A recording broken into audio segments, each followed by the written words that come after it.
Hey everybody. Sorry, the first live stream this morning disconnected. And so I'm trying to find a way, if anyone knows how to, for YouTube to give us a little more chance, because the Starlink went down and I tried to reconnect to the same stream and YouTube had already ended it. And I think there must be a setting to make that longer, but I can't find one.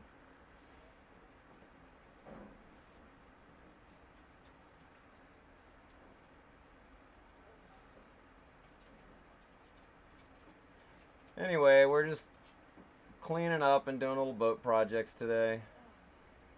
We're gonna go ashore later today. We have reservations at a restaurant for dinner tonight, in a local like guest house kind of a thing. Everything here is very, very small though. You know, like you have to make reservations the day ahead with them so that they're ready for you.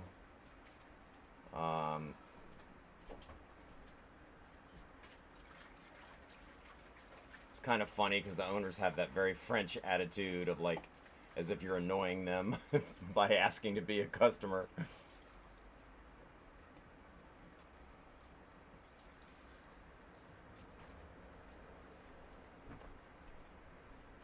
Steve, do you mind lifting this basket up? Yeah, be right there.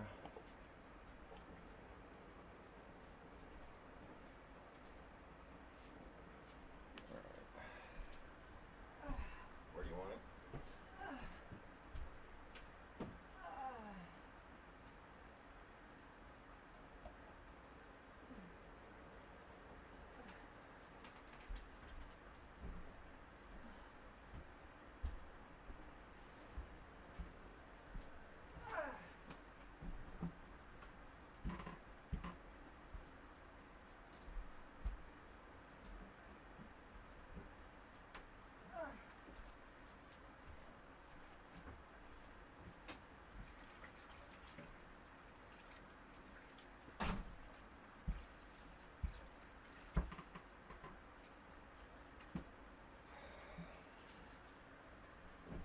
This basket, Where do you want it? Just put it somewhere off the floor.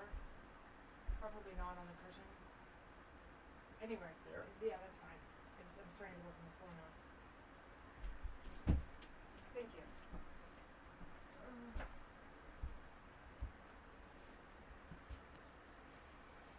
Hey, what's up, everybody? Oh, frozen cameras. All right, stand by. Always something.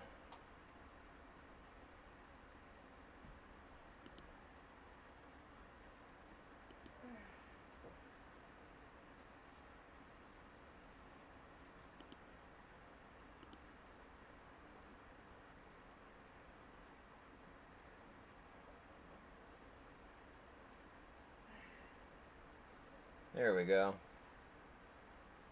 Now we're back in business.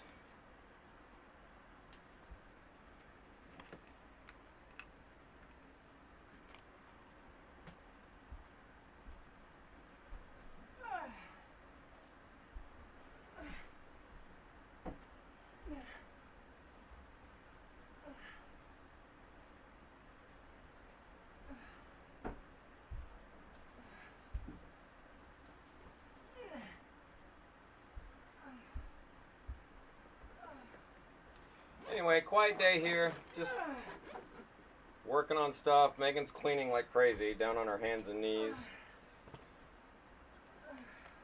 She likes things hospital clean, so the boat is spotless. There was mold blowing on the floor here. I mean, There.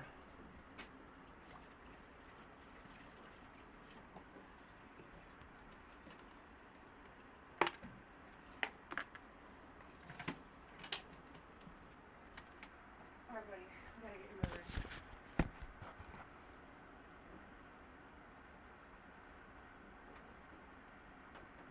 Okay, I gotta get you moved. I know. I love you.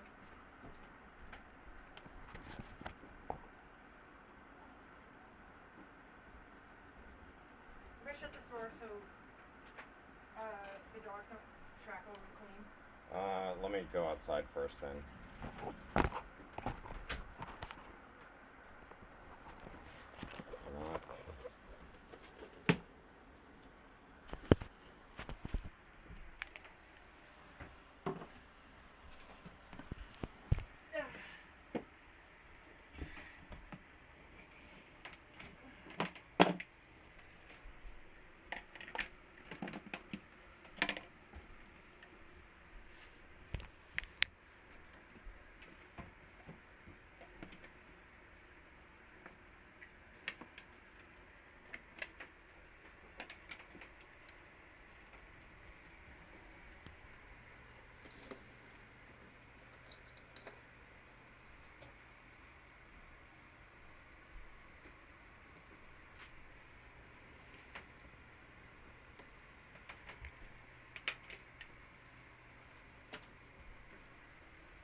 Alright, that's...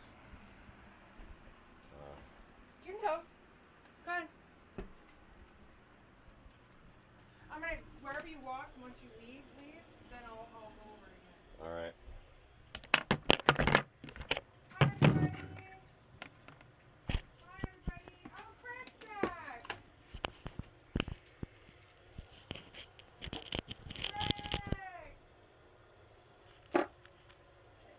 Greg, you're back. Everybody. Hi. Is everything okay with you and your dog? I've been thinking about you. You guys can see I'm on my hands and knees cleaning. Our boat is disgusting. We haven't cleaned it. It hasn't actually been like really cleaned since we were in La Paz, Mexico.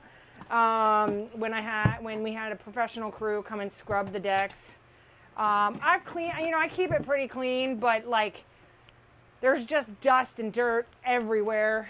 I cleaned it when I came back from surgery in March. But it just needed like really, we crossed the Pacific Ocean and there's salt and dust and crap everywhere. So it says we have all right, let me tell Vinny, I'll tell Steve about that space. What? Vinny says you have a space on the left and the right of the screen somehow in the other words of the video, and it's taking up the whole screen, if that makes sense. Interesting.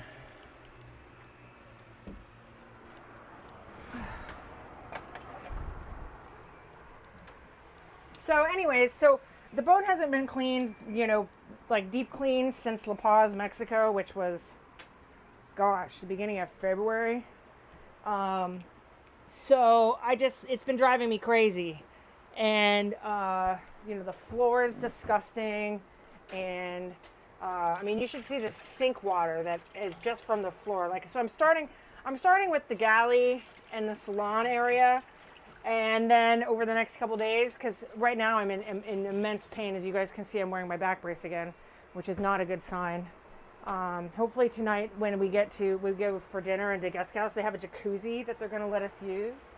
So hopefully I'll be able to feel good after that. But yeah, I'm in an insane amount of pain. This is not conducive of recovering from spine surgery, but it needed to get done because it's just disgusting. You guys should see our bedroom is like there's just fuzz on the wall. There was actually mold growing here on the floor.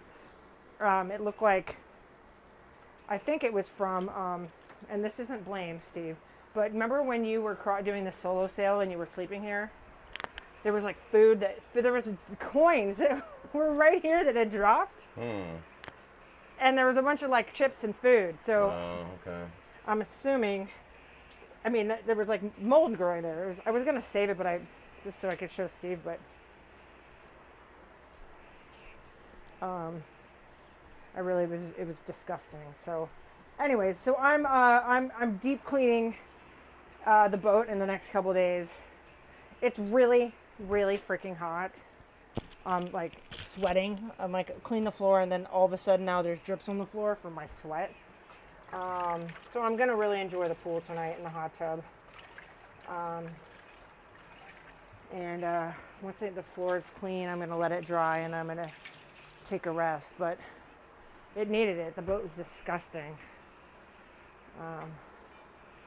So anyhow, so that's what I'm doing today.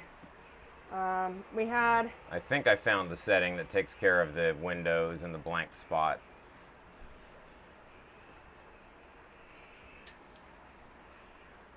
Appears to have been fixed. Craig says, how was the day ashore yesterday? Craig, the day ashore was, I'm not trying to be poo-poo-y girl, but I was expecting it to be a lot more fabulous than it was. I thought the shopping, just from the shopping alone, like online, someone had said it was so great and so much better than Nuka Hiva, which... Oh, it was better than Nuka Hiva. You do? You think? Yeah, Nuka Hiva didn't have anything. All right, well... I don't remember a single boutique or clothing store. Yeah, I mean, okay. I guess my hopes were like South Coast Plaza, amazing, which is unrealistic. There's no Christian Dior in WAPO. So anywho, but yeah, I know there was a couple clothing shops. I bought 20 yards of really, really bitchin', like a Hawaiian tropical print Polynesian. So I guess it was successful because I got this really awesome fabric. And we'll go grocery shopping probably tomorrow. And then start thinking about leaving. But yeah, I guess if I'm honest with myself, I would say that, yeah, it was probably really good. And my expectations were too high. So anyways, all right, back on my hands and knees to clean. I have my headphones on, you guys, because I perform a lot better.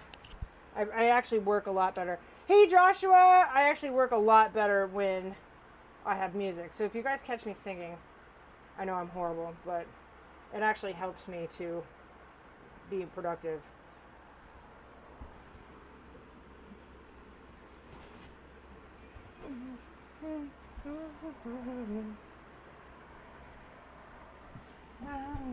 Ow! Shit.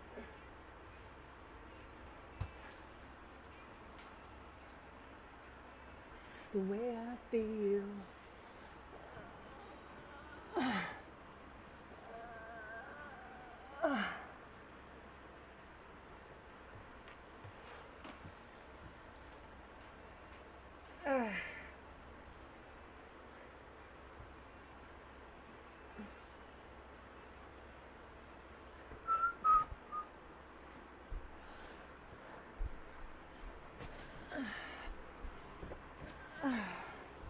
Watching it from the fields.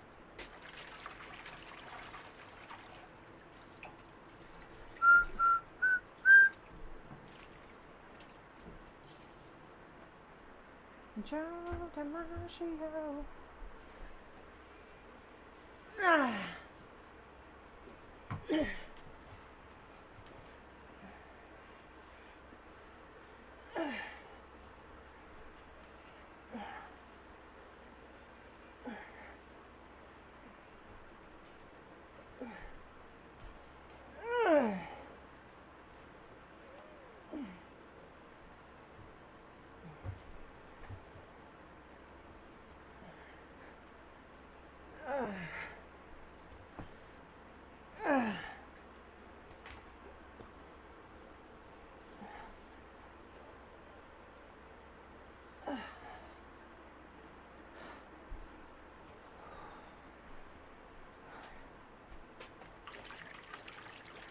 Oh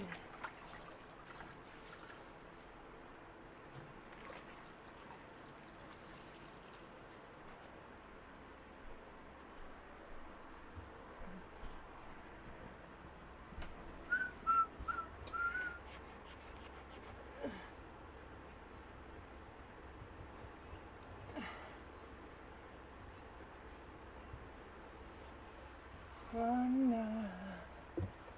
Ah. Ah. Ah. Ah.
Adios and vaya con Dios.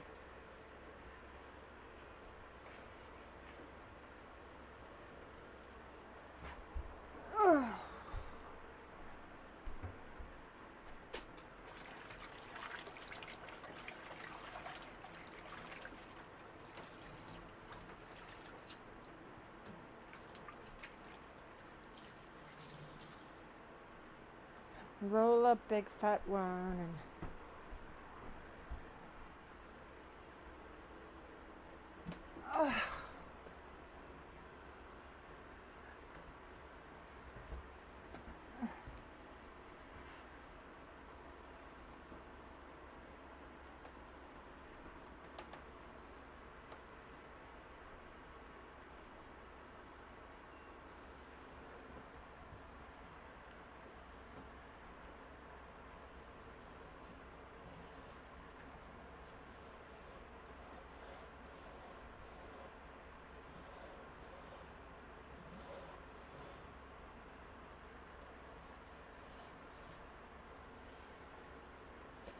my toes in the water.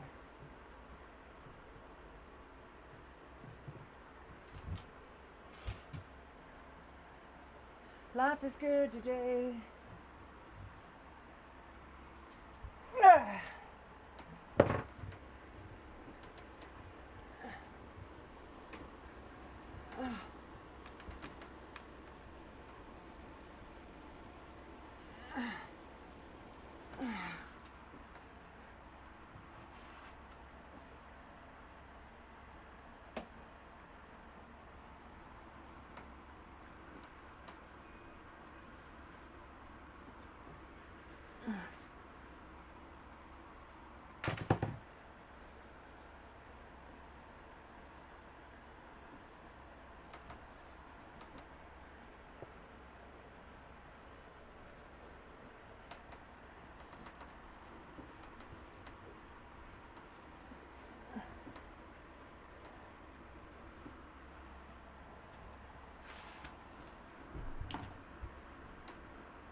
I got my money to stay. Ugh. Ugh.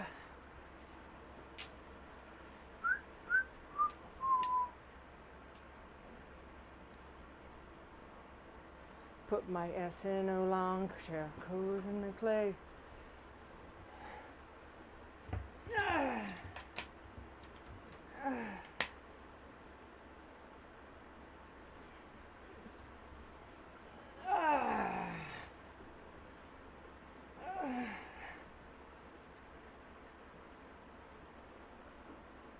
Oh, oh God.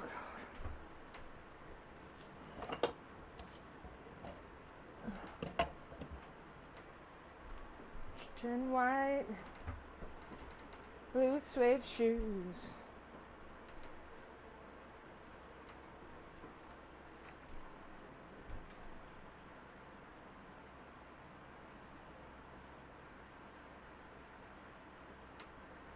Ugh.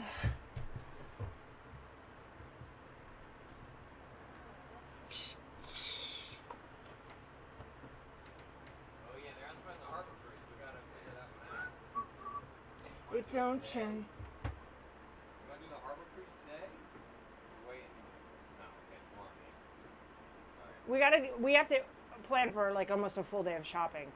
So maybe we do it late tomorrow. Okay. Late tomorrow. Okay. Because I think we need to.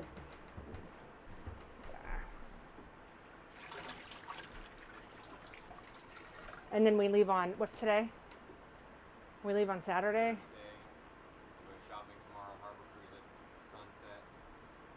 And then Leave on Saturday. Saturday morning. Sounds good.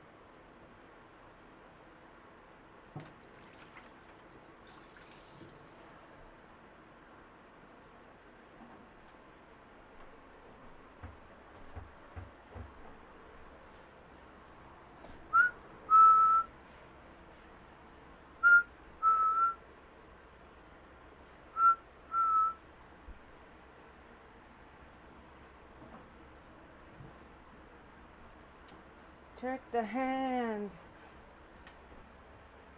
Yeah, what the fuck?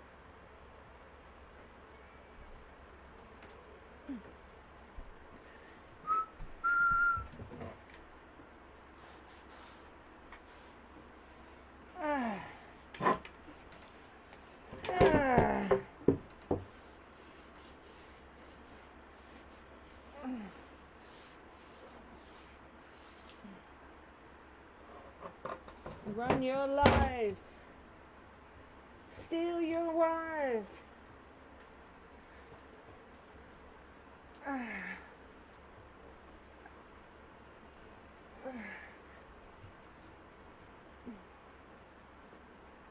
Oh.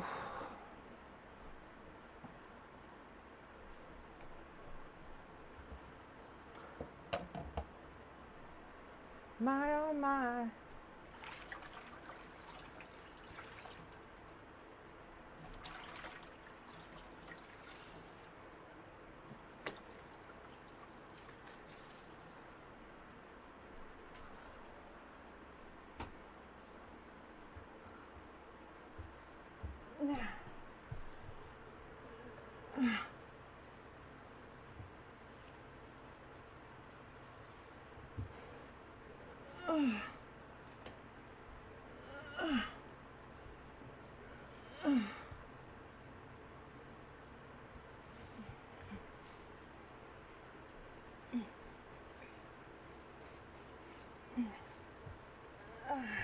What's the news?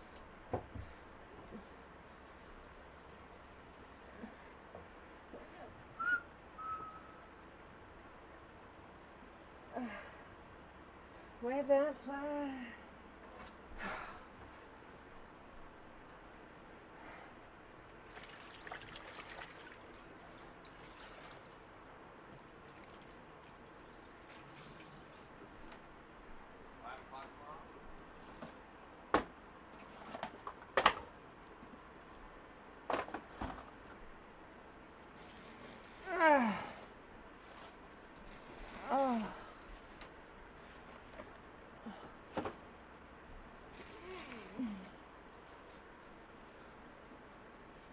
Summertime gone.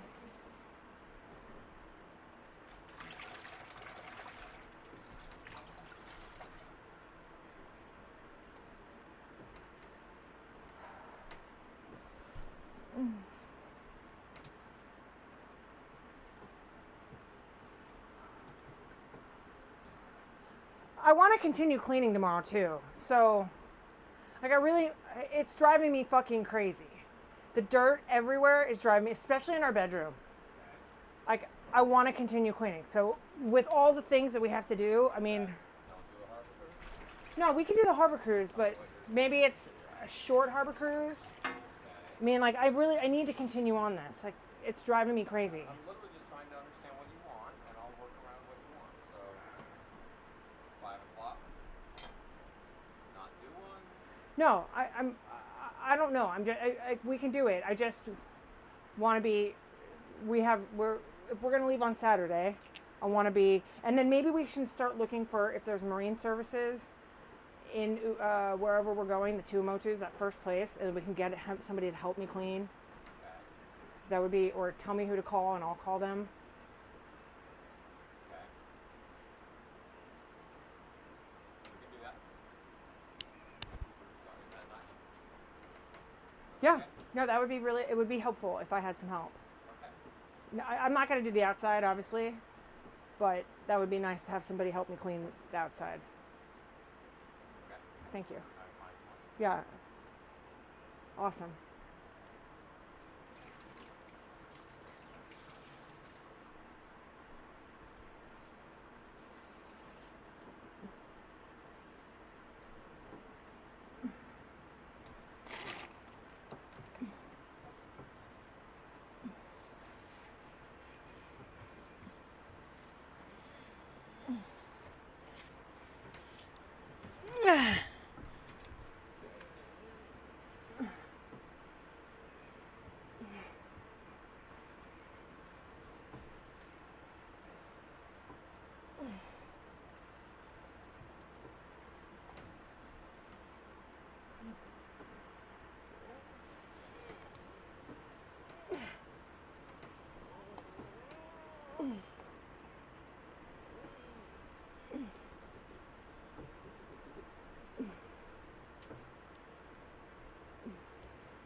Can I get a mansion, a jacuzzi, play to watch my movies?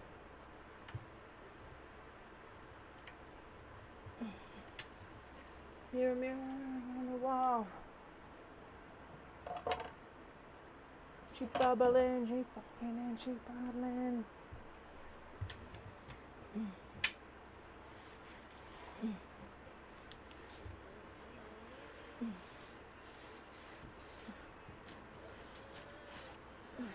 All red.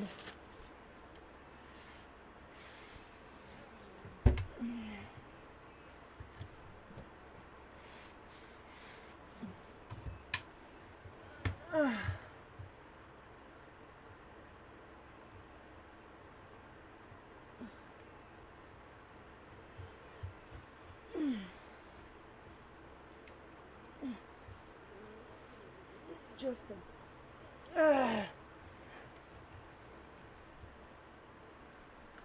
Oh God.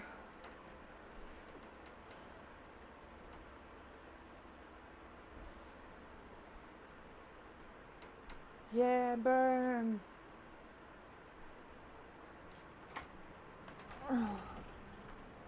Can you get out some green beer too when you get a chance?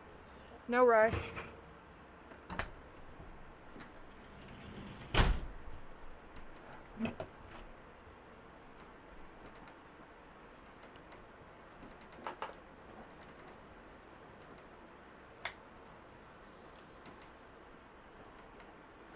What you doing next week? Next week.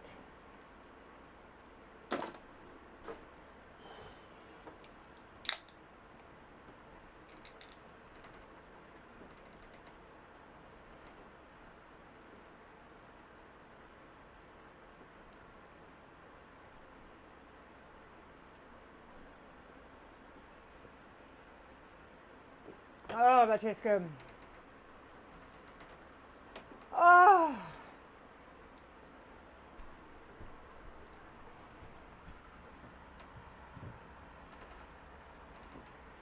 Craig, I'm giving you the meat vomiter, man.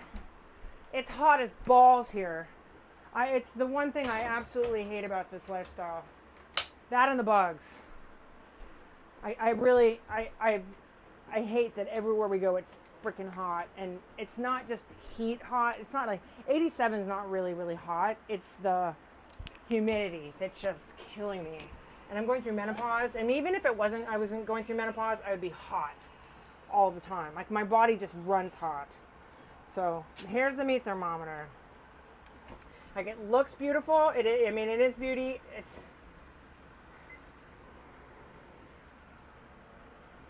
see what it says outside.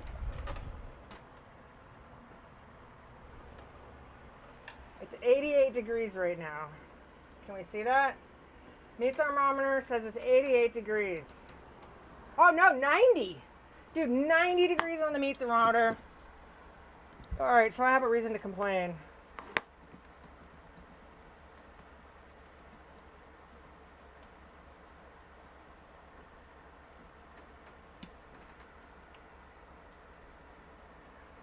I'm not complaining. I'm not complaining. It's just, it's part of the trade-off. You get to see all these beautiful places, but it's painful.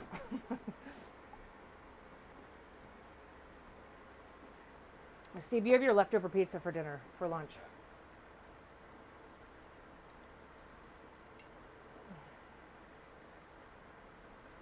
$90 degrees.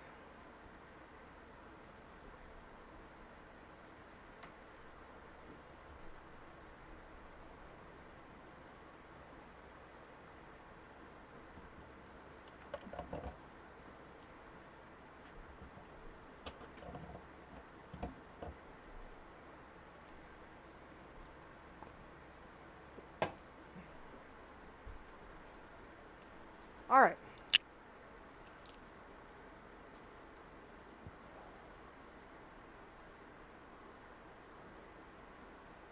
I'm gonna go up in the front.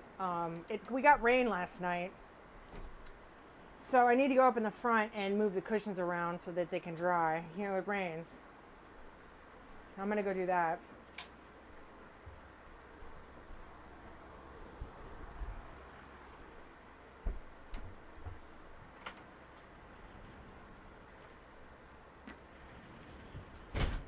My chin.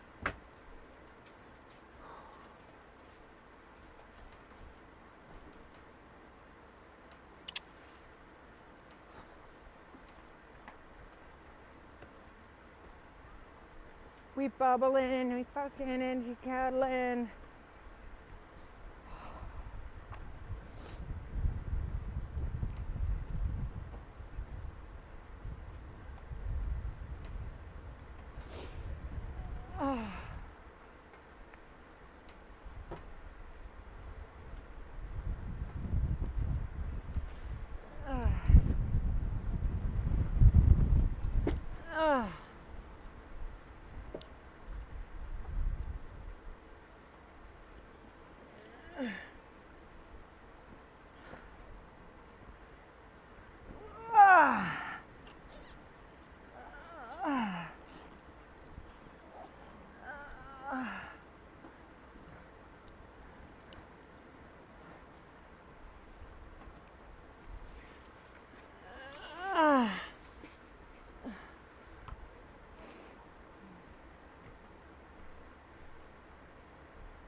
Good boy.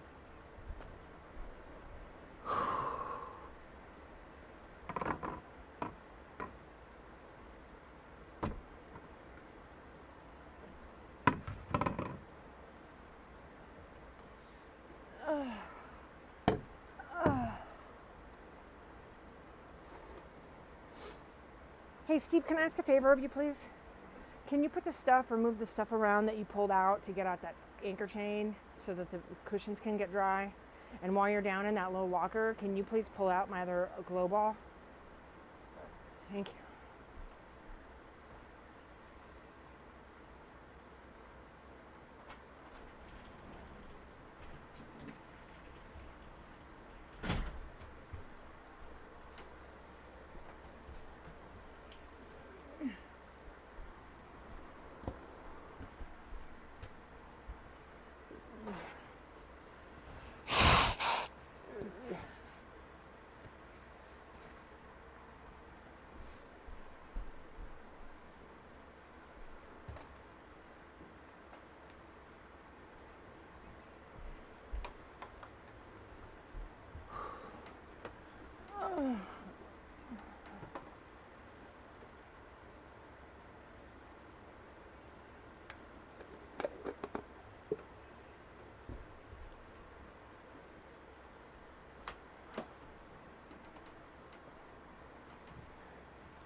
All right.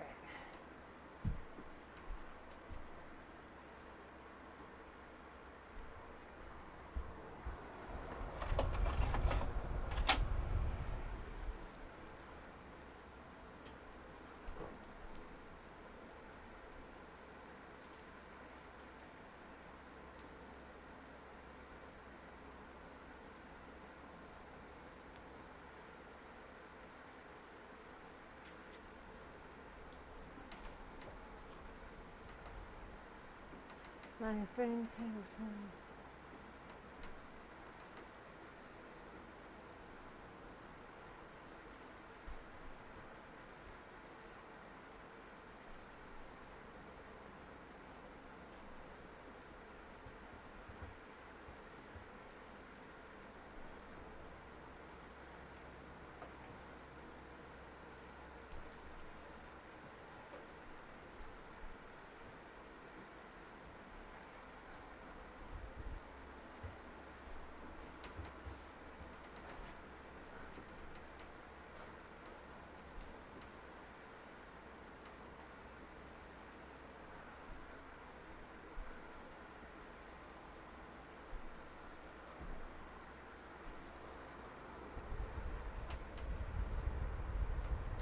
And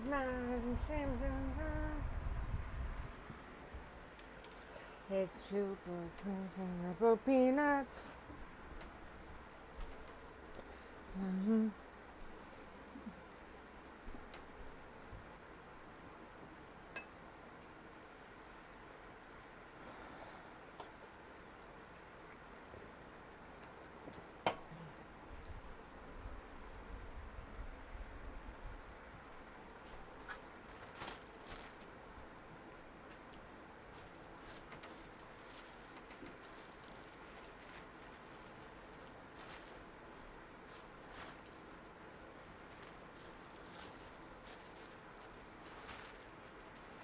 surfing sunset.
Tonight, girl,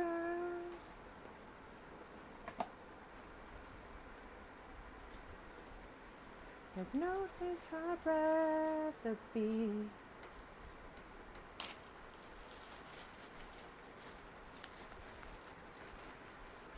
Underneath.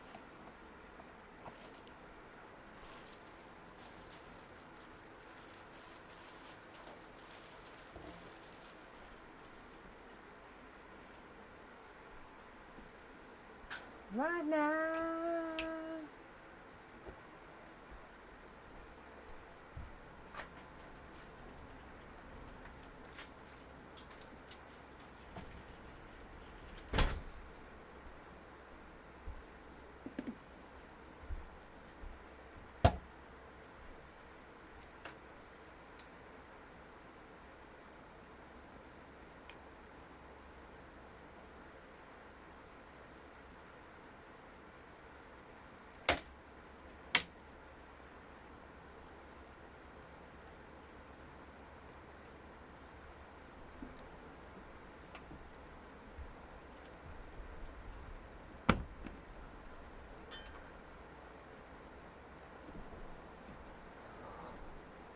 You finished?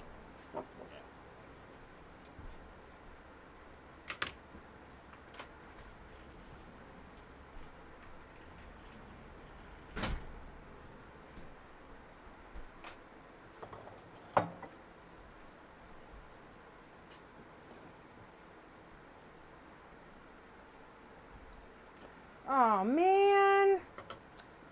Gotta be kidding me.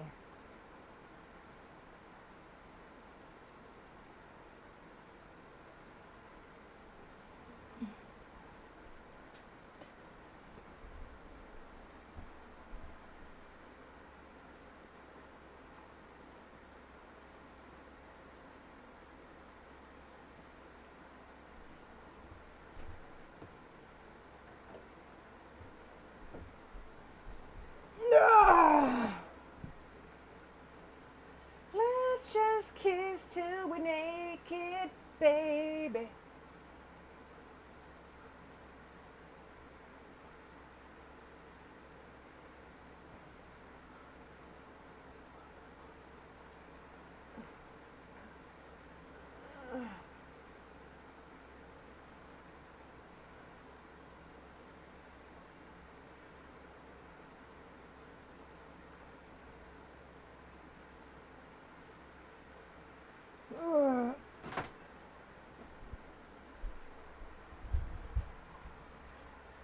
Hi everybody. Hey Auntie Kim. Yeah, and you know what, Craig? The best part is it says on the National Weather Service that it's not going to rain, and it's already rained twice today. Because Steve was going to get me a massage on the beach today, and I was like kind of on the fence about it anyway, just because I'm like, this guy doesn't have a Google review or no Yelp reviews. Is he going to be any good? You know, he might screw me up. Like, what if he hurts me? What if it starts raining? You know, he doesn't even have a place, you know, to do massage. He was, and his name is, what was his name, Steve? Son of what? Okay, his name is Son of Rudy. I just was like, right. Well, that's what we were introduced to him, like Rudy and Son of Rudy. So I was just like, I don't know. This seems just like a big, unknown to go and spend $50 on this. So, anyways, long story short, the weather service is not correct.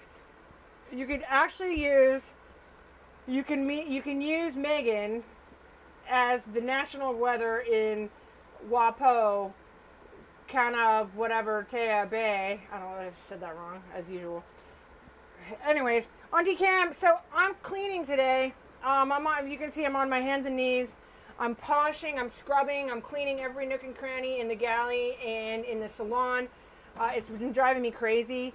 We haven't actually done a deep clean since we were in Mexico in La Paz, which is at the beginning of February, end of January. And so it's been driving me crazy. Crossing the Pacific, there's dust everywhere, salt everywhere, and it really needed it. The floor was disgusting. So that's what you see me. I have my headphones in because I work a lot better when I'm listening to music. I'm more productive.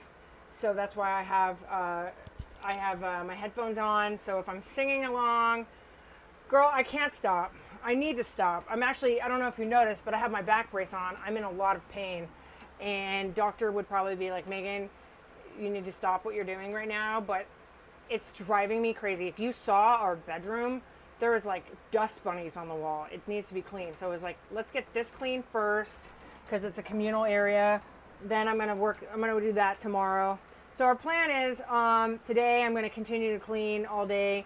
And then tonight we have reservations at I wouldn't even say it's a hotel, but it's like a guest, they call it a guest house. So after 5 o'clock, they have a hot tub and a pool that if you pay $5, you can use it. So we're going to go there, and then we have reservations at the same place for dinner.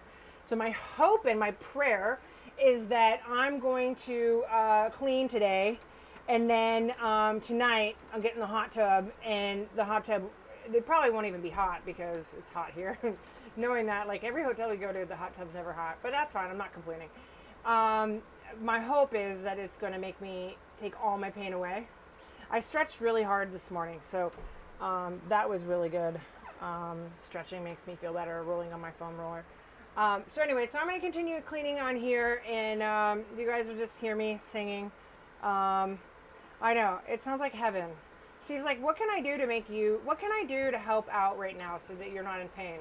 And I was like, fly in the cleaning lady who used to clean the boat. Her name is Sylvia. Fly her in. Then fly in my acupuncturist, Diane Needles, and she can needle me for like 5 days and make the pain go away. And then I need a massage, and then I need a hot tub to soak in for and then I would like to have a big bowl of salad bowl from Kava. I would be a different girl. I would be a different girl right now if I had a big bowl, chicken bowl from Kava, my acupuncturist, Diane Needles, a cleaning person to do all this work for me, and cool enough temperature where I could lay on my hot pad. I'd be a new woman. Yeah, last night was interesting, Kim. It was the pizza place was strange. As usual, we found that's like the deal here. Let me grab my beer because it's so dang hot. I've already started drinking a beer at 10:30 in the morning. It was strange. I'm sure you guys can imagine I would have said it was strange.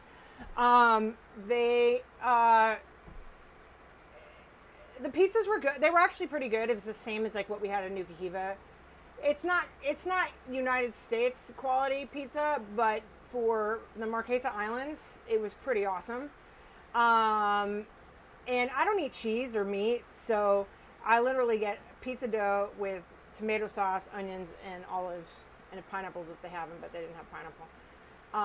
But Steve's looked awesome. You know, he gets all the meats and all the cheeses and things. You know, it is what it is. It makes you appreciate like some of the conveniences at home, you know?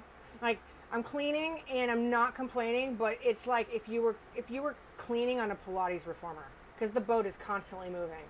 So you're constantly moving. It's not conducive of my spine problems, but it is what it is. And girl, Auntie Kim, I'm gonna put you on a plane. Well, I might put you to work, but I'd put you on a plane and you could come here. Please call Diane Needles and have her come too. She's my acupuncturist in California. I used to see her once a week. I saw her once a week for 7 years because that's how much chronic pain I live with. I try not to bitch too much about my chronic pain. I think I just try to not bitch about it because I don't want to bring other people down by what I go through. So anyways, cheers. I'm going to go run. I'm running out of cleaning supplies. So I'm going to go grab some more cleaning supplies down below. After I take a gigantic chug of my beer at 11 o'clock in the morning. And we have some looky-loos back there. I don't know if you can see these outrigger canoes. They like to just float by. They're all like, you know, curious about what we're doing.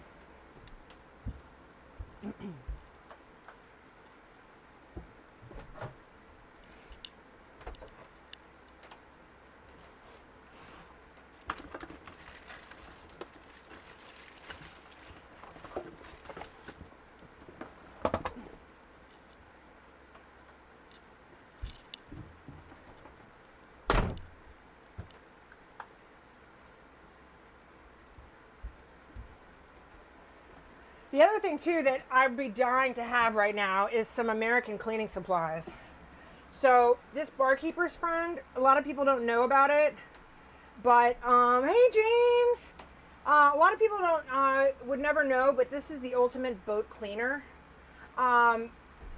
This boat cleaner, if you were to put a West Marine name on this would be like $10,000. Barkeeper's friend is the most amazing, non-abrasive, and this is not a sponsored ad, but if you're thinking about buying a boat, you want a boat, you own a boat, if you don't use Barkeepers, it's not the regular Bartine, it's the soft cleanser. This shit is magic, and I'm now down to my last 2 bottles, and I don't know how I'm gonna go without it. It cleans off the rust, it cleans off like so many different, because the surfaces on this boat are all like stainless and like a hard fiberglass surface, so you can't just put bleach on it. You can't put like certain cleaners on it. And so now I'm down to like, this is like how much I have, and then I have 2 small bottles that I bought when I was in California. So I'm kind of like freaking out that I'm running down to like nothing. But yes, James, welcome. Hey. All right. I'm going to go back to working. This break was very well needed. I'm going a little delirious. Right, Steve? We're all delirious. Yeah. What are you doing back there?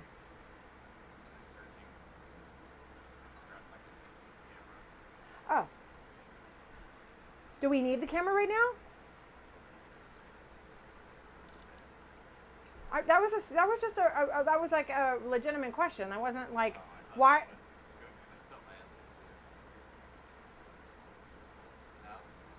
No, I mean, do I think that if we had the sunshades up here, that it would be cooler in here and I'd use less energy? Probably, but that's not me saying. I just didn't know. Do we legitimately need that right now? I didn't know. Okay, it's cool. I'm not. Everything I do is not. Steve, you're being I didn't take it that way. It was just like.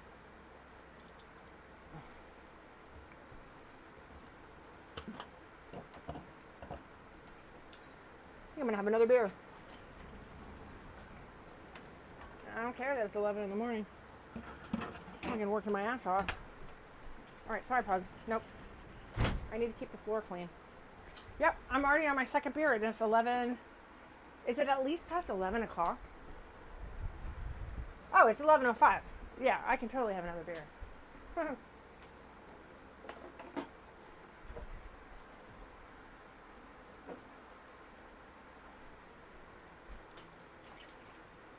Anyways, so yeah, I'm down to my last bottle of, last 2 small bottles of Barkeeper's Friend, which sucks because that's what gets all the rust off of all of our electronic appliances. So I need to preserve it. Oh, that feels good. I get some rose water too.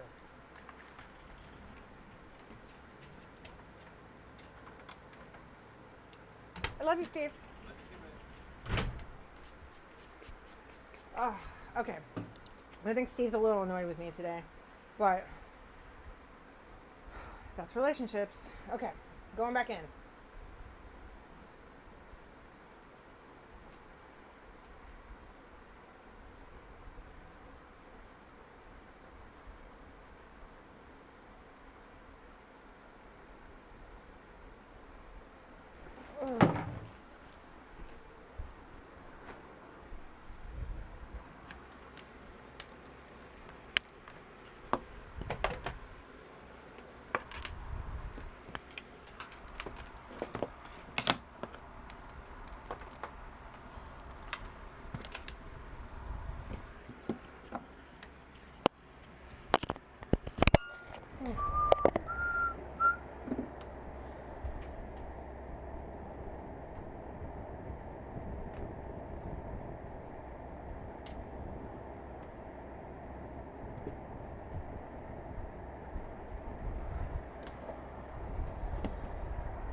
Wait, someone is yelling in French? So 6:30 this morning. Yes. You guys, that was wild yesterday morning. Someone's like banging on the boat. Bam, bam, bam, bam, bam. And I'm like, I couldn't get Steve up. And I was like hitting him. Like, dude, get up. There was somebody banging on the boat. And he ran out in his chones. You go and see what the heck it was. It was something, man. That was that cruise ship. And if you guys didn't see it last night when the cruise ship was leaving, and how it left the dock. Here's another pair of glasses. Steve asks me all the time, I can't find my glasses. Yeah, big boat coming. Thank you, Joshua. It was something to be commented on, because I was just like, Steve, get up.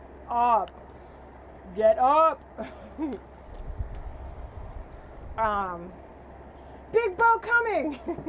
I didn't hear him say big boat, but when Steve popped his head out of, shoot, what am I doing, you guys? I'm so, oh God.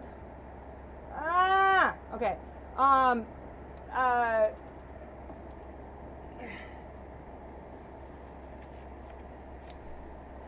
Oh, hey, Steve. Yeah. We never sent back the key cards to that marina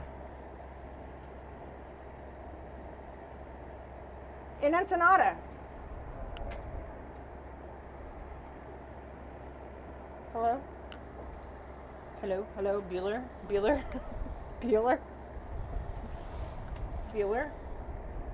I don't know what this is, but it's trash now. Big boat coming. Like banging on Steve like, dude.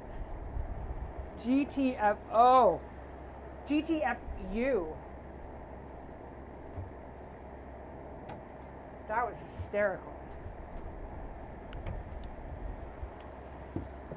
All right, this clean back here.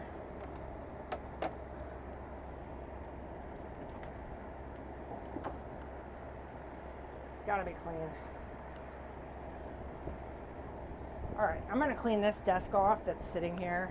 So, sorry I'm gonna be moving things around, but it is disgusting. It's like, if that area that you guys eat at, that everybody eats at, that constantly collects schmegma, that's the nav table. Schmegma.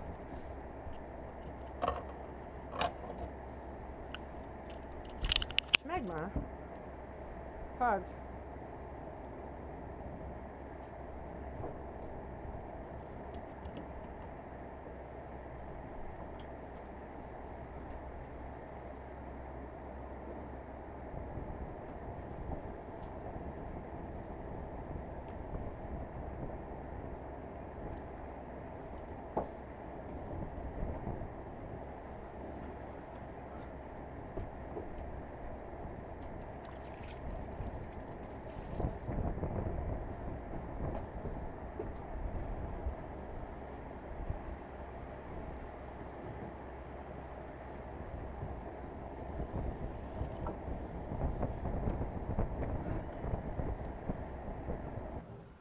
Yeah. Like, let's just.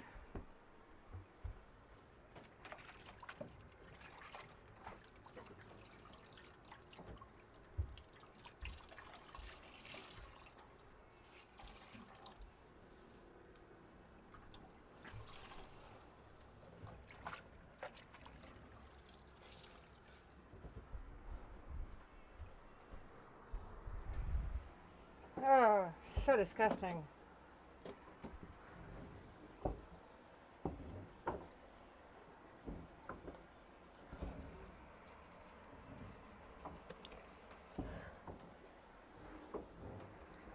Steve and I have this disagreement often. It's good enough. I am a perfectionist. So if I do something and I put my mind to something, I want to make sure that I give my 150,000% at doing it. And it's just my personality. I've been that girl my whole entire life. Everything I have done, from running a business to babysitting, keep people's kids. I used to have my own babysitting service when I was 9. To, just everything I've ever done in life, I give it 150,000 million %. And I have a hard time just accepting it's good enough. And Steve and I will have that disagreement often because, Megan, it's good enough, right? Like, the boat's clean enough, it's good enough.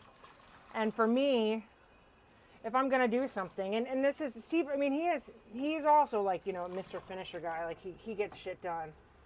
But there's been a lot of times where, and he's probably right a lot of the time, like, Megan, it's good enough, right? I guarantee you he's right. But for me, sometimes I just can't accept good enough.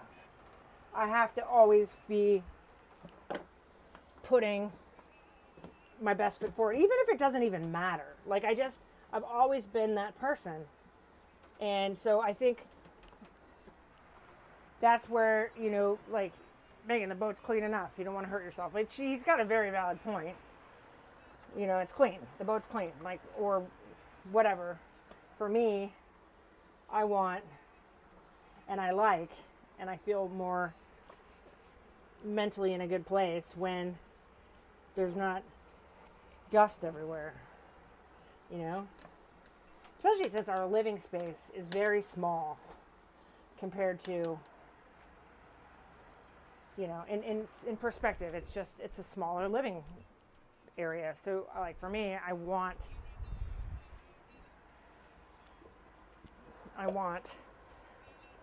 clean. Whereas I feel like if it was just Steve rocking his bachelor life, which, no shame in that game, the way the boat is now would be fine. But for me, I'm a lady. I just don't want dust everywhere and salt corroding things away, So I tried to strike a good balance. That's why, I let it go until we got, from Mexico. Like, that's a long time. Like, things collect on the boat really, really quickly. You wouldn't believe how dirty things get just from the ocean salt, the splash. How many times that the rain has come in here and then it washes dirt. It's just for me, like I like to be clean.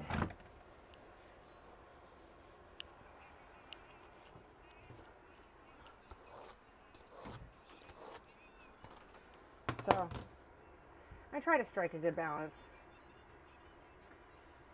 I do. As best as I can.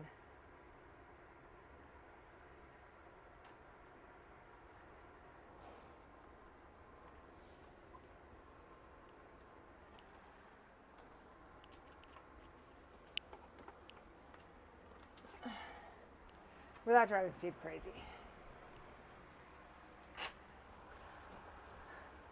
All right, furniture polish time. Steve, your nav table hasn't looked this clean since La Paz. It looks really good. I'm happy with it. Seems like good. Megan, as long as Megan's happy. Okay, furniture polish time.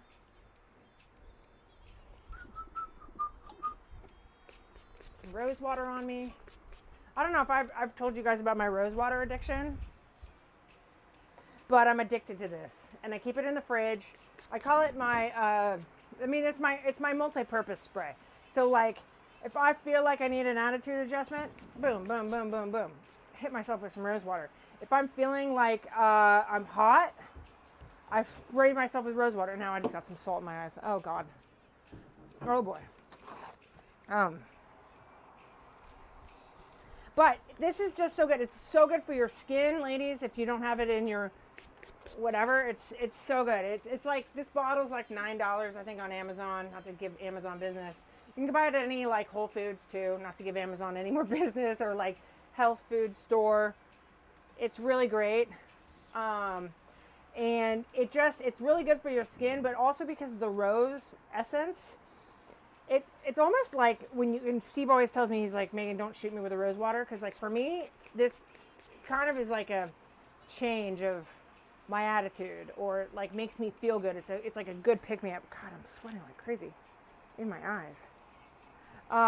It's a good like it's a good pick me up. I really like this rose water, and I use a lot of it. So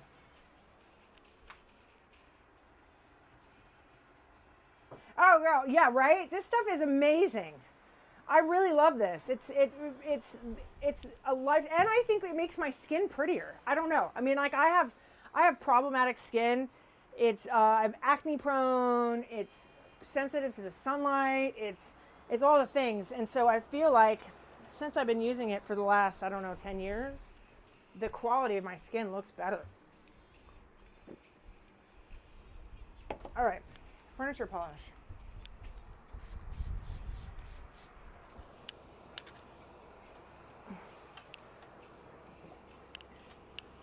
Oh, did you scrape off that plastic? Yeah. Thanks, Steve. Thank you. Look at that. I didn't even have to do it. Thank you, Steve.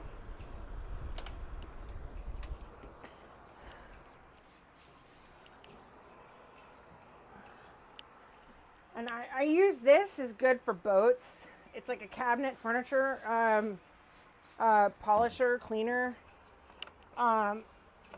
It's really like just, it makes any of the imperfections. It's good for boats. It's not, again, not a not a sponsor or anything, just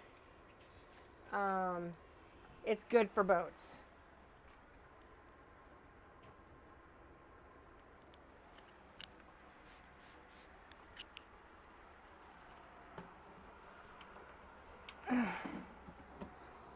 Like the boat surfaces, because this model is very interesting. It's not all wood. It's like this, you know, what do they call that? Like where it's got the fake shit on top, Steve? The fake wood?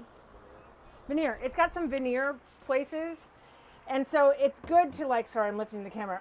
It's good for both regular wood and veneer. Like it works well on both surfaces. And especially on this boat, like I go through all like the different spots and I go over it a couple times. And even on the other areas on the boat, it's really great to sparkle it up. You know, I like a little bit of sparkle in my life. A lot of sparkle, actually. Anyways, is everybody having a good day? What's the excitement? You know, it's funny because I haven't watched, not that I watched the news very much when I was, land life, but like someone had said to me, Megan, this is a couple weeks ago, one of my two obsessions right now is the Artemis, whatever, crew, and watching you guys. And I had to Google it because I that's how far out of touch that I am with what's happening on land life, because I didn't even know what Artemis was. And I had to Google it because I was like, who is Artemis? Artemis. Am I saying it right? You tend to lose, like today I was like, what day is it? You tend to lose perspective. Oh shoot, did I fuck that up? Oh no. Hey Steve. Hey Cappers, I think I just screwed up the screen, moving the camera around, I screwed up do you mind taking a peek at it? Sorry guys, I think I just screwed up the screen when I was moving things around, and I apologize for that. I'm trying not to hit anything, but sorry about that.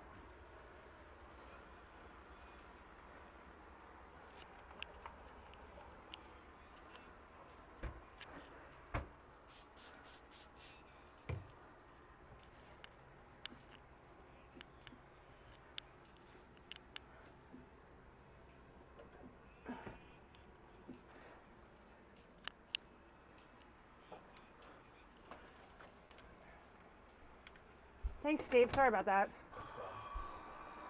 Oh, shoot.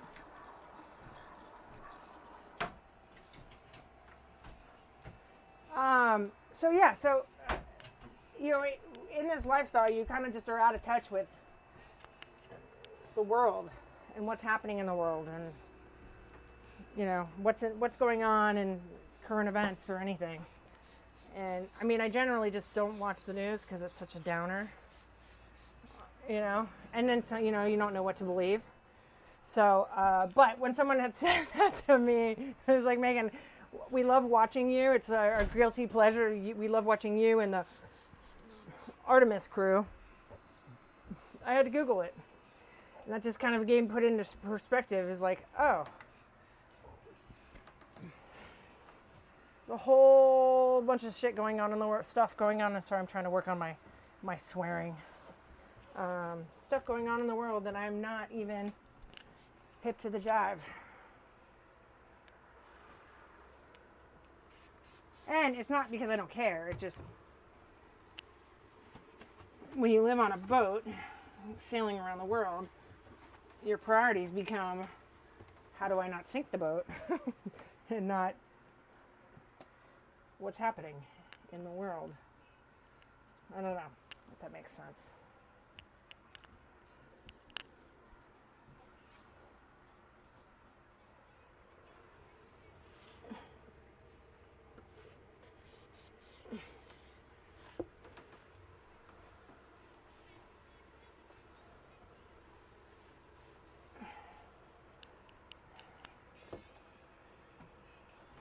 Oh, coconut water. Yeah, coconut water is awesome. And the crazy thing is there's a coconut tree.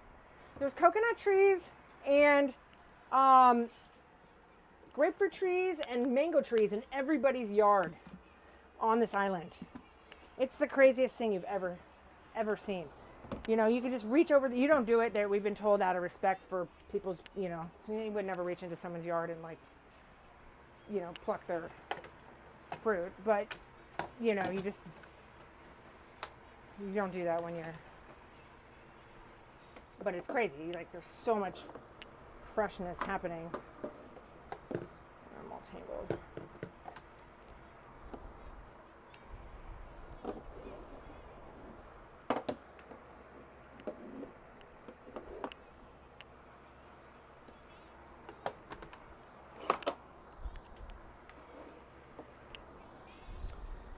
Okay.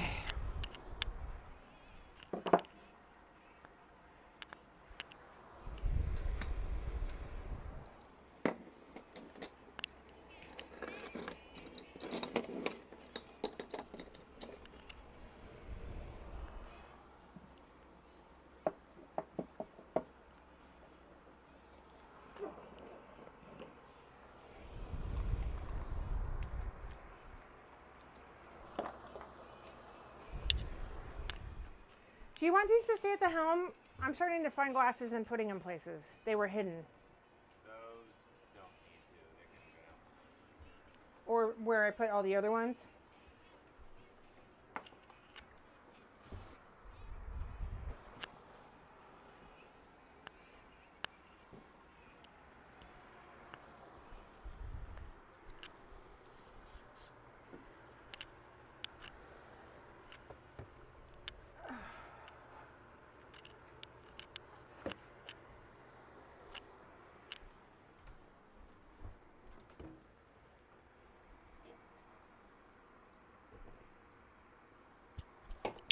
All right.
Won't you hold me near? It's a hand-me-down.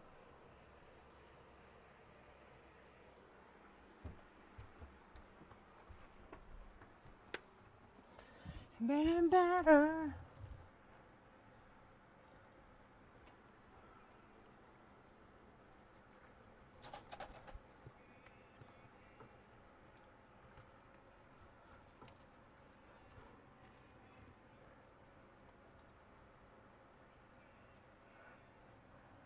Oh no.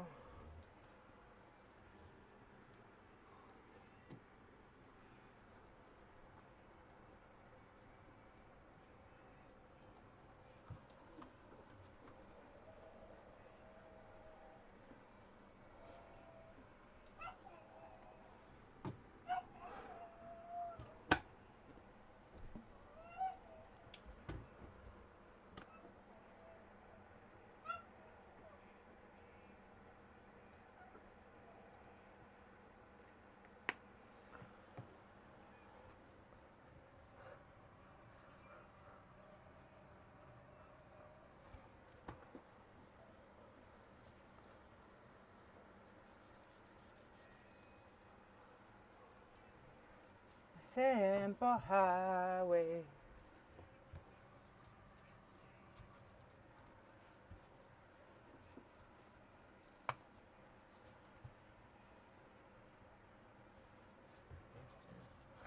One way follow.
I'm getting high from all these cleaning supplies.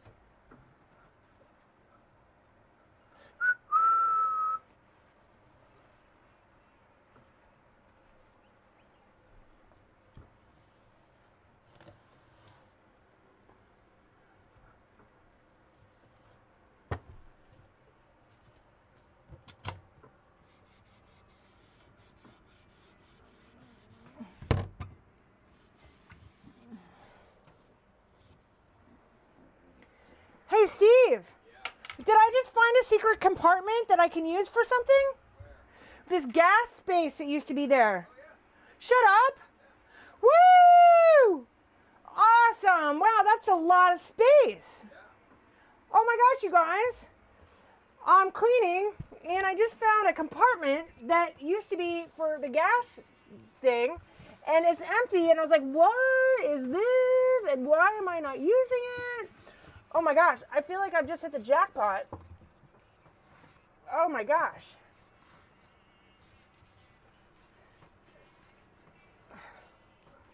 Wow. I mean, Steve, that is so much storage. Well, because it says warning, do not touch, like gas. So I don't touch anything that has a warning sign on it because I've learned from experience. This is like luxury down here. That is a lot of room.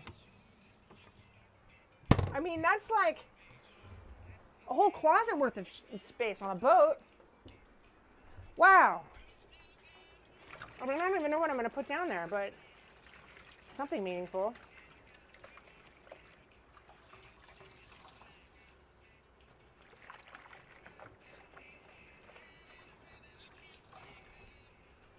It doesn't mean we need to go and get more crap, but that is a lot of space.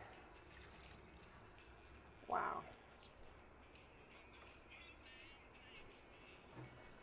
Oh.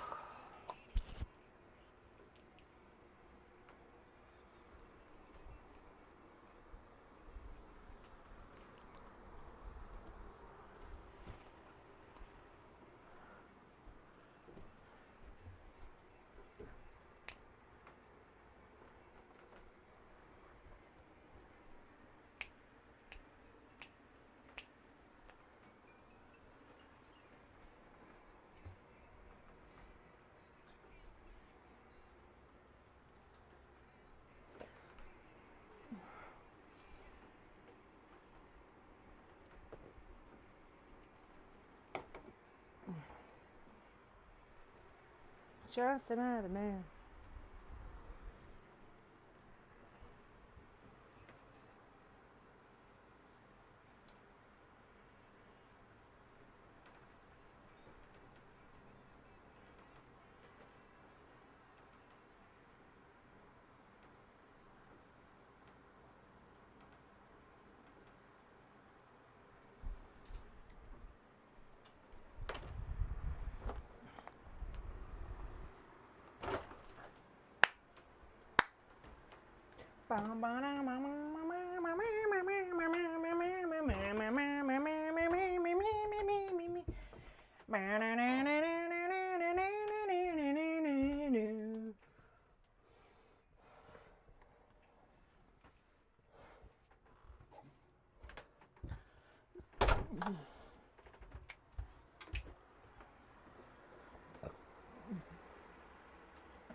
Hi, Steve. Hi, babe. Hi, Steve.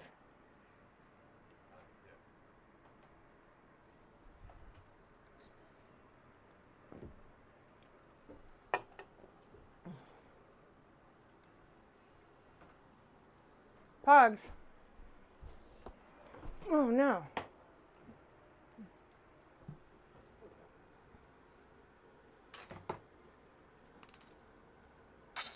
Oh, shoot. Oh, no. Oh, no. Oh, no. Oh, boy. Oh, boy. I can't believe I just did that. You know that moment in like an I Love Lucy episode where they like squeeze a tube and everything just went everywhere on all over the clean surfaces? That is me right now. I'm so mad at myself. Oh my gosh. If you could see it, like all these surfaces were just clean and I just spray. I mean, thankfully it's a cleaning solution, but it's white cream. So now oh my God, I can't believe I just did that. I feel like I Love Lucy episode right now. Oh my God. No. Alright, well. Hopefully it'll do some extra cleaning. Oh my gosh.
All right, let's try that one more time. Steve, I got out this polish that's supposed to take scratches off of stuff on the stainless.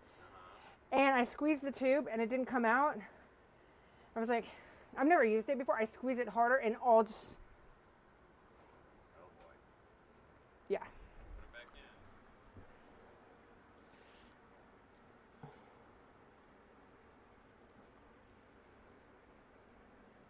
Right, Pugs? Mommy's making a mess.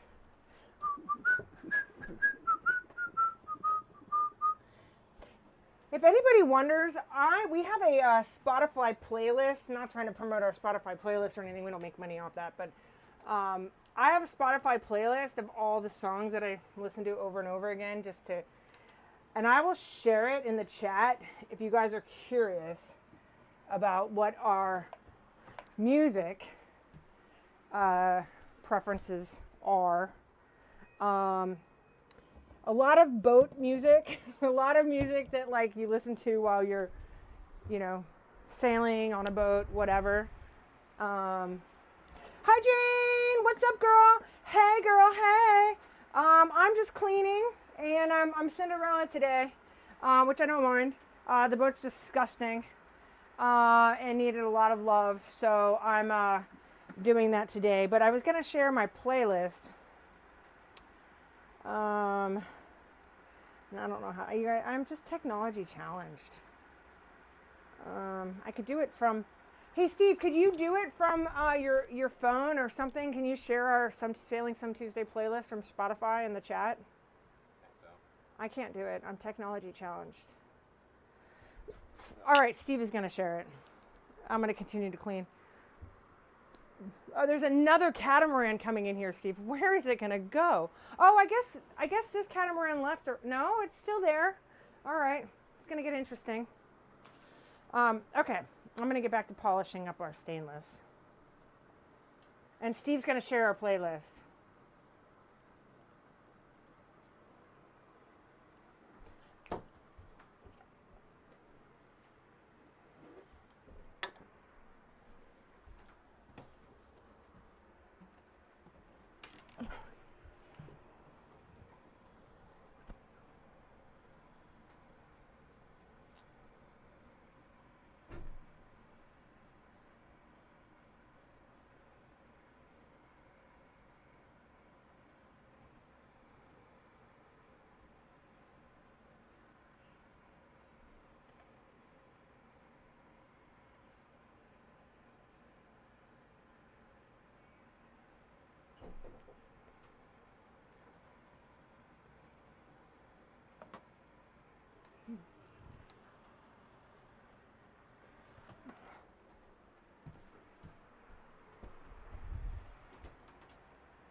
There you can see it.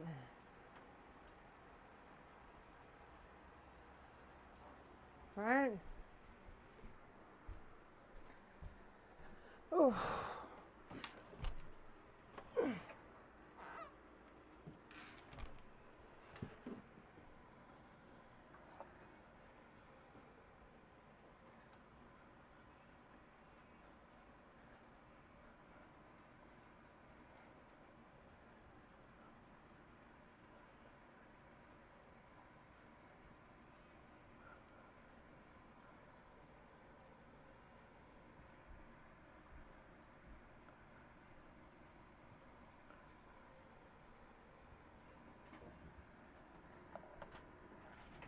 Pugs are ridiculous. You know that, right? What? Telling the pugs they're ridiculous. What are they doing? Howling and being ridiculous? Yes. Yeah, oh, yeah, of course. I think they're being ridiculous too.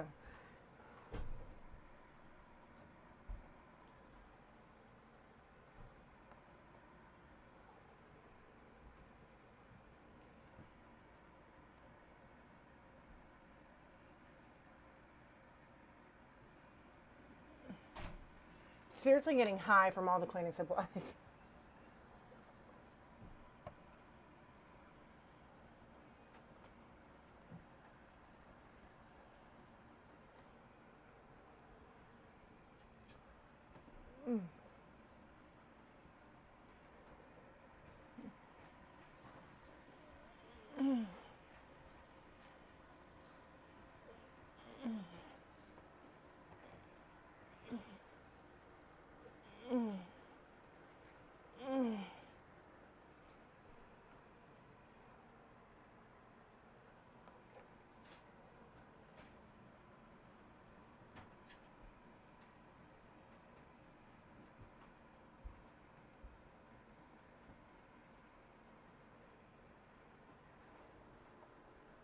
Where's that sunshade fabric?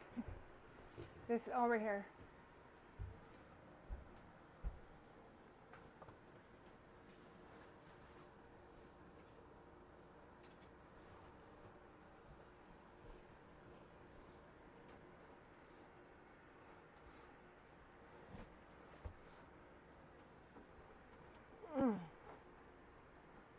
What the fuck?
Do you see there's another, I think it's a leopard coming in here?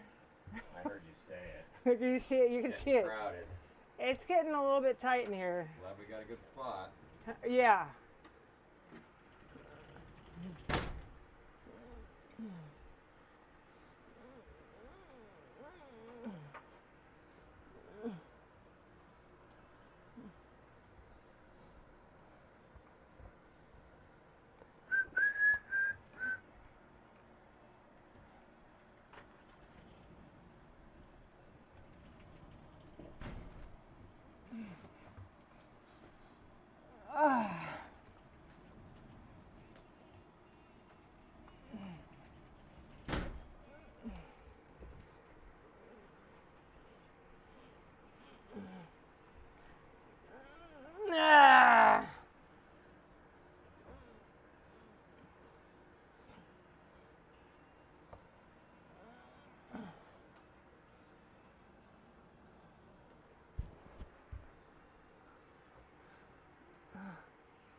First time I heard Johnny Cash.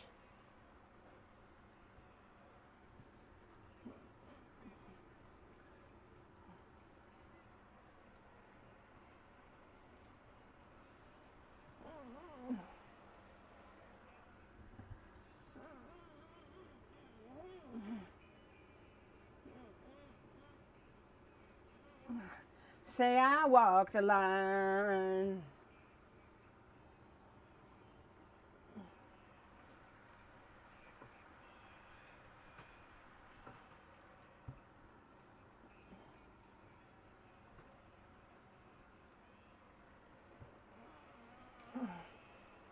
Wow, they're gonna dig it right there. Okay.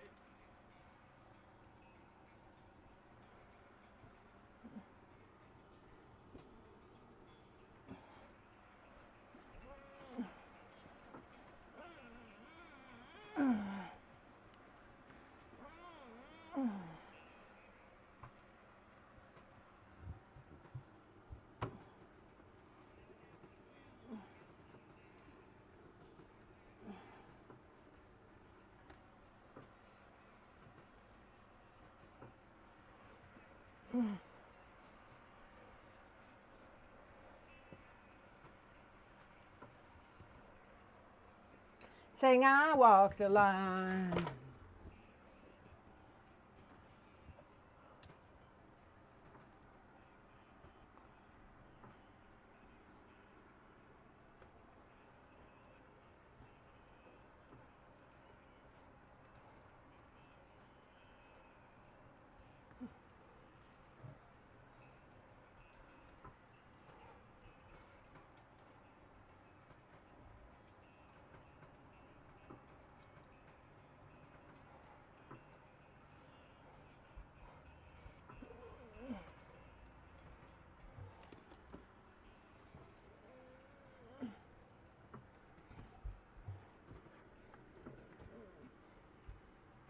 We're gonna be too happy with that turn out there, buddy. Let's see.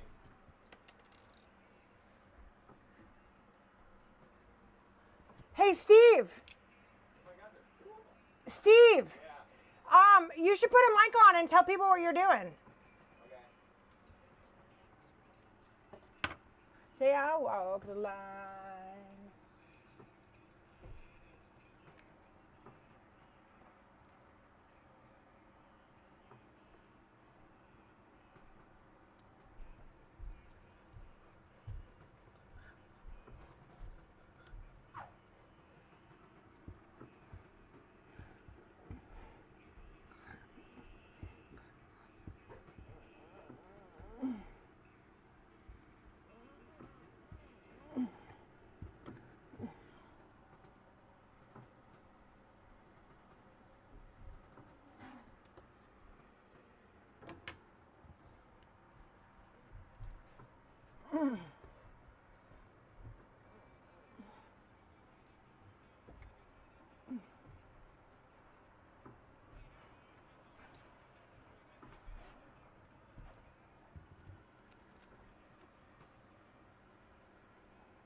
Ugh.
Ah.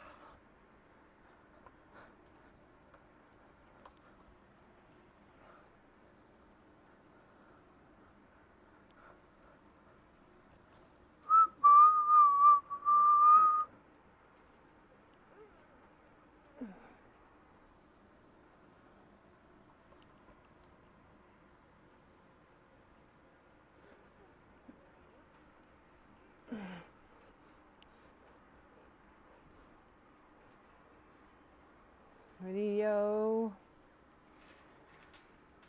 Oh. No. Oh my gosh. Woo! Higher than a kite from that cleaning.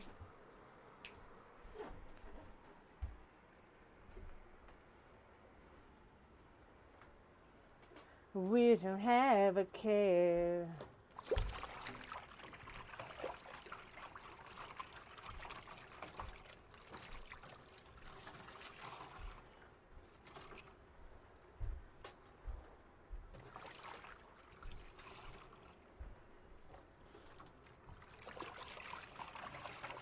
Yeah, you take this on.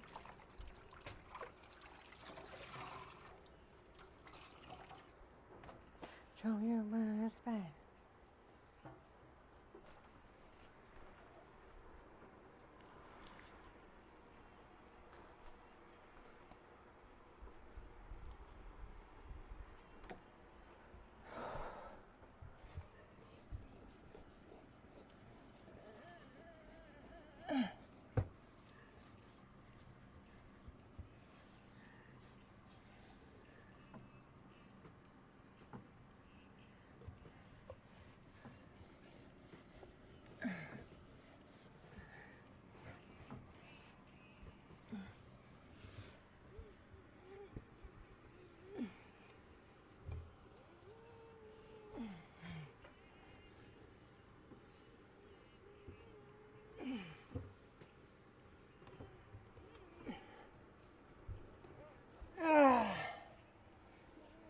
Give me a cheek dessert on.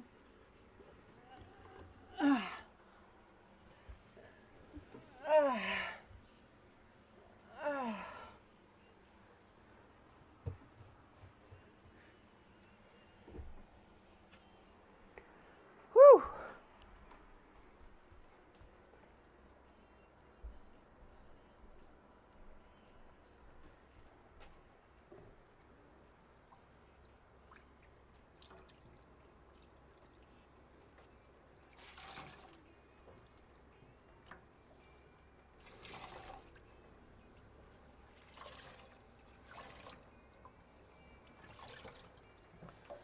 Woo!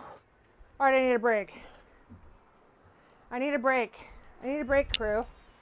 What's happening? Sales only! What's up? What's up, sales only? Hi. We're cleaning the boat today. We're working our butts off. I'm on my hands and knees getting stuff done. We're doing all the little boat projects we've been meaning to do for like ever now. We're exhausted. Okay, I can speak for myself. I'm exhausted. but that's what beer is for. So it kind of eases the pain. So that's what I'm doing. You guys are hearing me. I'm grunting like a lady with a bad back, because that's me. Oh, it's Ovive. Wait, Steve, we know Ovive. Where did we see Ovive? Somewhere. We saw Ovive in Daniels Bay. All right, so this boat that is now in front of us, Ovive, they came into Daniels Bay, I think, the day before we left. Oh, so it's two dudes. Is that? Two dudes. Oh no, two ladies and a dude. They look friendly. We'll have to definitely go say hello. We'll say hello when we do our harbor cruise. So yeah, so we're scrubbing. The next couple days, we're going to be, cleaning the boat, getting it ready, because we have not. Oh, that's great, Captain Steve.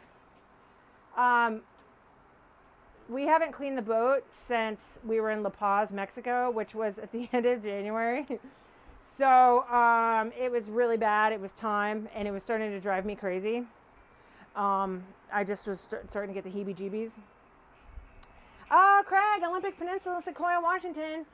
Yes, I'm polishing the stainless. That is a massive job. So I was just showing everybody, and I'm sure you know this, Steve, but this is well, if they don't know about this, if you own a boat, soft cleanser, this is the best cleanser in the world on a boat.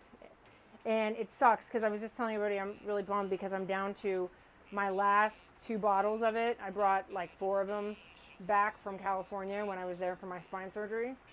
And so, no, Steve, that's the boat that has the lady on that looks like a witch as their logo. Oh, yeah. The mermaid that looks like a witch. Their logo is really interesting. We didn't know if my ADD is kicking in right now. The boat that's in front of it that just came here, we haven't decided if it's intentional, but their boat logo is a mermaid on a paddleboard with a paddle, and it looks like a witch on a broom. And we haven't decided if that was intentional or they don't know, and should we say something? I don't think we should say something, because they're obviously proud of their logo.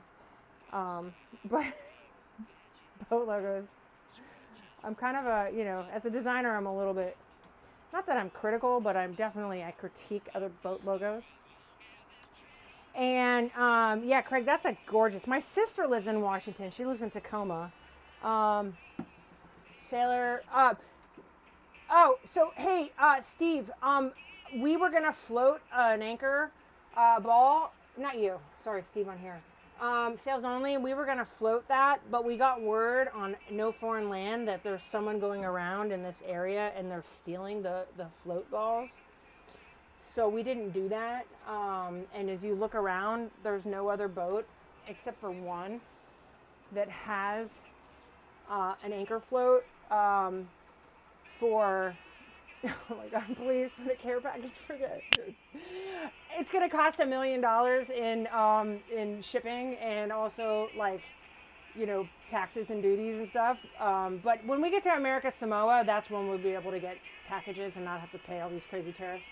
But yeah, we were going to do an anchor float, but I guess someone in this area is stealing all those balls in the middle of the night, so we didn't do that. So I'm just taking a break. Yes, it is getting very crowded. When we first arrived, it was us and another catamaran, and we were like, oh wow. You missed Sails Only. If you want to go back and watch something really fun, yesterday there was a big cruise ship that came in, and they woke us up at 6:30 in the morning, banging on the boat, like in this French accent. Big boat coming, big boat coming. And so they was here all day. And then we got word that it was leaving at 5 o'clock last night. And so we sat here waiting for them to make us move again. And it turns out they didn't. They had a stern line tied onto the breakwater, and they pivoted. Gigantic cruise ship pivoted. Steve and I, we have it all on yesterday's live stream. It was like, we actually quoted you like 5 times. I guarantee you that Sails Only is like, if you're not the show, if you're not being watched, you're watching. If you're not the show, you're the one watching the show. We quoted that like 6 times last night because we were just fascinated. And actually all the boats in the marina were like fascinated by how is this big boat going to get out? Like it was right. I'd say it was like 400 yards in front of us. It was so close. So anyways. Oh yeah, there you go, Craig. That's the short when the big boat was coming. Craig just dropped that in there that we filmed. But my break is over. I'm gonna grab another beer now that it's past 12, and continue on this wonderful cleaning. The boat needed it, man. This boat was just disgusting. And it's still. You should see our room below. It's like there's dust bunnies on the wall. It's disgusting. And if anybody's curious about the music I listen to, because I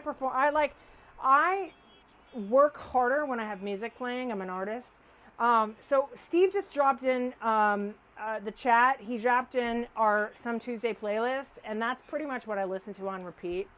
It's a good compilation of boat music, and it's just a good mix of like boat music and just, you know, feel good, happy-go-lucky music. So enjoy.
Pug, why are you being crazy?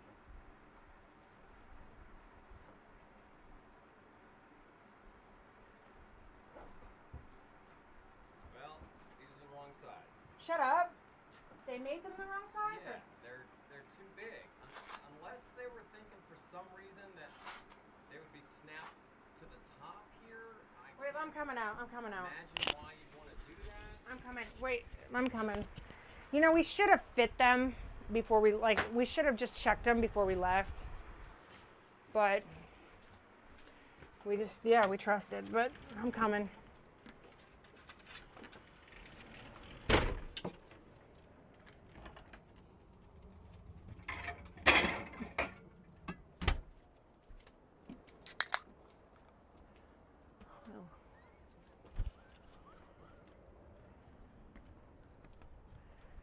Okay, so let's. I don't know how you make a mistake like that. It's like look, it's if this is lined up to the bottom, there's the top. Yeah, no, that's way too big. I mean, they need ridiculous. to be fitted. They need to be made smaller. That's a mistake. Like We should have measured them before we left. I mean, that's a massive mistake. So what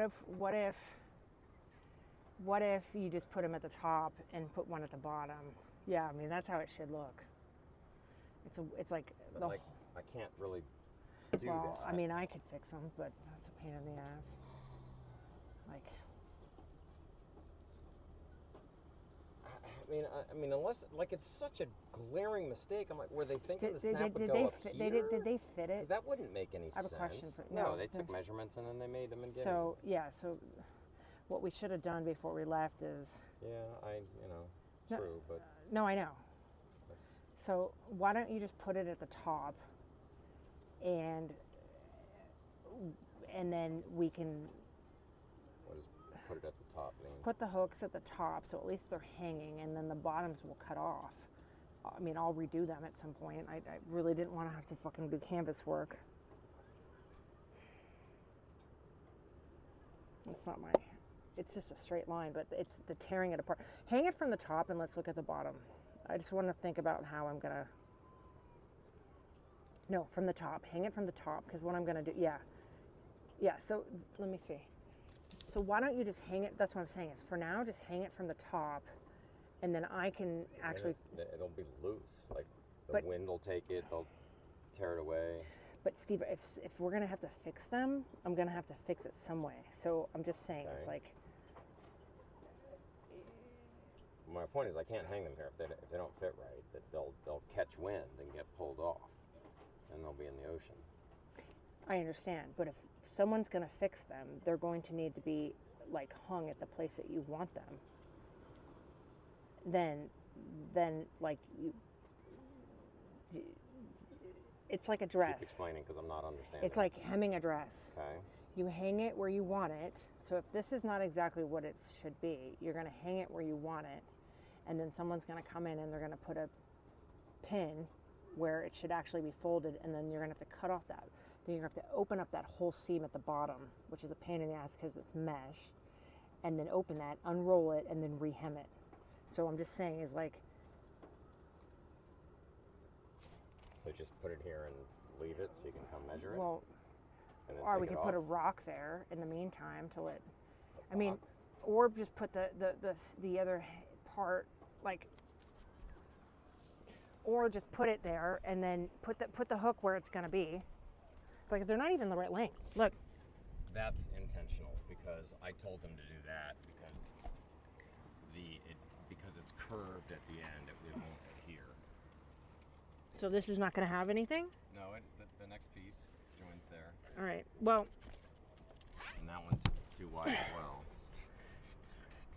put it all the way up to the top of the white. Okay. So, I mean, will you do that on the end? Yeah. It's not tragic. It just sucks that they're gonna have to get redone. The other option is I put No. a snap there. No. Snap there, and then one at the top, No. so it's held like that. Why would you do that? It looks fucking So ugly. that's all. And Alright. this, and then, I mean, like, I mean, I could put snaps all the way along, like as if that was how. And for all I know, maybe that was what they intended. I mean, that doesn't make a lot of sense to me, but why would you do that? you know, but you could have the snaps along the I top. mean, unless the snaps, I mean, that's fine, I guess. That's what it would be. I mean, it's ugly, but maybe that's what they intended.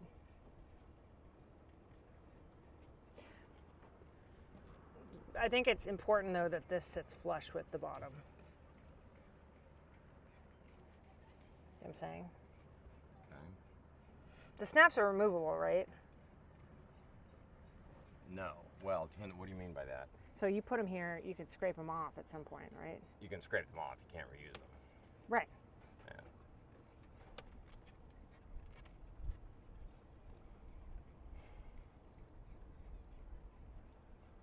So the thing is when it's hanging, it's not going to hang like that. It's going to hang I know it's gonna end up like that. baggy. Yeah, it's going to look I know. fucking ugly. I think you should, if you're going to do it, you might as well do it right. Why are we going to, like this seems, and this actually, this hanging convention, like if it's right here, this is going to hang better than if it's like this. You can't Yeah, hang. no, I agree. Correct. trying to think, you know, I mean, then I can install it now instead of, you know, it just I became mean, another project to do. Well, I think it should be lined up with the top, the black line. All right. The You know, sewing's and not then- straight, but And then I could put, yeah, why don't you do that? Why don't you have one there, and then when we get to it, because these snaps, you just have to hem it. Like I think it's not the end of the world if there's no snaps here and there's a snap here, and then you just reposition it because that's where it's going to be anyway. yeah. And what's to say you don't just do this? If it's nice and taut, why don't you just do that? For now.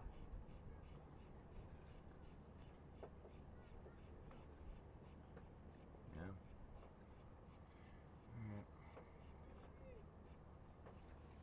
Hold this up there.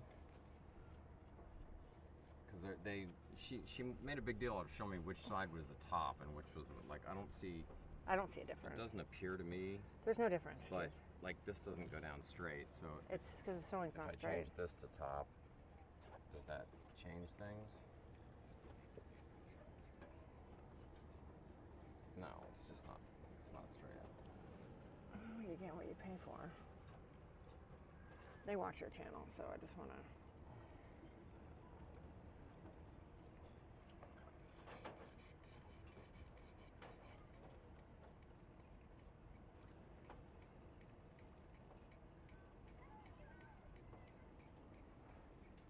All right. Well. I think you should hang them, and I think do it everything across the top. I want to clean the windows before you so that the salt doesn't scratch the window, or hose it down, and then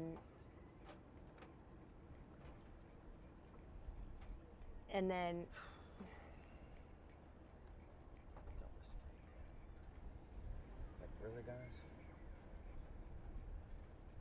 Yeah, see, she made a big deal out of like which side was the top, because I guess the top is slightly longer. But like one of these is shorter than the other, so there is a right way to. Is this shorter or that shorter? I would think this is longer. I would agree with you because if you look at the lines of the boat go like this. Yeah. But then that does that. I mean, I think you should just hang it the right way from the top, and then we'll put in some ghetto ones, and then we'll hem it. I mean, actually, we could even just sew it like this. That's not hard at all. I could do that. If that's how it truly is. Will you hold that again and tuck it in at the bottom? Oh, so it's longer on that side than it is. Look, this one Yeah, it's a little bit longer. is perfectly, that's the hem. It's longer on here.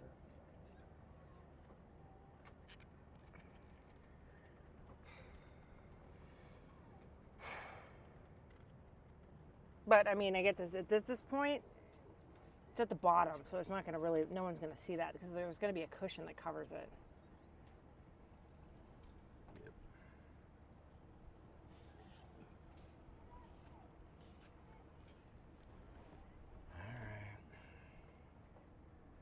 Just tuck it. I think if you just tuck it for now and we'll snap and a snap, and then when I figure it out, then I can hem it. That's easy.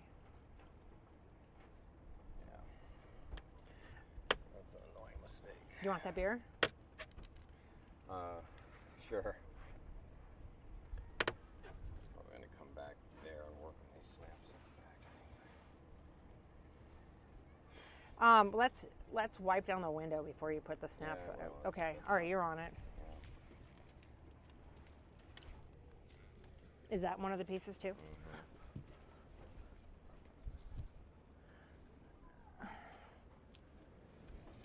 All right, well, what did we learn from this? Check their work before we...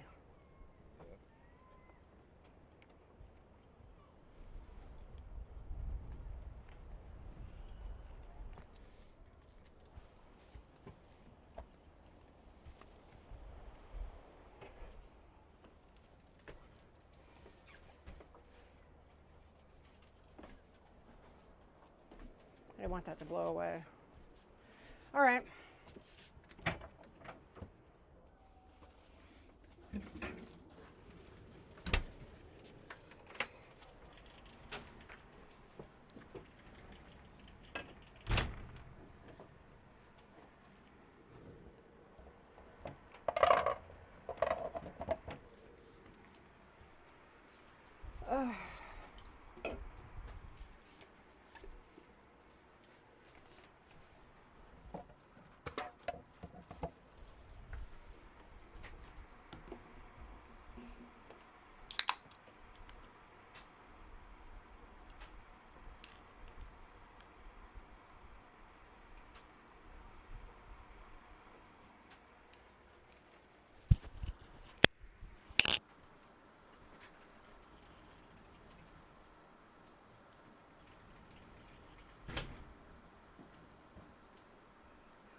And you have your pizza for lunch.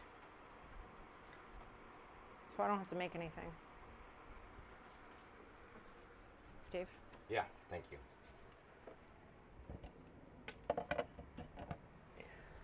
All right, I'm continuing on.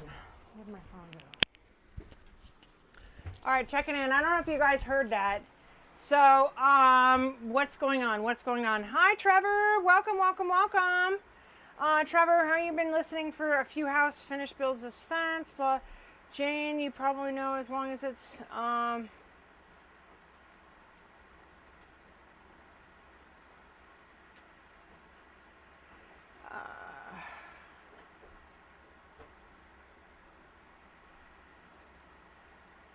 you know what, Jane?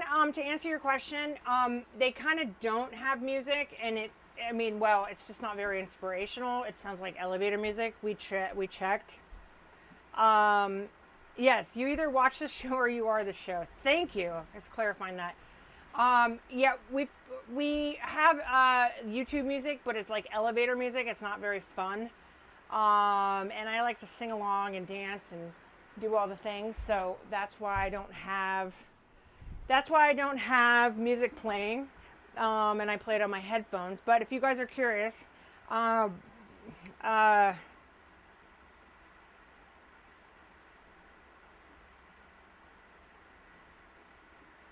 try to keep the volume down so the AI listener doesn't. Trevor, welcome, my friend. That AI catches everything too. You know when you were making that reel the other day, it caught that. Yeah, no, I know. But then there was another one. At one point, you were sitting at the helm and listening to a Michael Jackson song for some reason that you were playing on your phone, and it caught that one too. Like, I mean, it's almost crazy and basic. It's comical. It's just ridiculous. Yeah. So anyway, so what you guys are wondering about, relax now. Oh, thanks, Auntie Kim. So we had some sunshades made. Yeah, I'm going to explain this. Okay, so you're on there? Or yeah. I mean, you can feel, you know. No. I'll get back to cleaning, Steve. I'm going to show them the snaps I'm doing. And stuff. We have not. Hey, Cheryl. What's up, girl? We have not gone grocery shopping. Steve's going to take over now. We had sunshades made for the front, and I'm going to continue cleaning in here. I'm going to put my mic away. I think we're going to go grocery shopping tomorrow. Today, we are getting boat projects done and cleaning our asses off. I have scrubbed every surface inside of the salon and galley area and continuing on that because it was getting disgusting. It hadn't been cleaned since January when we were in Mexico. So that's what I'm working on right now. And then in the next couple days, every day, I'm going to take a new area of the boat. So Steve's going to jump in now, and he is going to talk about these sunshades that we had made. It's supposed to keep the temperature in the boat cooler, and we have yet to hang him because we've been so busy, but he was planning on hanging it today because that might help with our solar situation and less electricity. So he's going to jump in now. I'm going to sign off and put my headphones back on. I love you all. Love, love, love. Heart you.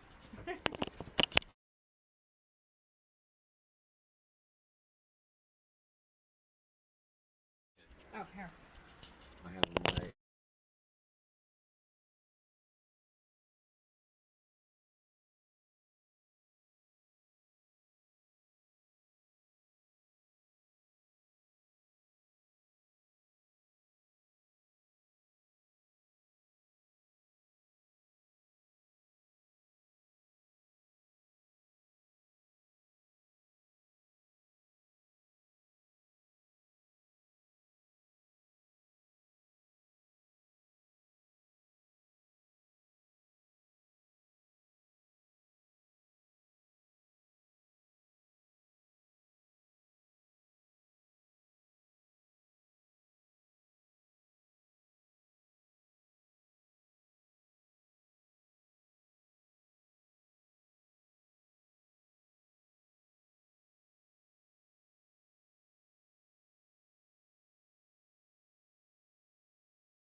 All right, that should have fixed that. Okay. Thank you, Cheryl. Appreciate that for catching that. It would help if I turned the microphone on. All right. You can tell we're sailors and not professional. Thank you, Sales. Somebody tell me now if you can hear me. Just confirm that you can hear me. I've got it on and fixed it. Yep, okay. All right, so let me start over again since I was yapping into the void and you guys couldn't hear me. It looks like our afternoon rain shower might be coming in. Anyway, so the design of the boat, the saloon of the boat, you know, has those long, skinny windows that wrap all the way around the saloon. And I often wish I could open those to get more airflow through there, but obviously that would be hard to engineer because you got to keep the water out. But anyway, they let a lot of sunlight in, and so the solar load makes it hot in there. And so we had these sunshades made with this nice fabric, and this fabric blocks something like 85% or maybe 80% of the sun, and is actually very similar to the same, you can see here, it's the fabric that we have that surrounds the aft cockpit here. It's designed to keep the sun off you, right? So they took measurements on those windows and made these sunshades for us. And the idea is that they would adhere to the outside of the window and block a lot of the sun, but not all of the visibility, so that we could still see out. And yet you would, the solar load, it would be not so hot in there. Sadly, and the folks who made them actually watch this channel, so they might end up seeing this. Sadly, there appears to have been some problem with the measurement, and they're much too long this way by about 2.5 inches.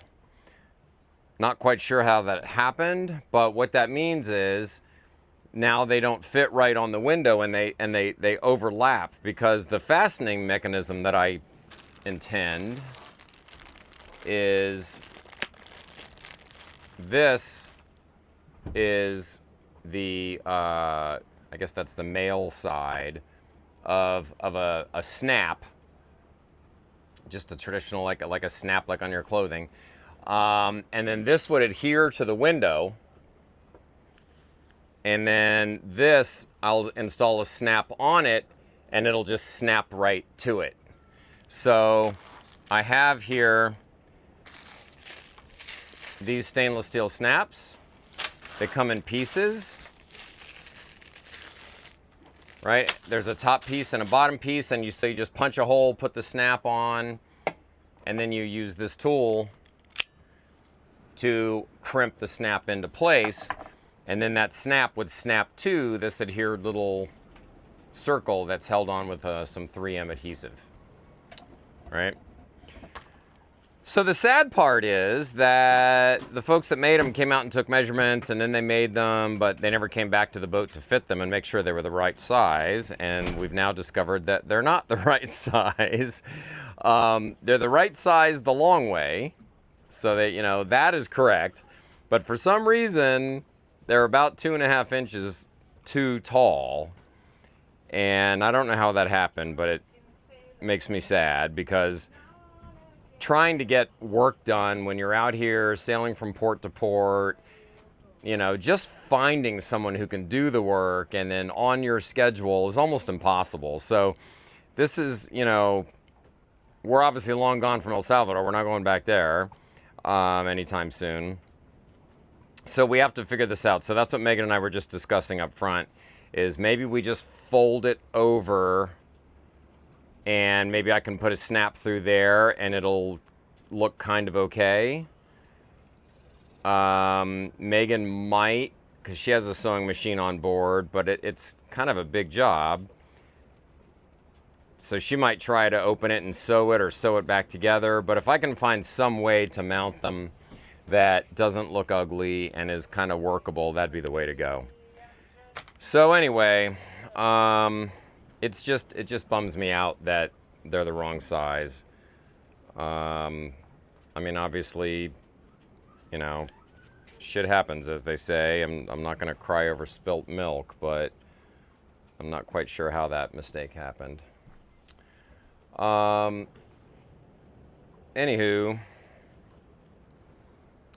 so one side of this is longer than the other, and that's the top. So I'm going to do this corner as the top right corner, and then to put a snap in, I have this leather punch, and all I got to do is punch a hole right in the middle.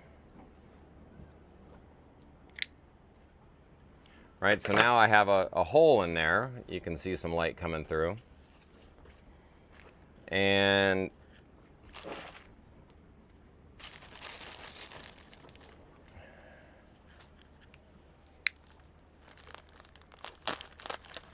all right, and then I need, this is the,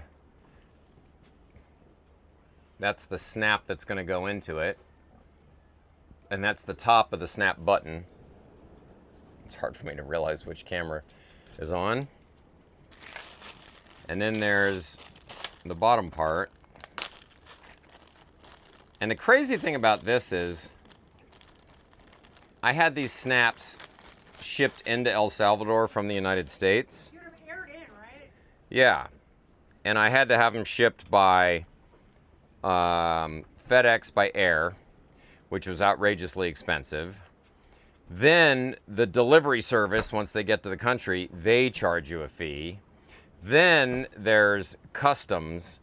So the reality is, these crazy snaps ending up costing more than the sunshades itself, which is insane.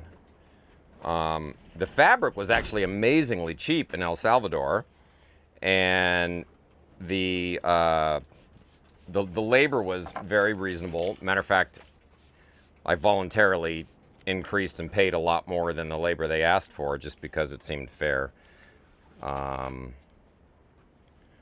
So now I just wish I'd had them fit it and measure it again. So anyway, so now, I didn't really show you that carefully. So that's the female piece of the snap, right? And then, so the stud part goes through this old hole, and then this side of the snap just fits on the back side. And then this crimper, it's got like a little pan that the snap head fits in, and then it's not unlike how a rivet works, where it basically flares that little cylinder.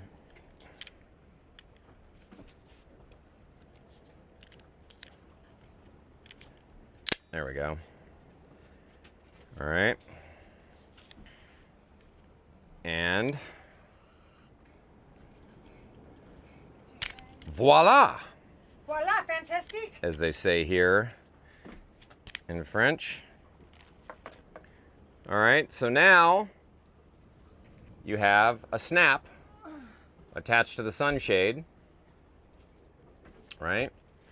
And it's all crimped on and should stay pretty solid. Feels, actually it doesn't feel quite as solid as it should. I'm gonna hit it one more time.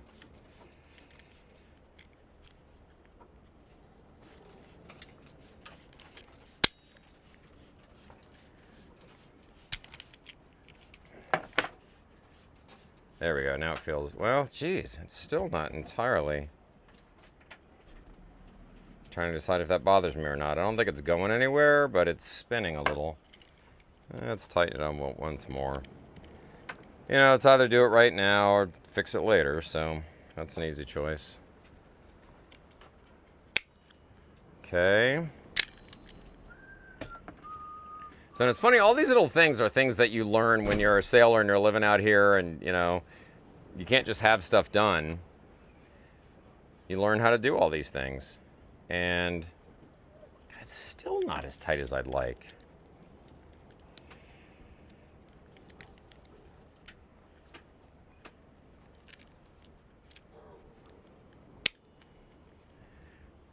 Man.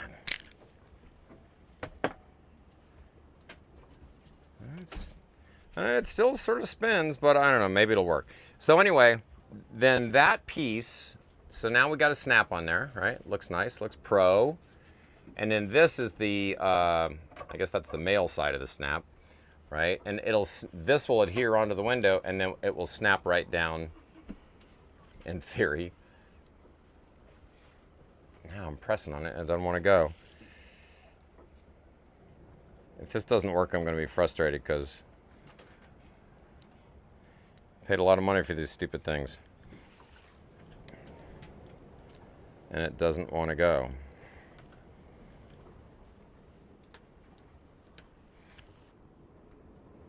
Oh, for heaven's sake.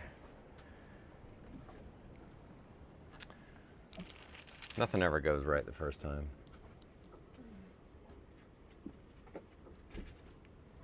Oh, maybe I just need to press harder.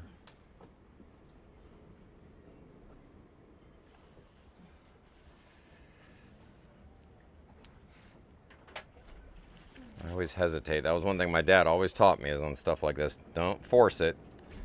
You're going to cause damage. There. Oh, okay, good.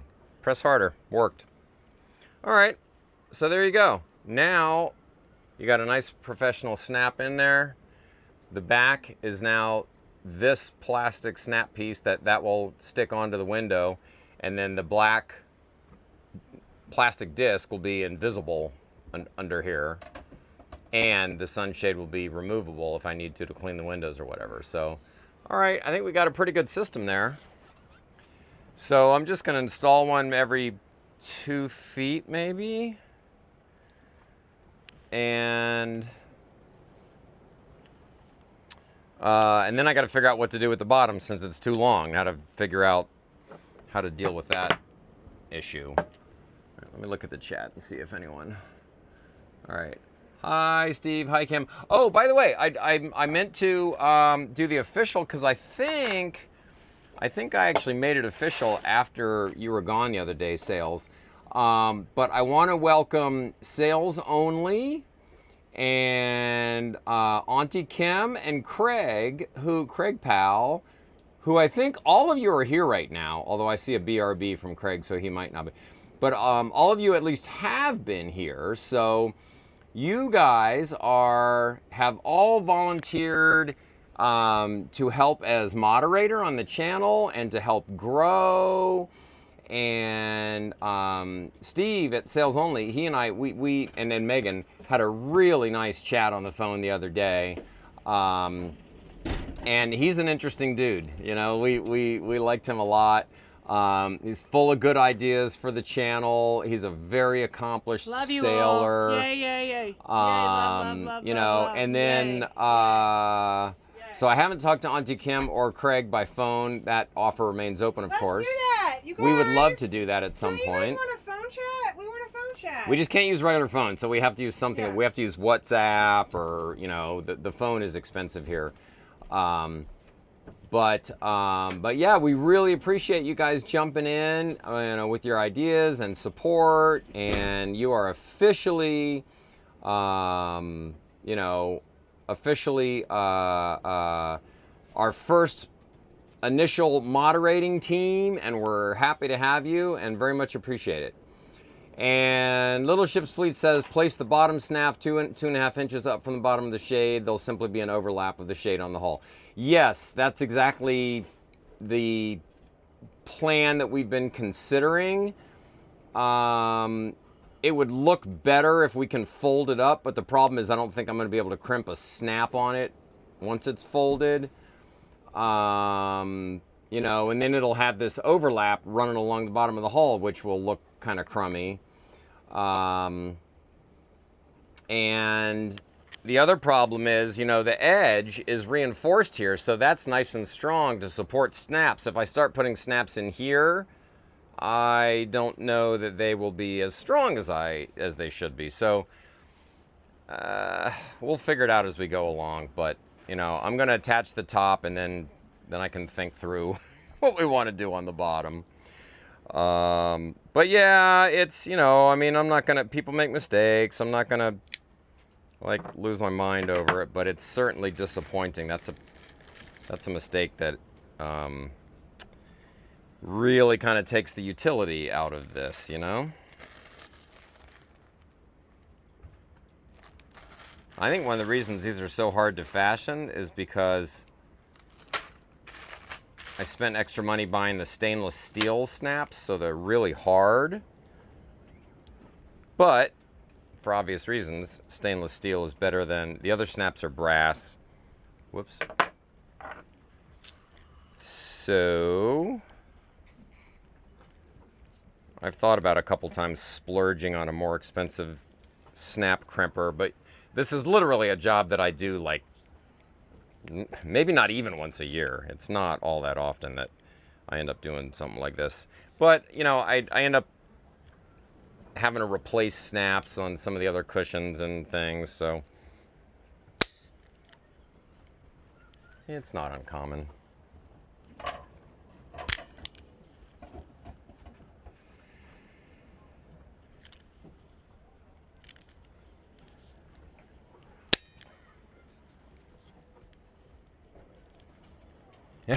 Measure twice, cut once. That was one of my dad's favorite sayings. And apparently, no, they did not. I was there when they came and measured. And I wonder, you know, like, on some, was there some kind of misunderstanding? Like, it's a pretty significant mistake. There's got to be some reason for it that I'm not really familiar with, but I don't know, man. It's a bummer.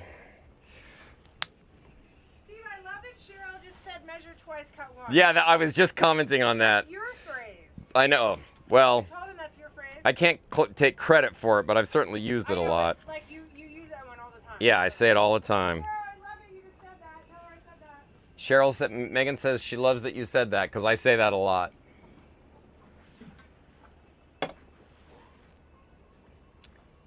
That is classic dad advice right there. You know, and it's such an important thing. I have so many of those little sayings from my dad. And the name of this boat was one of them. And my sons have learned a lot of that stuff from me as well. And that kind of stuff is valuable, you know, passing down human knowledge down the generations. You can't underestimate how much that's worth. And one of the things is just social commentary. I really fear our society is losing that. You know, like, how many people do you know that don't know how to do basic things? Working on a car is a good example. You know, when I was a kid, I fixed my own brakes, changed my own oil. I rebuilt a motor in a Volkswagen I had once. You know, I'm no hardcore mechanic, but I know how to fix basic stuff. And cars these days, you can't work on them hardly. Kids don't know as much about how to do it. You know, getting together and turning wrenches together is not a social thing anymore. I don't know, maybe I sound like I'm 100 years old, but I just feel like our society's losing something here, you know? A society of people who know how to do stuff.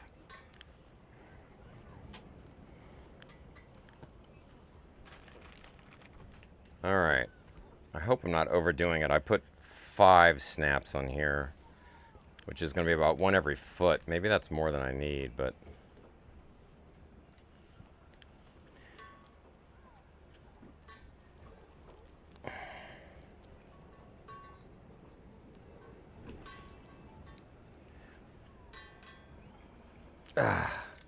Wow. They snap on here. I'm not sure these things are going to come back off very easily, that's for sure.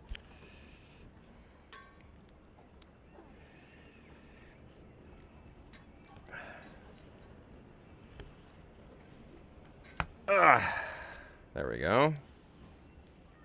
All right, and I'll put it halfway between there. So how's it going there, Little Ship's Fleet? I'm glad to see you guys in here joining us.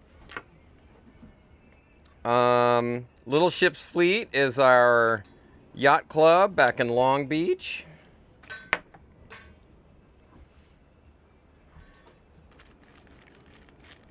And they had us in, before we left on this whole trip, you know, they asked us, hey, would you guys be willing to come do a whole presentation about how you've prepared for this trip and what's involved in it and what you've done to the boat and all that stuff. So that was a fun day. We had a lot of people come out and listen to us yap for a little while.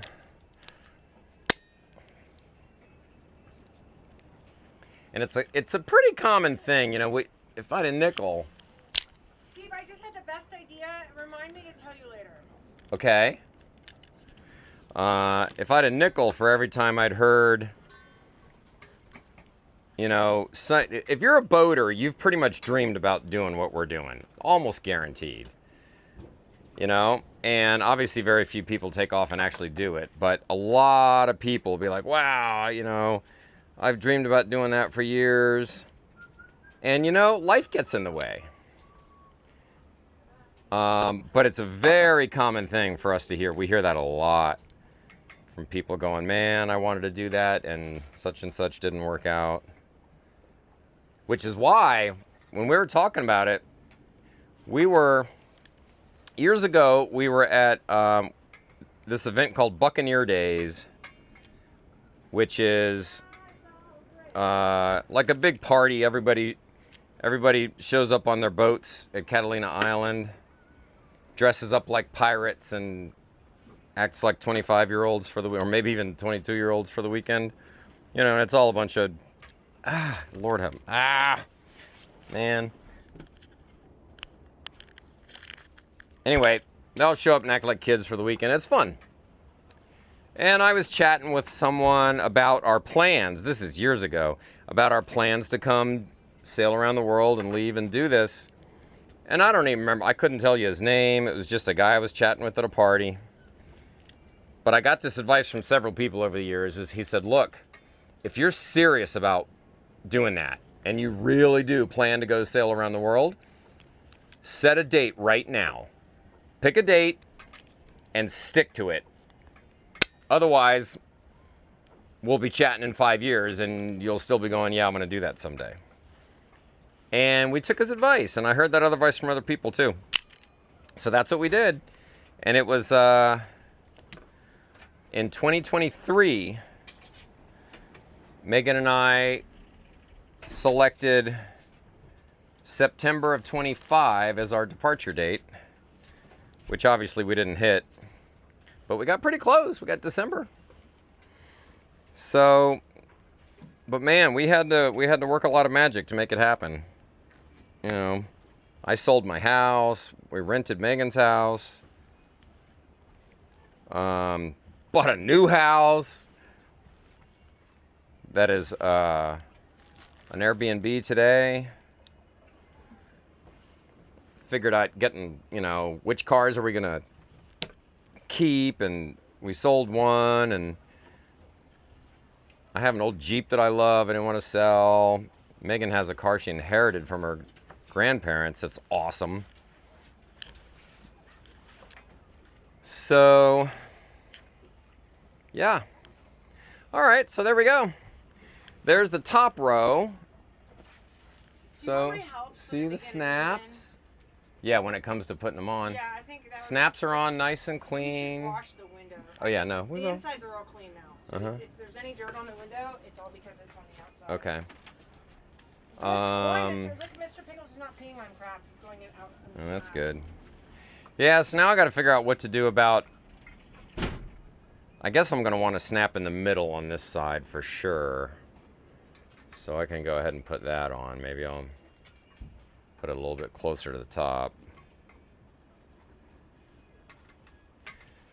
But actually, I think I'm gonna fit them before I put that on, and then I'll. I have my AirPods in when you're ready. All right, and then I'll decide. Plus, I might as well keep going on some of these snaps. Put them on some of the other ones.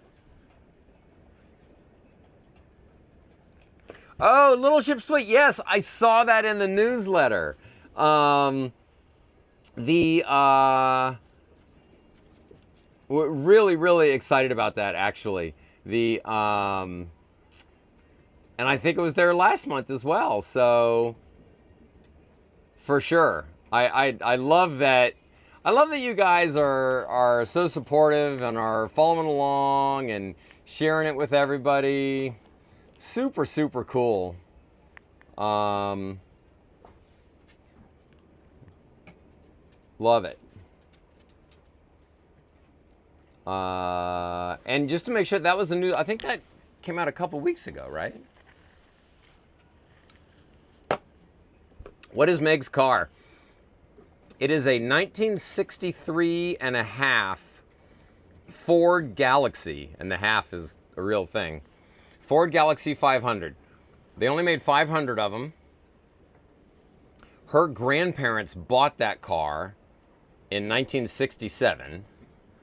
And he asked about what was your car, because I said you had a classic car. Who? Joshua. Oh, tell him. Yeah, I'm telling him. And her grandparents bought it in 1967. After her grandmother died, she inherited that car and also the house. So the car is, until we put it in storage, it's been in the same garage every single day since 1967. Because I'm so proud of it. It's my grandmother's car. It's beautiful. And the thing is my grandmother, she's just as classic. You know, she's classic. Well, she grew up in Ohio. My mom and my grandmother family moved from Ohio in 1962, I think. And they were just like fed up with being cold. Now here I am, I'm fed up with being hot. But so this car was my grandmother's car. I'm gonna search on my phone. Red car. This was my grandmother's car, and she took a lot of pride in this car. She took really good care of it. Car. Hand me that one. You know, it's her baby. It has the original, I think, like 100,000 miles on it. It's like 86,000 miles. 86,000 miles on it. And that car's older than me. It's, you know, 63 years old.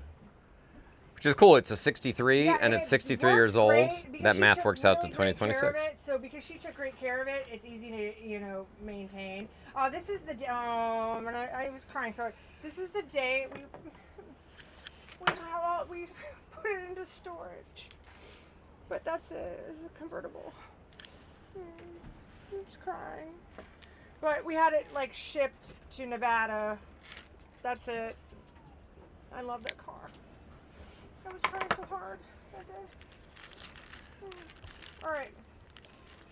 We're going back to it. It's okay. This is just, Let me show you a good picture of it. But you know what I mean? She gave it to me. Sorry, I'm gonna cry. Now I'm thinking about it. She gave it to me because she knew I was the only person in the family that would take care of it and not sell it. There's Steve taking it to work. Wait. That was the funny. We used to drive it as we drove it all the time. My daily driver. I mean, just around town, you know. We didn't take it on the freeway. Well, I used to drive it on the freeway short distances. Alright, so this is Steve taking it to work. It makes me happy. Yeah, it's pretty cool.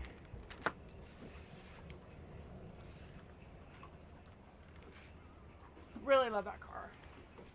And I promised her, you know, it's like there's something to be said about, you know, taking care of something old and like, you know, and you can always have new, but like taking care of something old and respecting, you know, it and not, you know, taking care of something that's like, all right, fine, it might be more convenient to have a car that has air conditioning and a radio that works and a top that goes, like, that's the other thing is, like, I needed to get the top repaired and, you know, I just didn't want to spend the money on it at the time. So I just kept it in the garage, and when, you know, if I needed to, here's... It's badass. I really, really love this car. Anyways, it's gigantic. You can fit like 4 golf clubs. It has been in Meghan Fabulous ads. That's funny. Oh yeah. Uh-huh. Oh yeah. Cheryl knows. Yeah, that's. You yes. recognize it. That's funny. This is it's the Meg Fabmobile. It's been in a lot of ads. I mean, and people would recognize me around town. That was one of the reasons why my grandmother loved it so much, is because everywhere she would go, people would recognize her, and they used to like.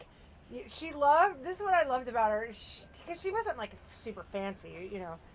She had a few nice things, but she loved that wherever she drove it, they would put it like in the valet, like right at the front, next to the Ferraris and stuff. Like, she loved that. Anyways, all right. I'm not going to get emotional anymore. All right, going back into cleaning world. It's like, there's not even a speck of dust in there, Steve. Nice. I know. Hospital clean. It needs to be, Steve. It's disgusting. Yeah. Okay, bye.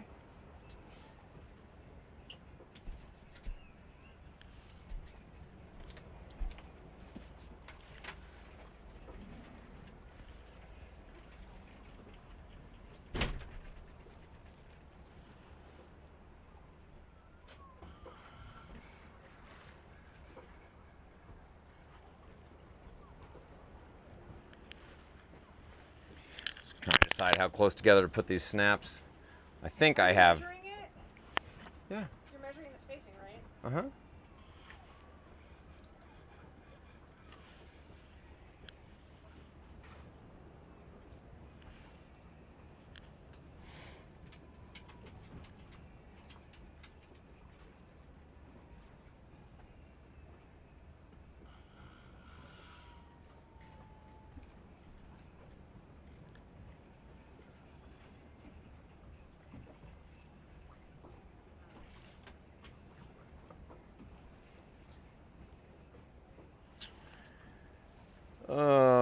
Because if I just put them on half, I think I end up with more than I need. I'm kind of thinking a snap every 2 feet would be enough.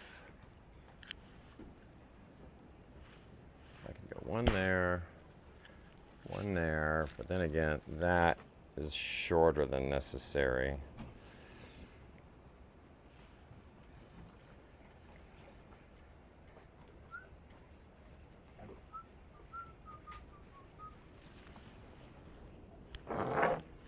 Oh, Auntie Kim, wow, thank you. That's so nice of you. Aw. Thank you so much. You don't have to do that. We're very grateful, though. That's super nice.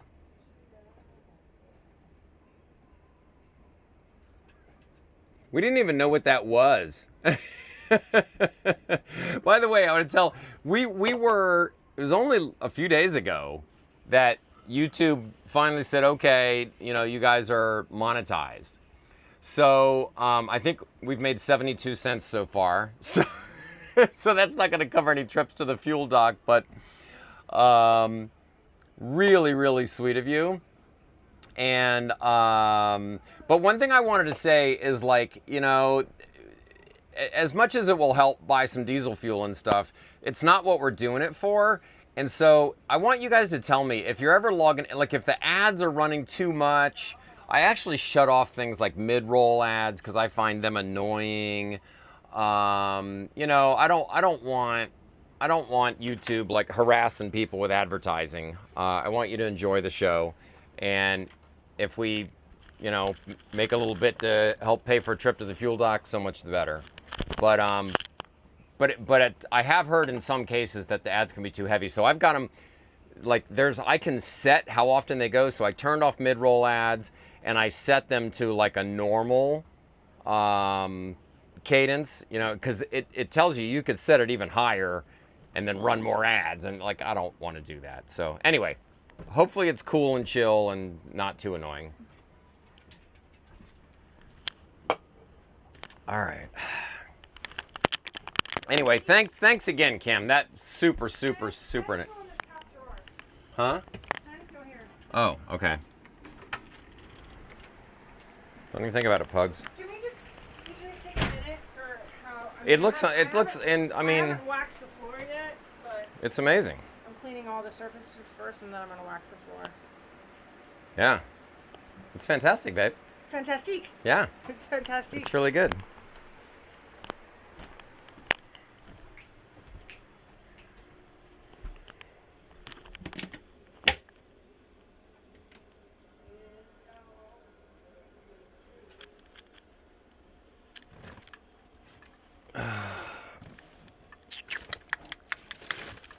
All right, where is that thing? Here we go.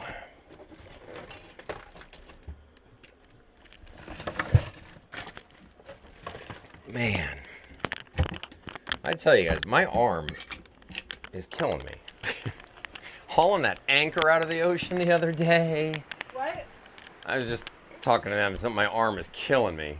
Hauling that anchor out of the ocean the other day. It's a nightmare.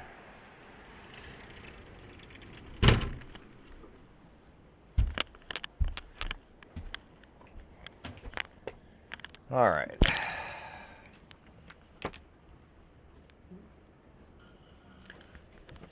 Open up PayPal, Venmo. Okay. Yeah, well, whether you need it or not. We do need it. You know, trust me, we are, it's a squeeze making this work. So every little bit helps, and we're super grateful. We do have, and I have it in there. I've set up Buy Me a Coffee and Patreon. You know, both of which are ways. Yeah, and you, I do not have YouTube Premium.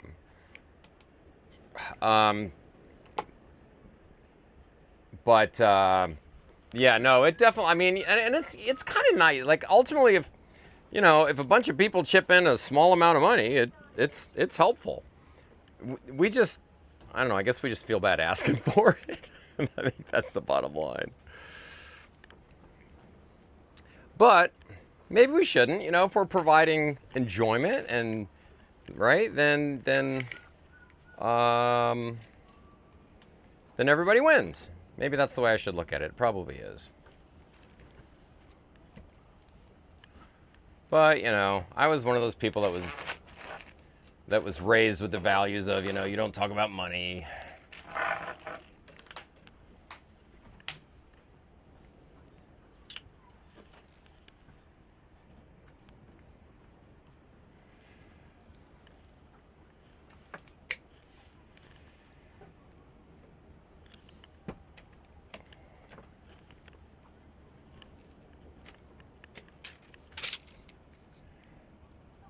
With YouTube Premium, no ads for you. Oh, that's it. Turns off your ads.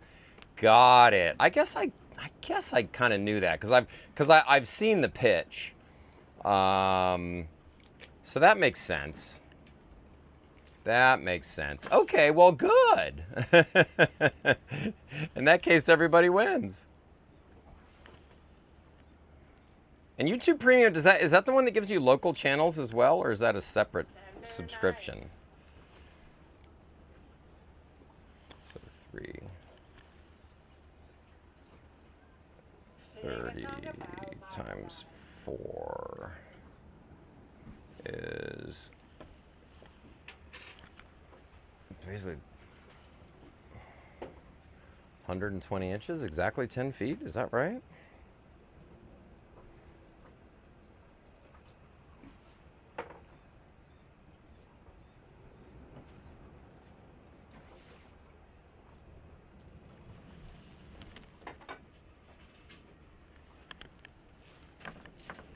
Yeah, YouTube TV.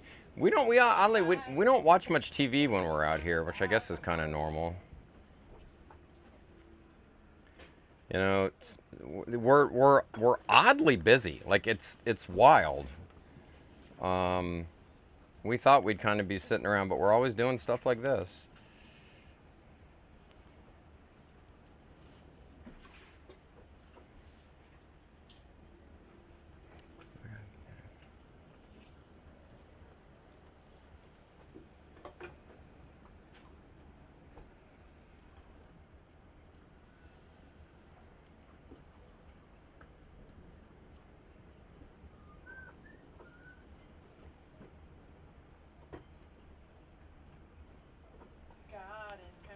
Well, it looks like I can just go put one every 24 inches. That should work out well. I put them closer together on the first one.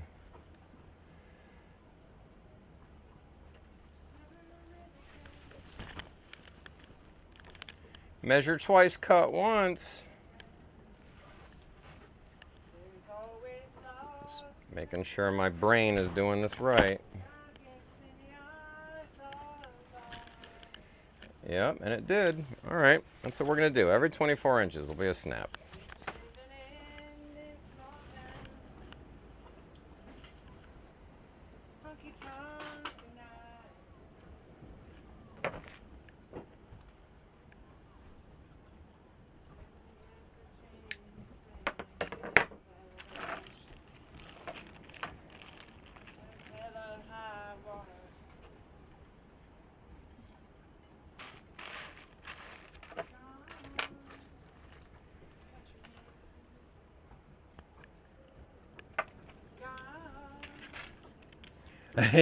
You and Megan never stop. Yeah. It's funny. When we left on this, we really thought there would be a lot of downtime where we're just sitting around, lounging, you know, and going, oh, what would you like to do now?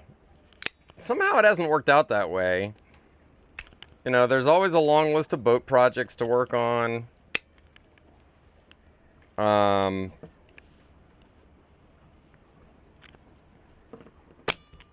Megan's in there cleaning. And of course that doesn't even start, you know, the sailing itself. And yeah, we stay pretty busy. There's not much risk of me getting bored in my retirement. I remember my grandfather, when he retired, he spent way too much time just sitting in a chair and watching TV. And I remember watching that going, man, he just is not, well, not what I wanted for myself. I'll put it that way. Gotta fix supper. All right.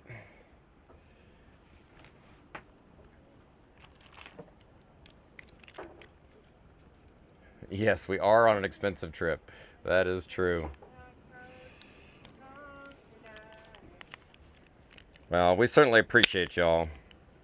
We don't expect a single thing, except for like, comment, and share.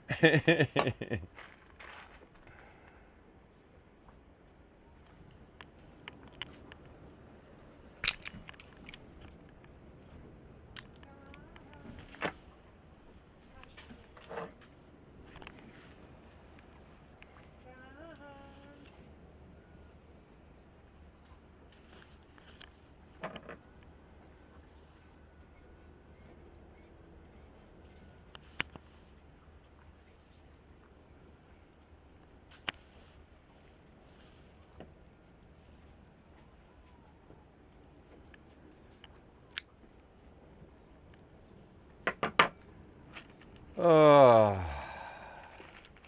this is going to end up being a... Well, I guess I kind of knew it was going to be a big project. That's one of the reasons I've been putting it off. You know, it's just... This kind of work is not my favorite. This sort of detail kind of work. And that's why I'm always amazed when I watch Megan sitting there crafting. And she loves that. But I would lose my mind. But I guess in some ways, maybe it's not that different from turning wrenches.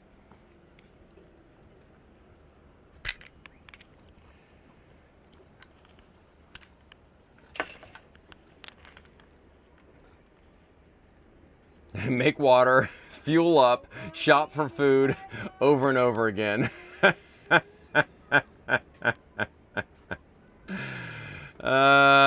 not wrong, Cheryl. You're not wrong. And you're right, when you retire, you got to keep doing something, you know? I watched my dad, and it's funny, I'll confess, I even, when people first were like, oh, you know, hey, we'd like to volunteer, we could be a moderator, we were kind of like, wait, you know, why would you want to, like, we didn't even know what a moderator was. We're like, why would you want to do that? Is that, and, you know, and then we figure out, and Steve was telling us, he's like, you know, it just, it makes us feel involved. We enjoy it. It's something fun to do. It's social. And that made sense to me. And it actually reminded me of when my dad retired. And he stayed super busy too. He became the docent at the local lighthouse museum. And he had several things that he did like that, where he was very, very involved in just, you know, community and stuff that was keeping him busy and engaged. And that, you know, captured his interest. Because he was a defense contractor for years, you know, that's, I'm sure that, I mean, he enjoyed it, I think, but it's not what he did for fun, obviously. And then once he was retired, you can go do what you want to do for fun. Pretty good stuff. Been retired for 5 years and always looking for more places to volunteer and help. There you go. That's absolutely. And it just makes total sense, you know? And it's like, if you can find something that's fun to be a part of and you enjoy showing up and totally different from, you know, work. We all went because we had to. A lot of us are retired now. And I remember those days. I remember days waking up and swinging my feet over the side of the bed, putting them on the floor, and just, you take a deep breath, and like, all right, here we go, you know? And I mean, there were times I just hated my job and the politics, you know? I don't miss corporate life, that's for sure. The agendas.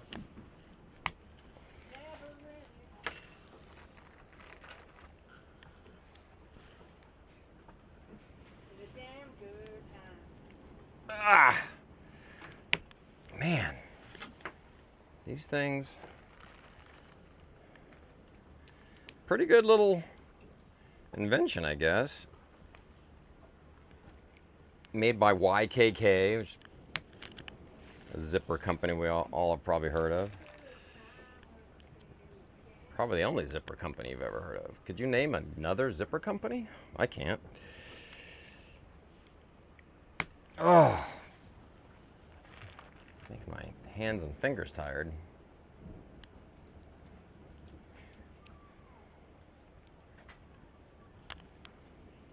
Damn good time. Ah. Man.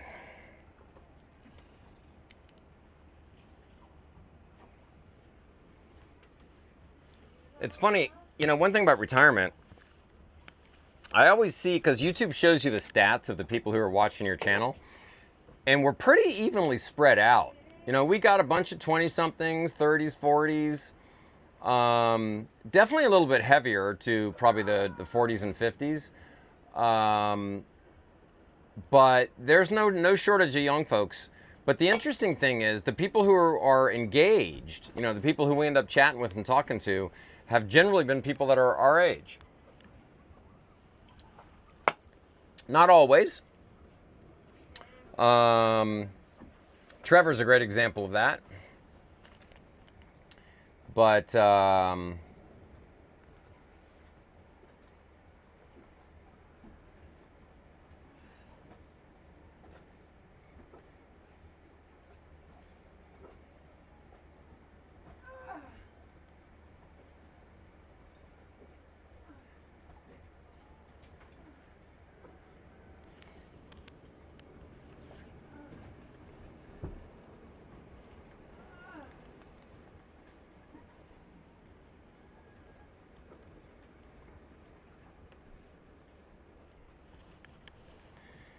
all right, that's two of them that are ready to go along the top.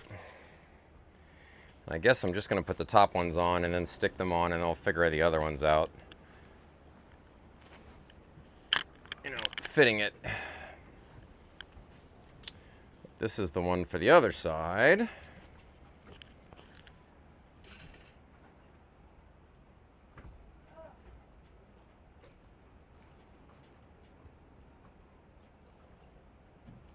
We'll just do this exactly the same way.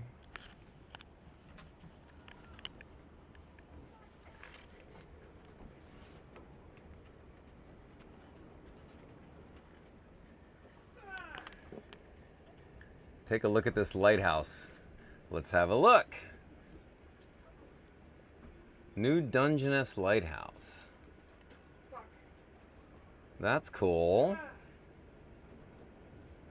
Where is this? Dungeness makes me think San Francisco area, but somewhere.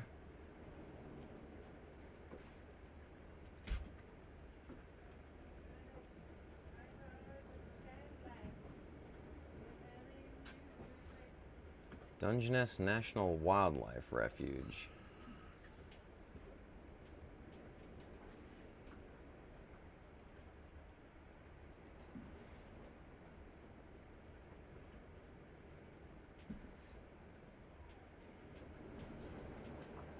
Where is this?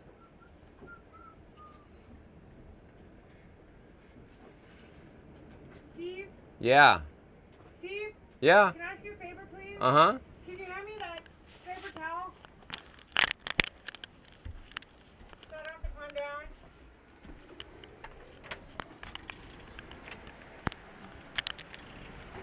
Thank you. That's... Pickles is certain he's gonna die if he doesn't come inside right now.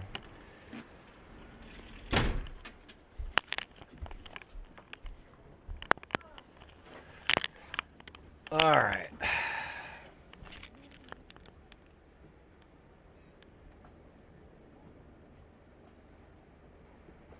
Scroll to the bottom of the page and you'll see the location.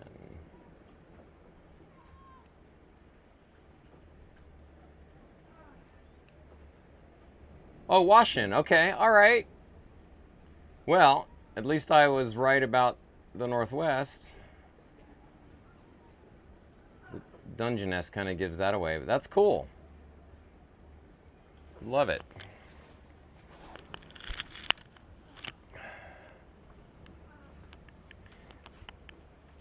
Megan's sister lives up that way, at least in the same state, in Tacoma. You guys might be aware.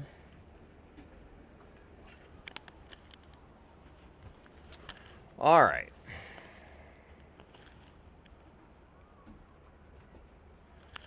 So I'm going to do exactly the same thing here. Make sure the 24-inch rule holds up.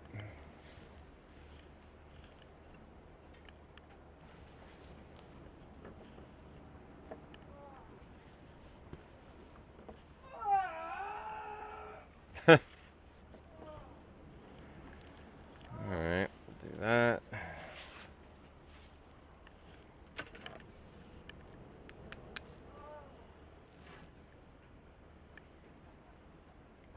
Yeah, I tell you, my dad was the docent. It was a lighthouse in Solomon's Island, Maryland.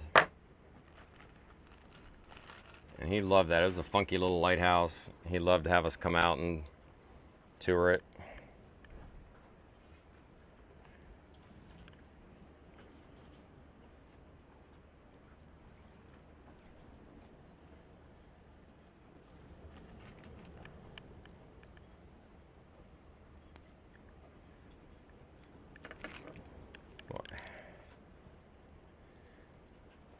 This is thick. Shoot. All right.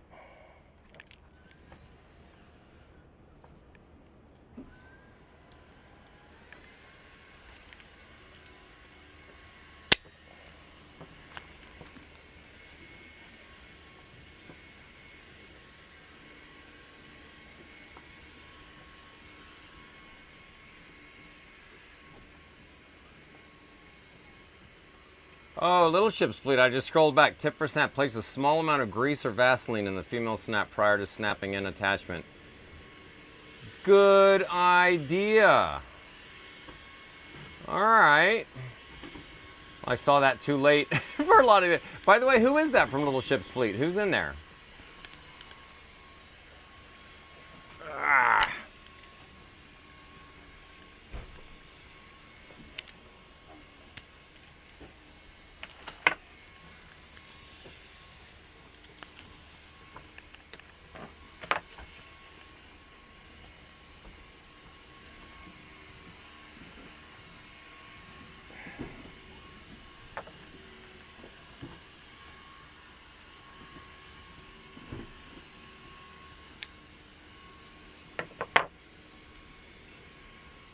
Yeah, maybe someday we'll sail by the lighthouse on the way to Tacoma. That's a long way from here, but maybe someday. People that have to try to come home from this part of the world, that's how they do it. They sail all the way up past Hawaii, I think, and there's a way that you can, if you get far enough north, that you can sail back. I don't really know the route. But it's pretty much impossible to sail eastward along the equator. Ugh. God. Yet another task that is hard on my arm.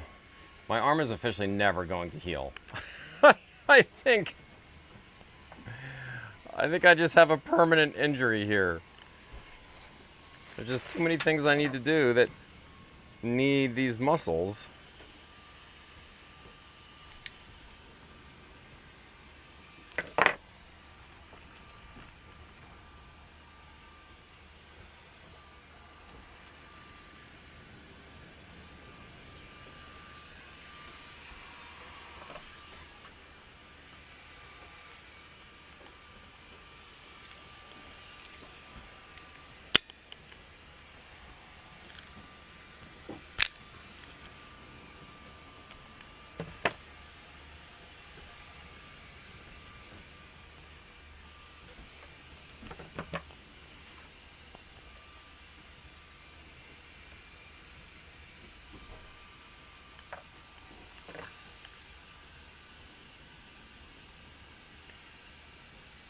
Well, I'll tell you one thing.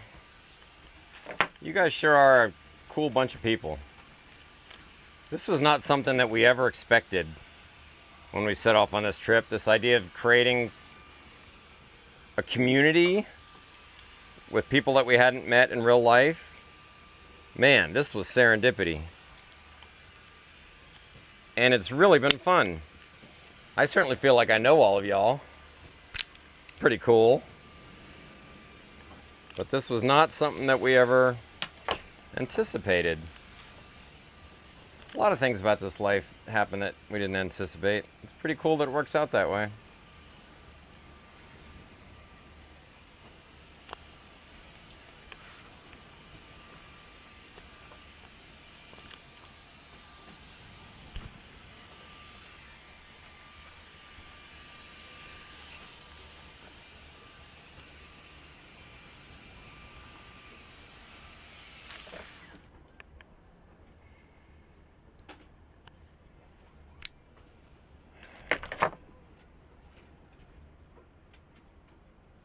I bet none of y'all anticipated that you'd be watching on YouTube, watching a guy put snaps into a sunshade.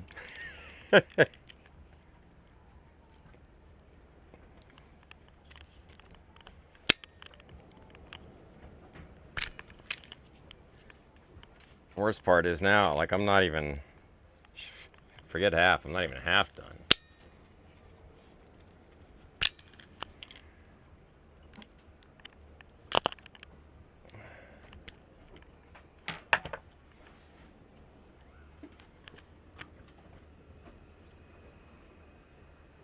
Off topic, but question, how much fuel would you use to run the generator to power the air conditioning in the bedroom? Yeah, that's a tough one. Because I would love to just turn it on every night. And it's not even about just fuel, but it's really not to run every single night. Then you'd be doing an oil change every 2 weeks, oil filter, which we have a hard time even getting filters. I thought I just brought like 100 oil filters in my luggage. You got like 5. There's only 5? I thought I brought like 10 of them. Yeah, those are for the motors. There's a bunch for the motors. Some of them were fuel filters. But filters for the generator, maybe 4 or 5, something like that. But yeah, it's maintenance. It's also just, you run it every single day, and that's the sooner that it's going to die. So it's just not a practical thing to, what we do a lot is, we're doing this right now, in fact, is the batteries are a little low, the solar's not going to catch up today. So instead of running the generator today, I'll wait until tonight and run it tonight so that Megan can be cool as she's fallen asleep. And then after it runs a few hours, we'll shut it off in the middle of the night. But by then, it's already kind of knocked the edge off and gotten a little bit more comfortable. Because it's reasonably cool at night. But yeah, just running it on a routine basis every single day is really not ideal.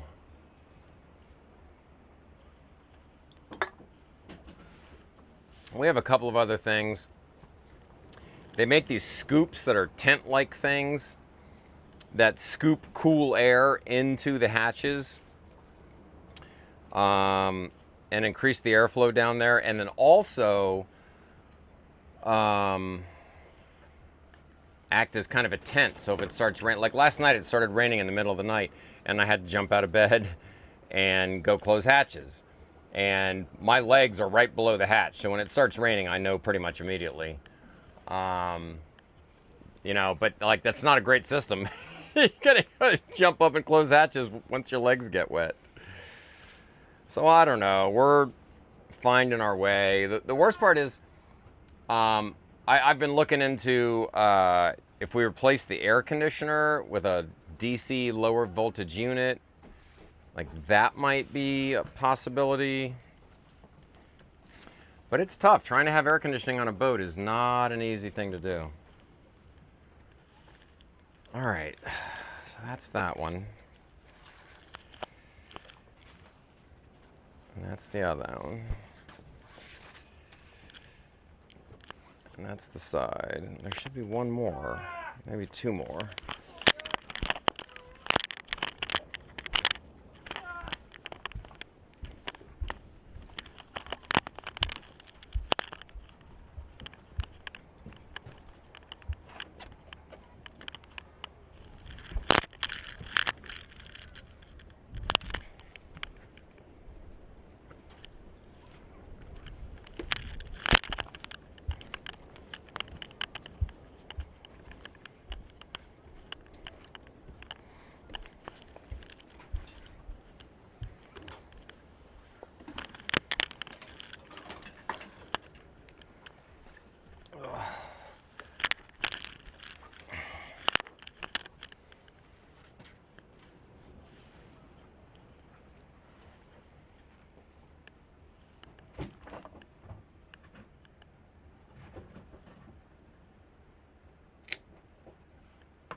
We have scoops for the hatches. Yeah, we really need to get those.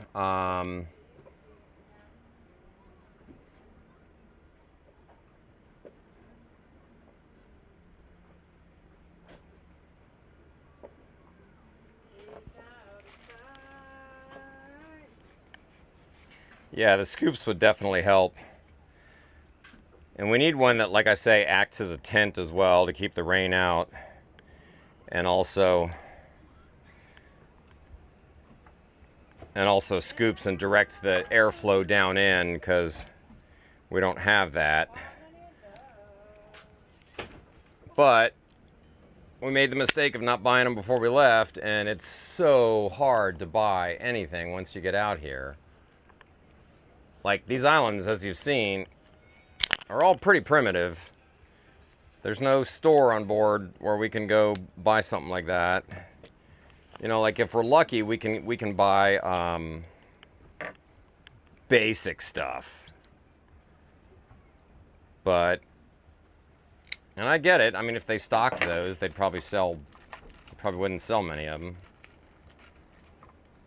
I mean, right now, the harbor's crowded, and there's, what does that mean, 5 boats? You know, it's not a big market for them. So I understand. That's one of the biggest things we've noticed that's been maybe the toughest. Once you leave the United States, man, in the United States, you can get stuff. You can get almost anything you want. Name it.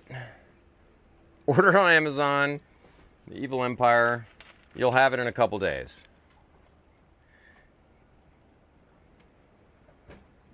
And once you're outside of the United States, man, that is just not true anymore.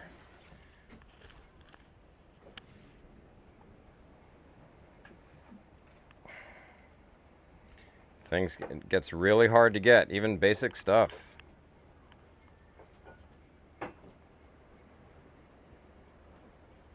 Man, this is thick.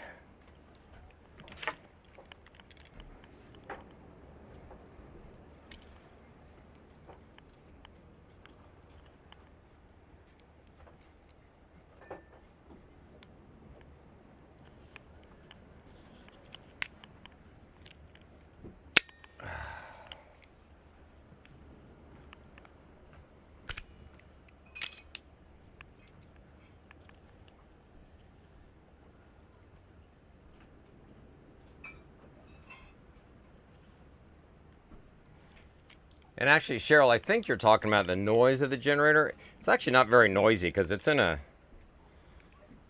cabinet that's insulated for sound, so other boats probably don't even hear it when it's running.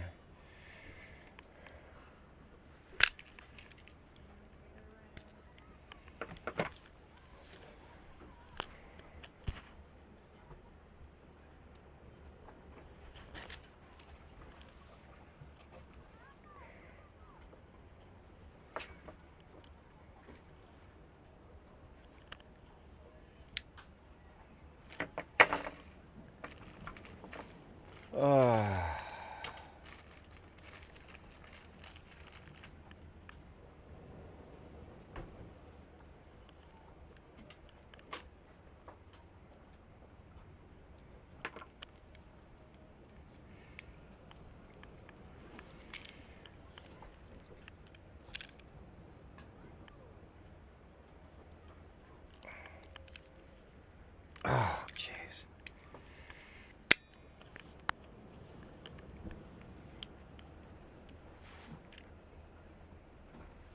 Oh, nice, Craig.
Little Ship's Fleet. See the last Little Ship's Fleet post. Do you mean on Facebook? Hey!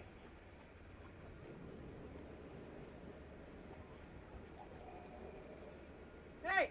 The last one is about... No, wait. Hey!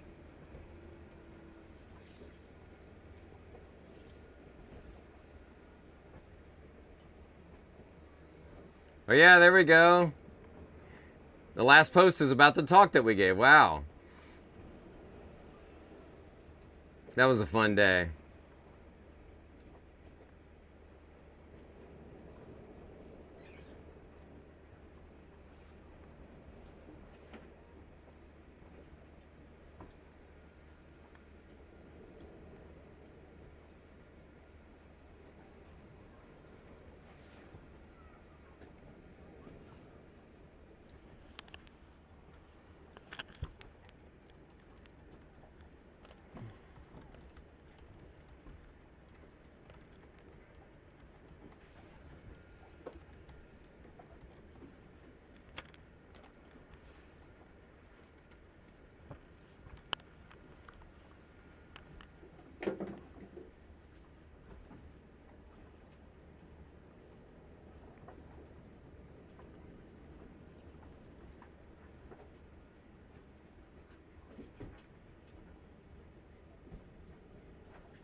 Oh, I'm glad you said that, Little Ship's Fleet. I actually just went to look at it, and I found we were not already following you. Shame on us. Okay, that has been fixed. And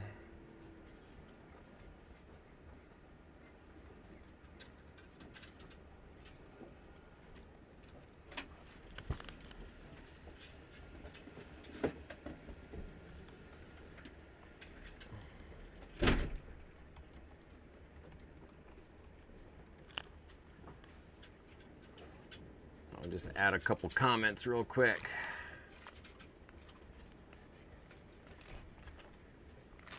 There we go.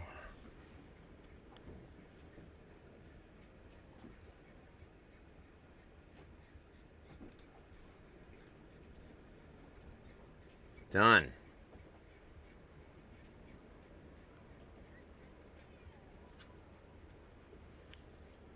Oh, when you say the last post, you're talking about the grease on the snaps. Oh, you must not have heard me say that. Okay, yep, I did hear that. Absolutely. Absolutely, thank you. I'm going to put some of that in there. Much appreciated. Here I was thinking you were talking about the last post on Facebook. But I went out there and looked at that and found out that we were not already following you on Facebook, so that was a mistake. So that's fixed.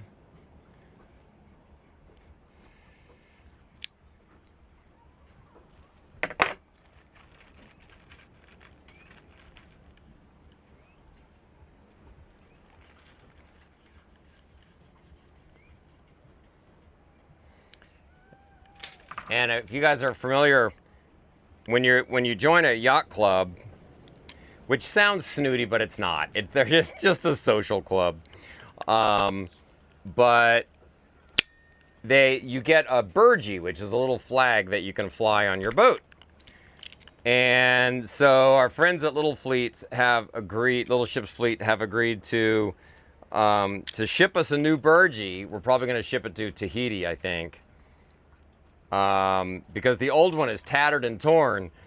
And so we'll ship the old one back to them, and that can go in the clubhouse because it went across the Pacific Ocean.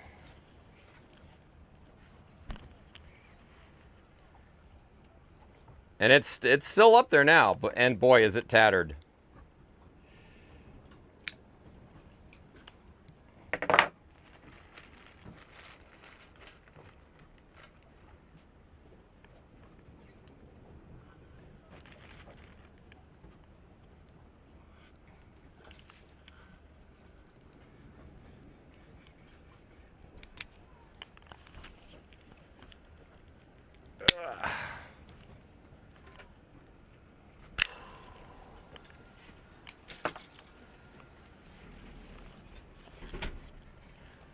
All right. That's still not quite halfway. That's all the snaps along the top of 4 out of the 5 shades.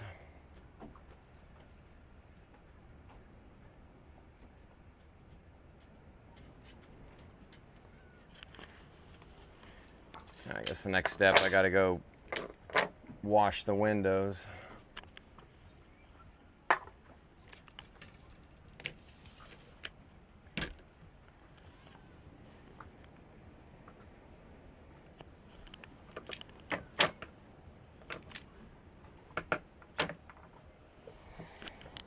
Mm.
Tired. All right. I'm gonna go wash windows.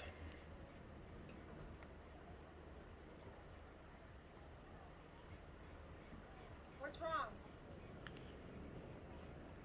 Nothing. I'm just resting. I gotta go wash the windows next.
You're working hard, babe. I needed to be done, Steve. Yeah? It's not just good enough. I'm not going to take that. Yeah? It's not about being good enough. Okay.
All right, now you guys, I might as well bring you along with me here. You're gonna see a classic bit of what I call linkage. This was not a task that I'd planned on working on right now, but I gotta clean the windows next as part of this project. And to clean the windows, I need that bucket. And in that bucket, I had used to store all of that anchor chain that I had out last night. And I've now discovered that I vastly bought overkill levels of anchor chain that I really didn't need. You know, thinking I'd be, you know, safer overall, which of course I will be, with a really heavy duty anchor and anchor chain. But that made it pretty much impossible to anchor with that thing. When I just wanted to use it as a stern anchor. And I bought all of that thinking at the time I wanted maximum safety, because if my auxiliary anchor ever becomes my primary anchor, I want it to be very heavy duty. Well, that's great and all, but so many of these things you don't learn until you get out here and just live this life. And what I didn't count on was, if you want to put out a stern anchor just as an auxiliary anchor, A, it doesn't need to be as strong anyway, and B, it's a lot harder if it's got all this chain. And it's, you know, I can't do anything about making the anchor smaller, but I can make the chain smaller. So what I'm going to try to do here, and this is where I could really use like a vice grip or something, and it's just not.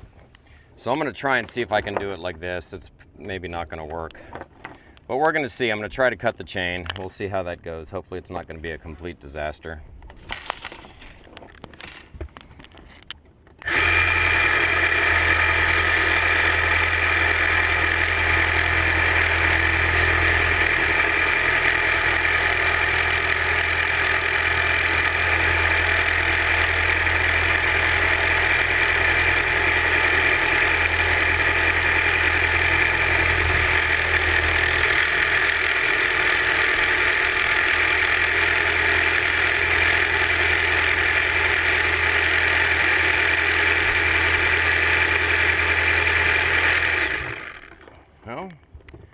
Better than I thought it was going to.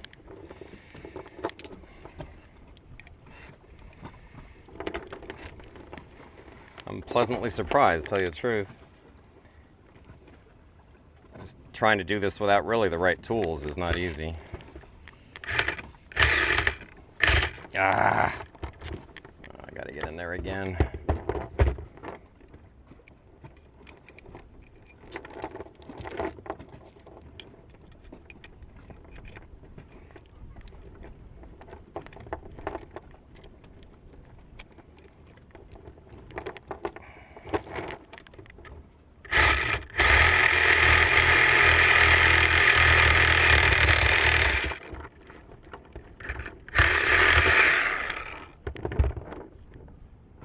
All right. Success. Through one side. I mean, it's a forged link chain, so now I got to cut through the other side. But that went better than I thought it was going to, so that's a plus. And I avoided hacking my leg off, so that's also a plus.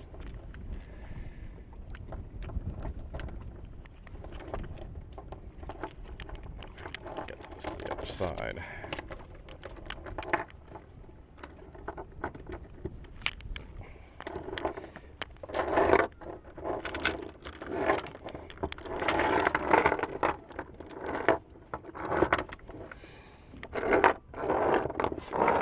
I definitely miss having a real workbench, that's for sure.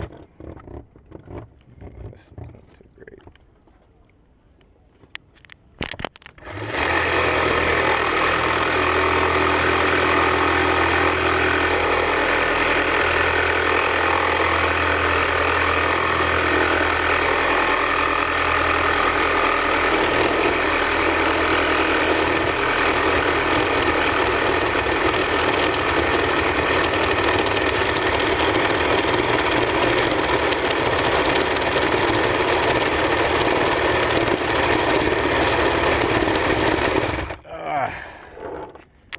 Close. So close.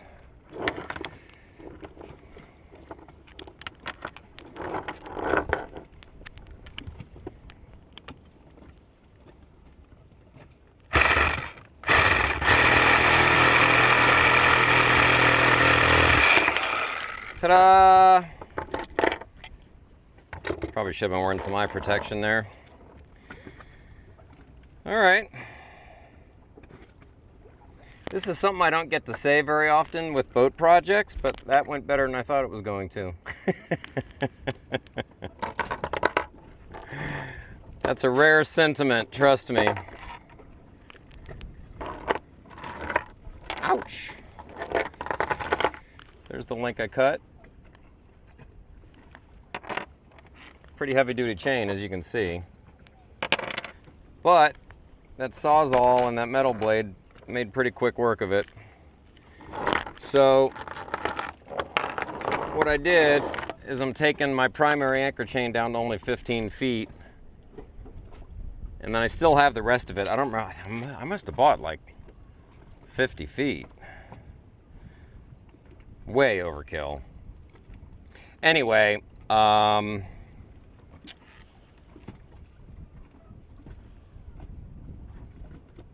what was I gonna say? I don't know. Anyway, so now I'm down to 15 feet, and I'll keep the rest of it as spare. I can join it back together with a shackle if I ever need that much anchor chain again. But it'll be massively more usable now that it's this much lighter. And now I just have to make sure I rinse down these metal shavings on the deck really well, because if not, they rust and stain the deck. And these are all the things that you deal with. But this thing, I almost didn't bring this with me. That's come in handy more than you can imagine. Right, Pugs?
Pugs. They're dying. What? Pugs are dying. Well, they're gonna die, I guess.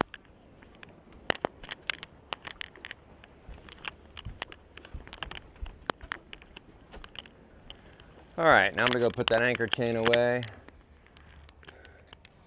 I'm wondering if there is a vise that can be mounted on top of a winch or another sturdy, strong surface. Wow, that's an interesting idea because the winches are pretty strong. Yeah, and holding it, you know, while hitting it with a Sawzall, probably not the safest thing I've done all day.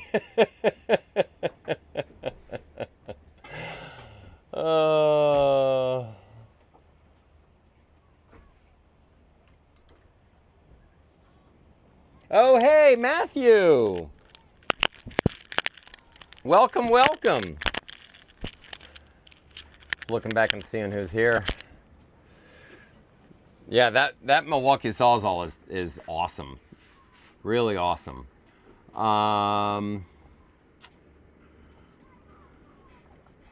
So yeah, and Matthew, you've been in here a couple times. I remember meeting you, and sales has certainly spoken highly of you. And yeah, we appreciate it. And it sounds like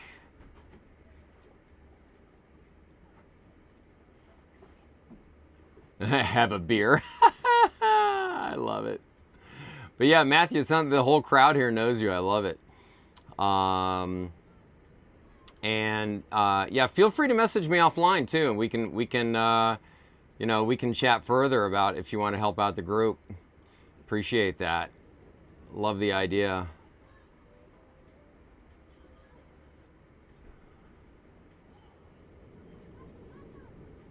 All right, I'm gonna go over and put the rest of this anchor chain away now. It was insane trying to lift all of that anchor chain. So totally unworkable. Just out of control. Yeah, you hear Megan singing.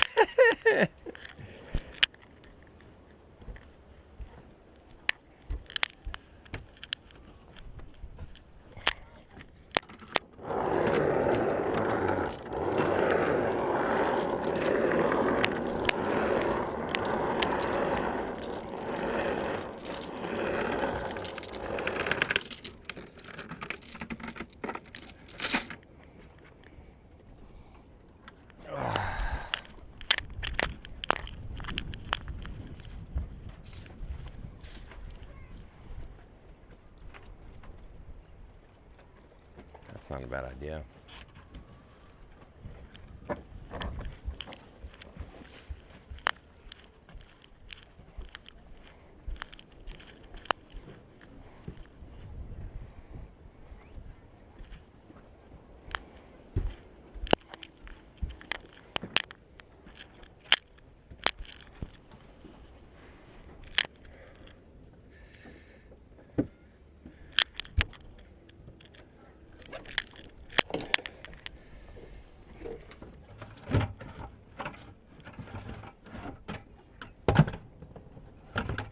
This is so wet.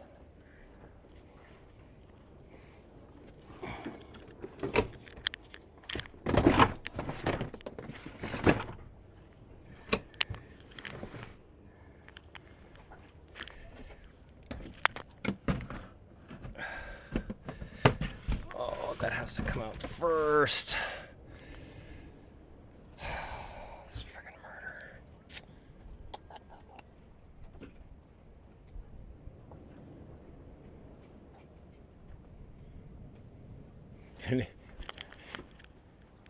Might as well share with y'all what I'm doing here. So this is my engine room. Ta-da! And under all of these storage bins is the port side motor. And when you're living on a boat, you gotta make every square inch count, right? So I've stacked all of these bins in here, and they have spare tools and all this different stuff. And I used to have them up front where they were more out of the way, but because they were so heavy, they made the bow ride really low in the water. So I moved everything back here to this shelf on top of the engine room, which is great. But then when I want to get down into the motor, it's a real pain in the neck because these things all have to be removed in order to do that. But it's better with the weight here, and this is all heavy stuff, so is what it is. But what I just decided was all of this extra anchor chain, I was going to take it back up and put it in one of the forward lazarettes. But the more weight that I can keep in the stern of the boat, the better, because she's been riding low in the bow. So I decided to put that chain down here in the bottom of the engine room. It means I got to take all these stupid bins out. That's life. Here we go.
Ow.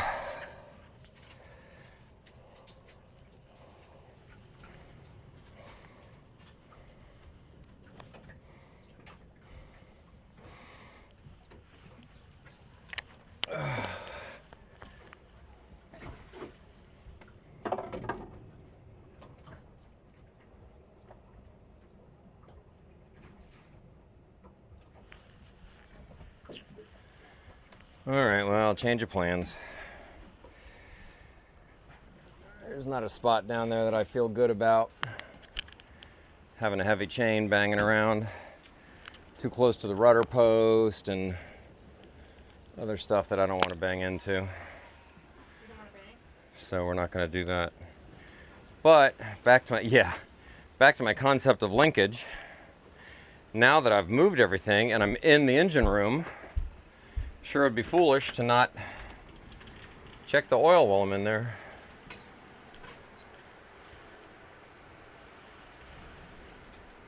Are these trash? No. Will you shut the door? Thank you.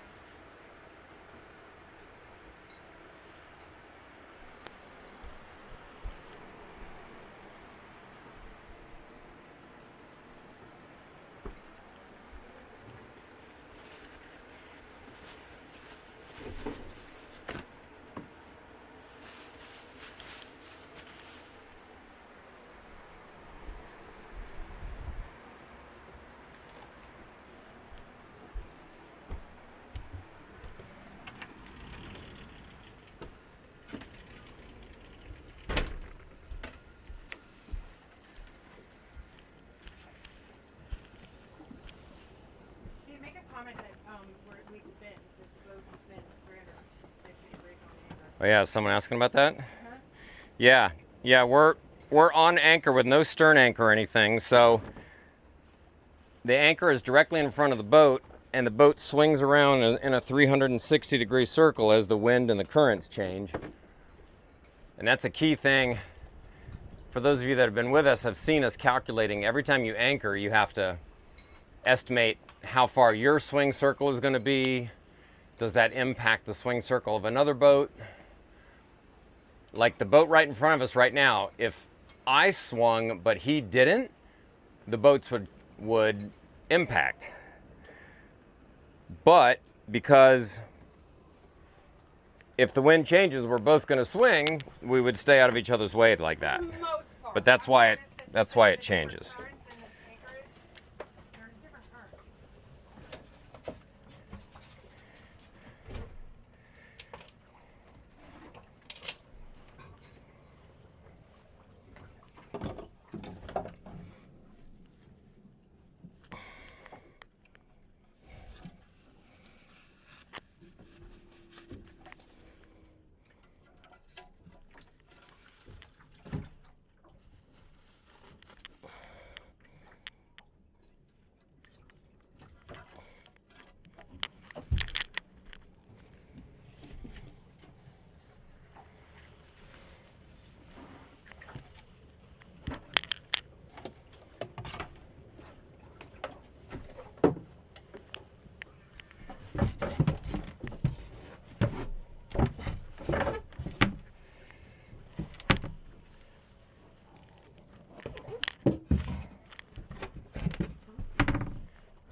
Well, so I just checked the oil and the sail drive is a little low, but the good news is that the seals are in good shape. There's no sign of any seawater intrusion. And I gotta check my hours. I'm probably due for an oil change that more than likely I have to do myself.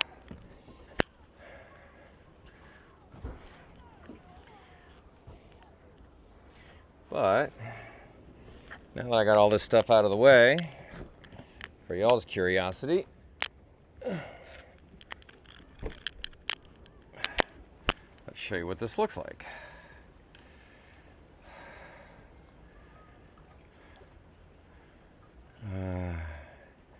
There it is. All right, so now we're looking straight down. Hang on, it's upside down. There we go. Looking straight down. There's the engine compartment. And as you can see, never does a bit of storage go unused. But down, so I'm up top looking down for your reference. And see, all of these are extra gallon jugs of oil, right? So every bit of storage, and I bought as much as I could. I have a whole ton on board. I found it at a good price in El Salvador and bought as much as they could sell me. And this is 57 horsepower Yanmar diesel engine. There's 2 of these on board. And the oil dipstick is under this way. It's fine, but probably ready for an oil change. This little orange cap is the one I was most worried about. That's the sail drive, which is kind of like the transmission. It's basically like the transmission that takes the power down to the output shaft to the propeller. And if the seals around that output shaft don't hold up well, you end up with seawater mixing into the oil. And that's a problem I've had numerous times. It's a very expensive fix. It can't be fixed unless you're pulling the boat out of the water, which, like, I can't even get done around here. So it's a problem, but I was very happy to open that up and find it in good shape. So checking everything out, like, you know, coolant, oil, everything's good. I need to top that off just a little bit. So somewhere I have one of these jugs that's already partially used. I got to find it. And then top up just a little bit to that one, and then I'll be good to go. But you see how these distractions happen? Like, I literally started this because I wanted to store the chain here for the weight, and I couldn't find a place for the chain. I'm like, well, I better check the oil while I'm in there. And now I check the oil, I find it needs a little bit. I mean, it never ends, man. It never ends.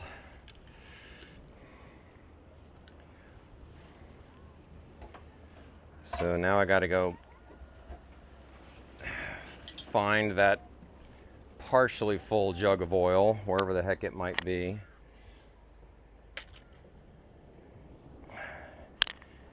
There's hopefully one of those down there.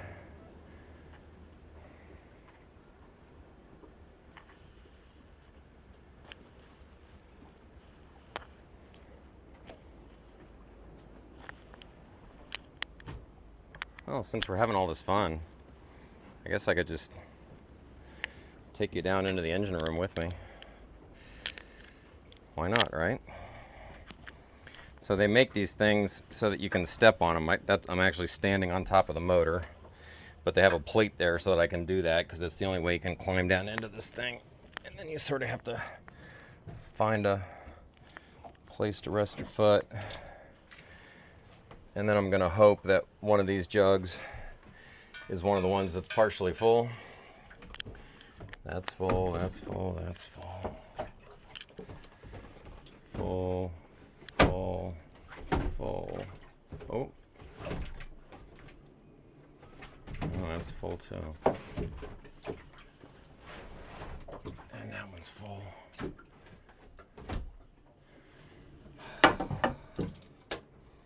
Problem with this is, like, if I can't find one of these that's already partially empty, and all of these are brand new and full, then I'd have to go, that means it's in the other engine compartment, and I'd have to go open that up. But I think I'm gonna make the decision that, you know, having one more partially full jug on hand is perfectly fine. So I'm just gonna open one of these up, put a little oil in here, call it a day. Is there any chance that my funnel is in this engine compartment versus the other one? What are the odds of that? Never works out that well, does it? I thought I used to keep it right there. Damn it. I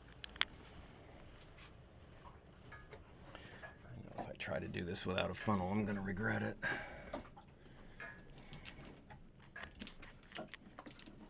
Oh, especially since the ocean is swaying around.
All right,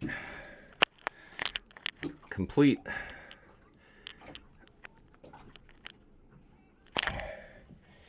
And I did it without the funnel and didn't spill any. Nobody's more amazed than me. All right. So now at least I know this engine's good, other than probably needing an oil change.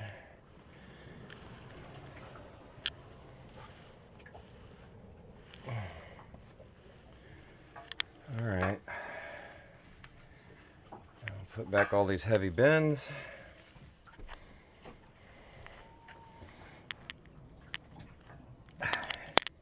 And get back to what I was already working on.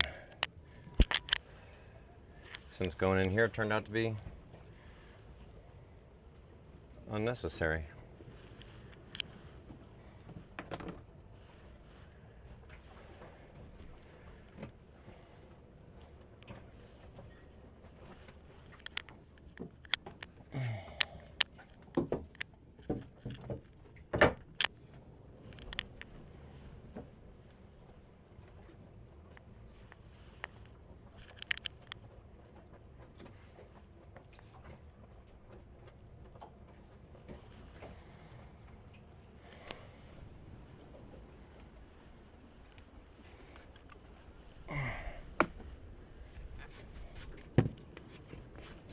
Ooh.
All right.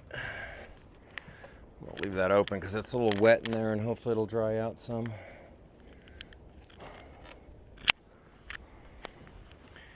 All right. Now I'm back to needing to put that anchor chain somewhere. I guess it'll go in the forward lazarette, which I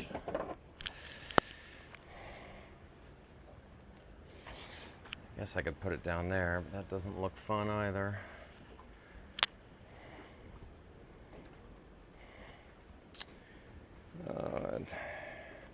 It's just not going to make that big a difference. I'll just do it.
All right. Why not take you up to the front with me? I'll show you this anchor. And then I think you'll understand why I was struggling so much yesterday, or 2 days ago, whenever that was. What the hell was that?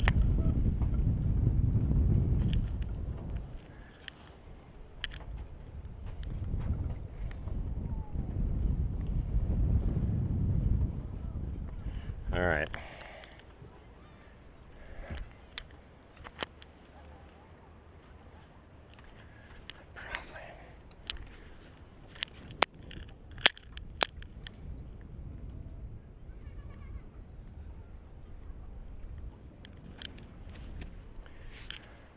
Okay.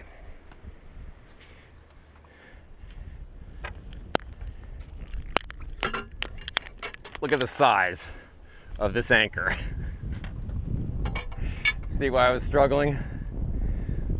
So when I bought it, I was thinking I better get an anchor that's big enough to act as the primary anchor for this boat, which this one is.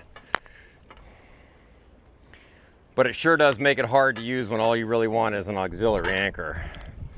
So I don't know what I'm gonna do about that. But for now, it's gonna go in the locker and I'll think about it again at some later point when I'm less annoyed. You know, like, the whole idea was that my auxiliary anchor could become my primary anchor in an emergency, so I better buy one that's heavy duty enough for that. But I really wasn't thinking through the, hey, you're going to want to just put out a stern anchor, which doesn't need to have nearly the holding power. And you're going to want to do that sometimes. So, you know, now I'm in this place of, all right, should I have a third anchor? I mean, I don't love that.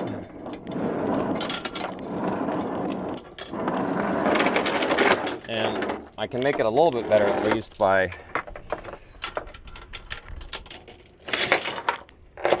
cutting the chain like I did.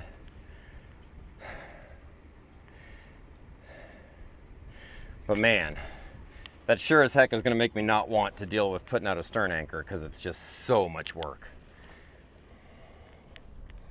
So I don't know.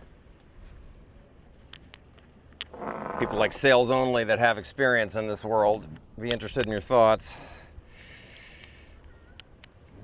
You know, I also got this 300 feet of anchor road, which is probably also overkill for a stern anchor.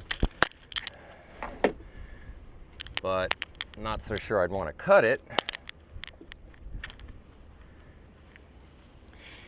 I don't know. I remember my mode of thinking when I bought all this stuff, and it's not necessarily matching up to the reality of what you deal with when you're out here. So that's that.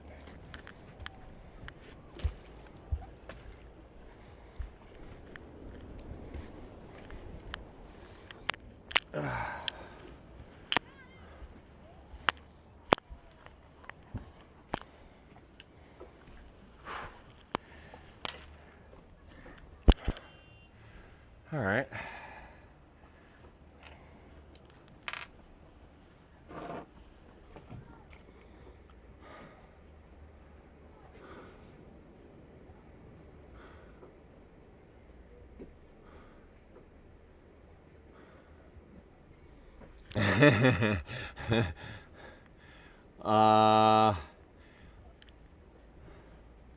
I can't remember if it's a 44. It was stamped on the side. Oh yeah, definitely gonna keep the 300 feet as one, but man, even that's heavy. You know, when you're just trying to put out a little, thanks to the fuzzy necklace. When you're just trying to put out a little stern anchor, it's so overkill, you know, but I don't know, what are you gonna do? A third anchor on board seems crazy. Maybe that anchor is, well, it definitely is massive overkill, except in a situation where I would need it as a primary anchor, in which case it's probably still overkill, but that's what I was doing on purpose. Anyway, it's a big one. Definitely bigger than needed.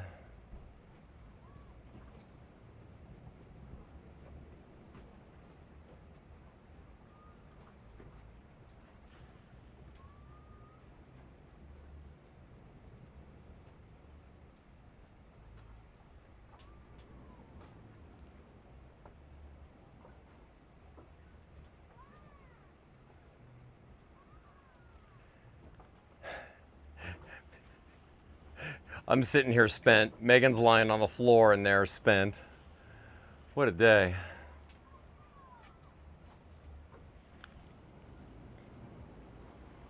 At least we got a nice dinner coming our way, so we got that going for us.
Catamarans, that's funny.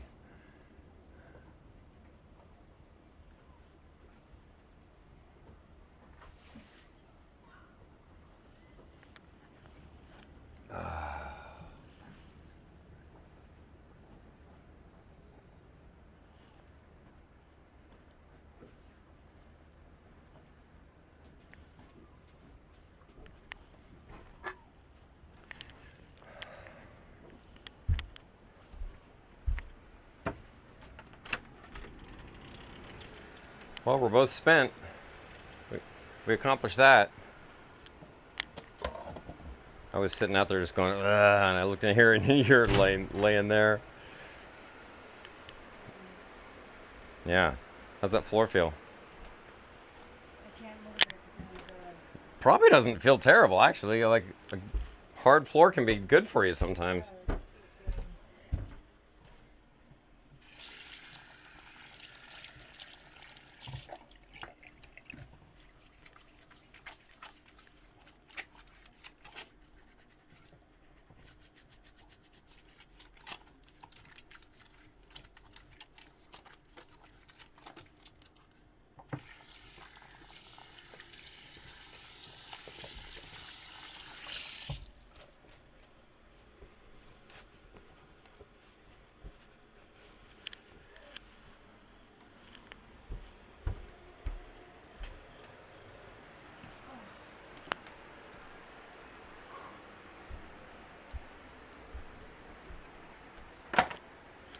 It's total sacrilege, but I think I'm just gonna microwave some pizza. I got it right here.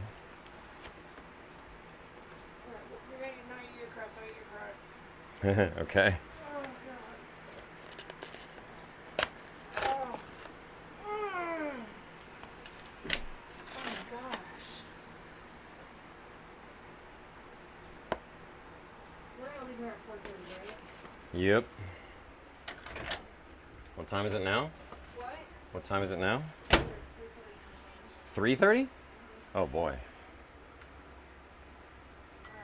Where did the day go? I can see what I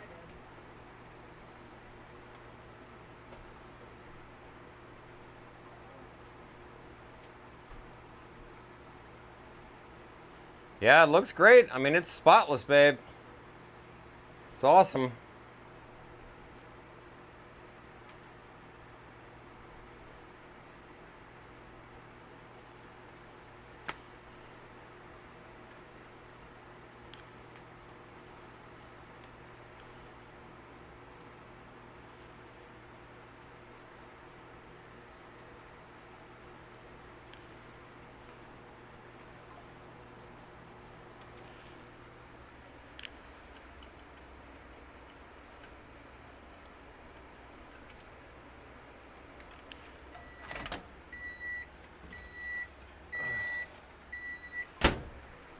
I just microwaved leftover pizza.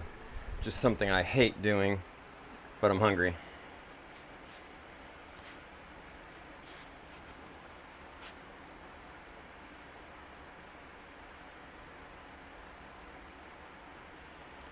That is correct. Primary anchor is a 105-pound Mantis M2, and it's on a Maxwell RC12 windlass. So plenty of power to yank it out of the ocean.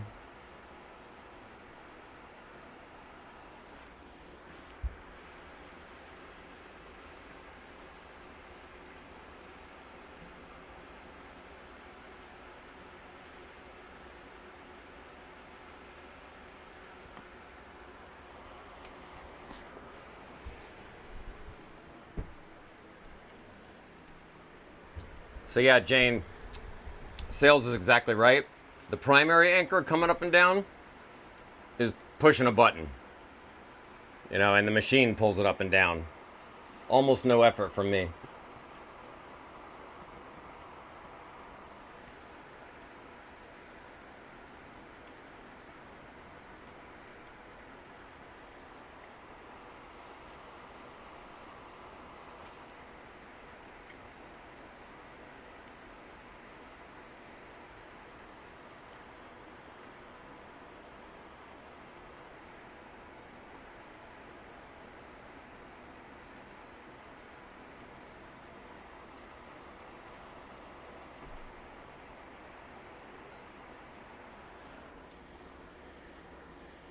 Yeah, babe? Why couldn't you put the stern anchor on the windlass in the back? There is no windlass in the back. What raises the lowers the dinghy? Oh, the winch. The winch. Well, it's not really designed for that. That's designed to pull sideways, not up. Couldn't you rig it? You could for part of it, but it doesn't have like an anchor tray and a roller and all the stuff that is. Couldn't you just put it on road? Huh? Couldn't you just put the anchor on road? No, it needs to have some chain. That's why I cut it down to 15 feet now. Some of the chain holds it down low, so it's pulled down low. But you could pull it partially with the winch. Yeah, that's just a thought. Yeah, no, you absolutely partially you could. But if you were pulling straight up, it'd probably do some damage to the fiberglass. Alright, just throwing out ideas. But yeah, no, it's a great idea. It's good thinking. It's like it could do part of the job.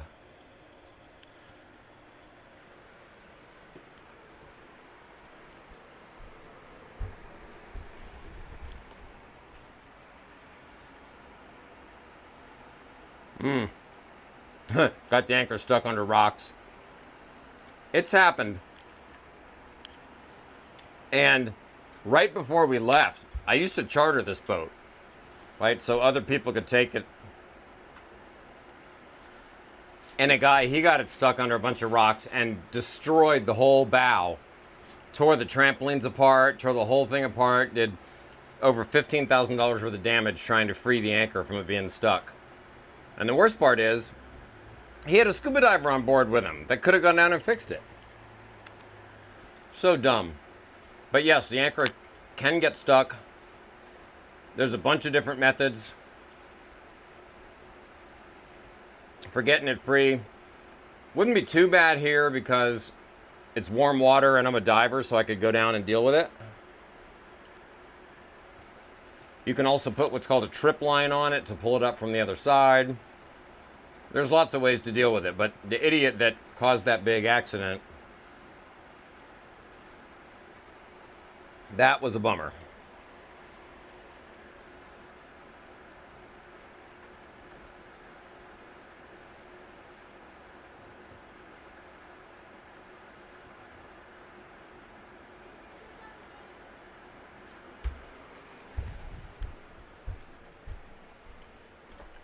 What? I said you should have gone to Minnie's. Yeah, exactly.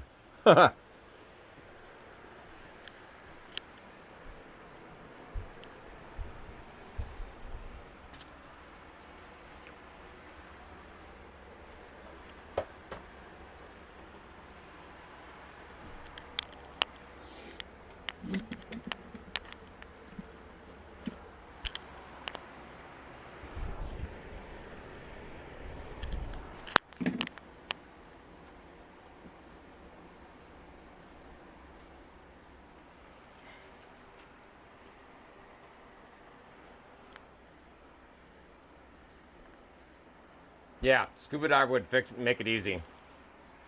And the worst part was, he not only destroyed the whole boat, but he lost the anchor and the chain. And that's thousands of dollars worth of replacement.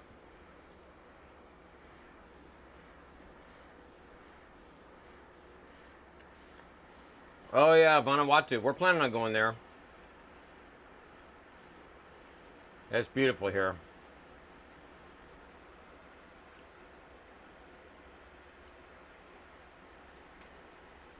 Yeah, the Jet Shark submarine, I did see that.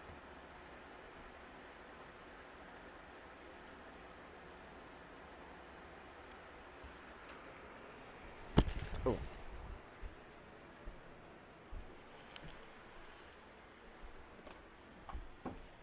You want this crust? Thanks. Oh, well, thanks, Dave.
Harbor cruise tomorrow, you guys.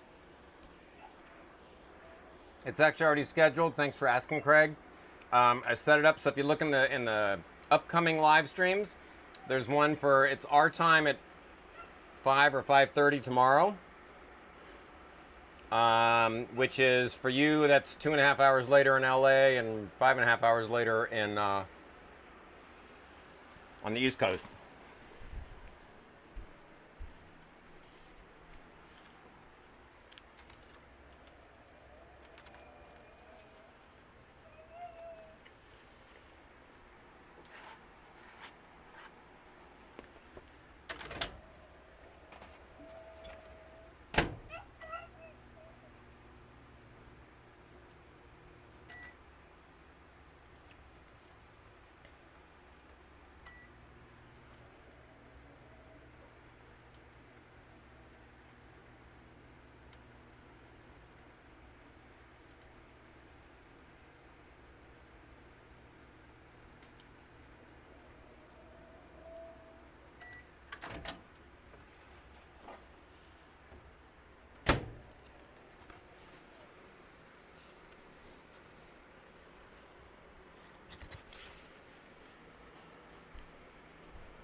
Absolutely, Craig. It's a small harbor, but the views are insane. Really good.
Crust? Oh, yeah. Coach, baby, coach.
gosh, okay. Excuse me, folks. On to the next issue. What did you say? Get the fuck off the train. You seem Get the upset. fuck off. All right, here's the $100.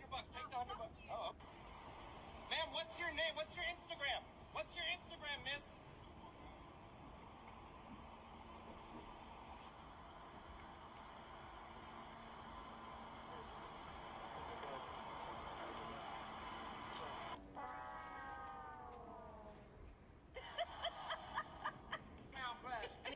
Why did you cancel the ride, man? You just canceled the ride. Nah, my girl ordered it, but he canceled shit. Yeah, but just keep going. Look, my phone says you canceled the ride. It's probably bugging or something. I can't take you guys. You guys just cancel the ride. Just keep going. When we get there, I got you with cash, bro. You guys gotta get out of my car. Bro, just keep going. I can't. Literally, I didn't even move up one block and cancel the ride. What the hell, bro? I ain't canceled shit, bro. I ain't getting out of the car. Where do my mom? I'm not taking you guys. You guys gotta get out the car. Taking me. I need the cash when we get there. Bro, you cancel the ride. They already charged me for the ride. I ain't not getting out, bro. But the ride is canceled. It's canceled, but I'm charged, so I ain't getting out. What you mean you're not getting out? The ride is canceled. I'm not. See me, I'm not getting out. Like, what, is that hard to understand? Like, I'm not getting out. That's what's happening, huh? Like, The ride. nah, you bugging. Like, go. Bro, I Bro, can't. go before I take your car and I just drive myself to the house. You're not doing that. You gotta get out of my car. Shit right now. Nigga, just keep going. Yo, don't call I me got that anywhere, bro. glizzy in the bag, bro. Like, chill. Yo, don't call me that anywhere, bro. Don't be fucking racist. Bro, you don't know about it, bro. Like, You canceled the ride. I didn't even drive one block. ask niggas about my body, bro. Like, you don't know about it, bro. Like, You're just trying to scam me to get a free ride. I know what you're up to. Just get. you got the license. Shit. I like this. This is my car. Can you get out of my car? Nah, this is my car. Bro, you're trying to scam me. Get out of my car. Word of my mom's, this is my car now. You bugging, cuz, like, come on. I'm not going nowhere, bro. You gotta get out of my car. Bro, you canceled the ride. You literally canceled the ride. Look at my phone. Look at my phone. I don't even have a ride. Reorder it. How am I gonna reorder it? You You the Uber guy. You figure it out. Bro, why are you giving me a hard time, bro? I'm not giving you no time. What's wrong You with give me a hard time trying to get somewhere. I gotta go. My girl ordered the shit. She already got charged.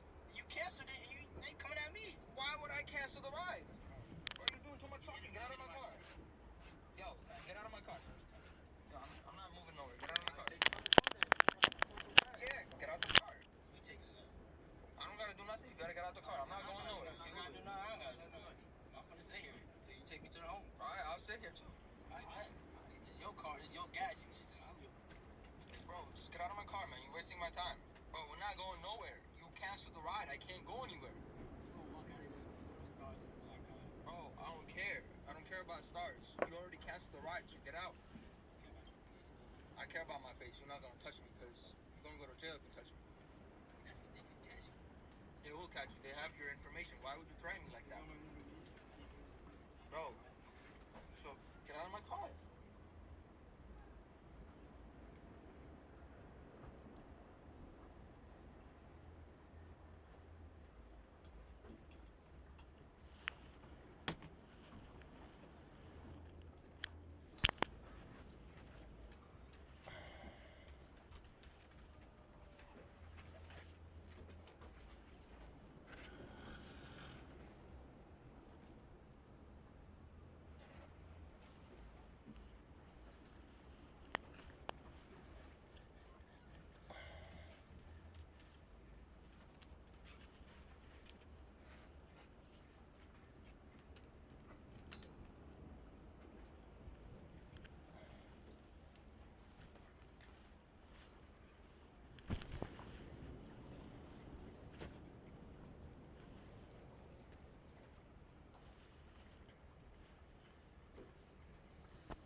Want me to put the life raft and everything back? Yeah, that'd be great. I still am gonna polish the floor, but it's good right now. So go ahead and put it back? Yeah, that's fine. You sure? No, hold off. Okay. Sorry, I'm just... All right.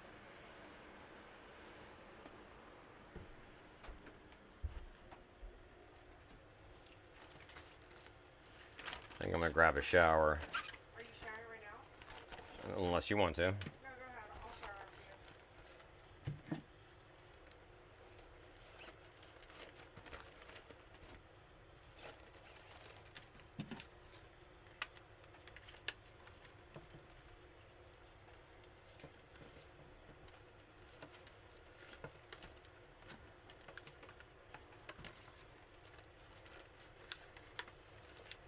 I gotta get some oily coatings on first.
Huh?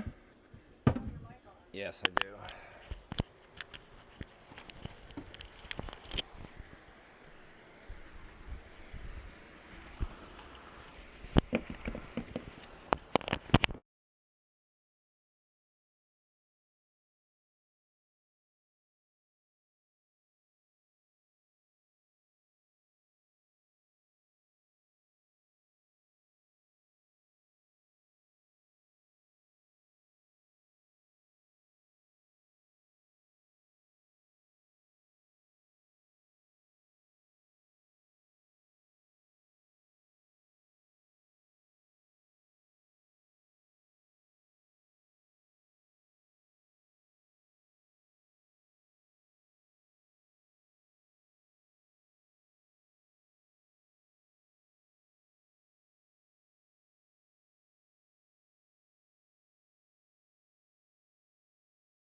and I are getting ready. We are going to go have dinner, and we're going to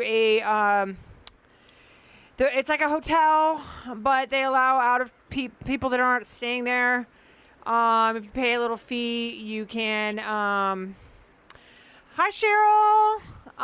You can. It's been cloudy most of the day, but I'm glad it looks beautiful on the camera. Definitely looks very vibrant. We're going to be leaving shortly to a place that it is like a hotel, but they have what they call a guest house, where you can, if you are not staying there, you're allowed to like go to the restaurant and use the pool for a fee. So we're gonna go do that. Hopefully I can go in the hot tub and rest my muscles, because I'm really sore and in pain today. So that is the plan. So we're just getting ready. We're gonna go do that right now, and hopefully I can feel a lot better.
share a towel? I'm gonna bring a pair of dry shorts I just brought- in case.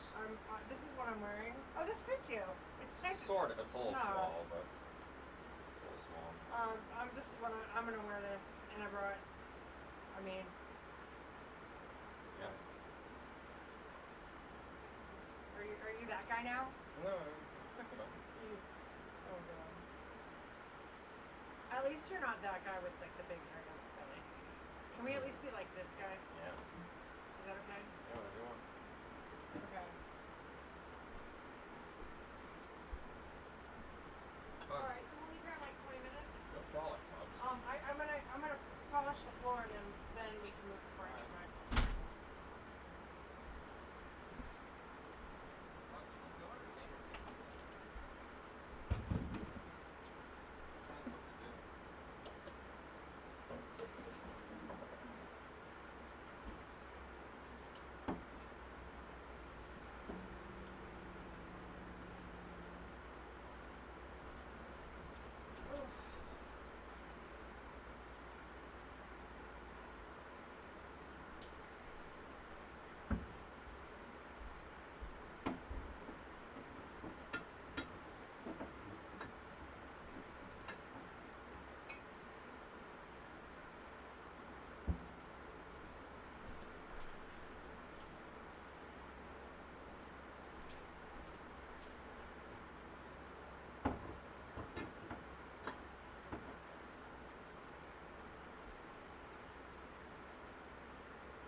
Everybody can't believe you have a shirt on.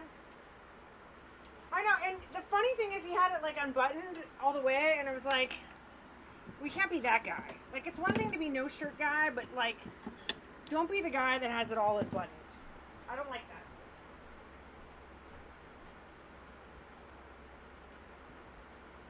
All right.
maps moment.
for sure.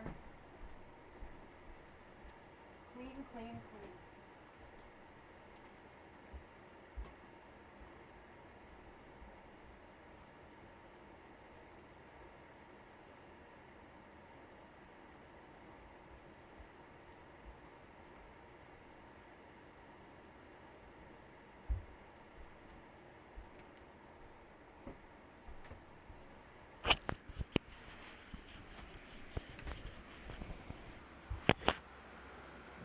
Steve's crushing this shirt. I like Steve with the shirt. Personally, I'm partial to shirt wearing Steve, but Steve's in his no shirt era, so I can't have any say in that. But I like the shirtful Steve.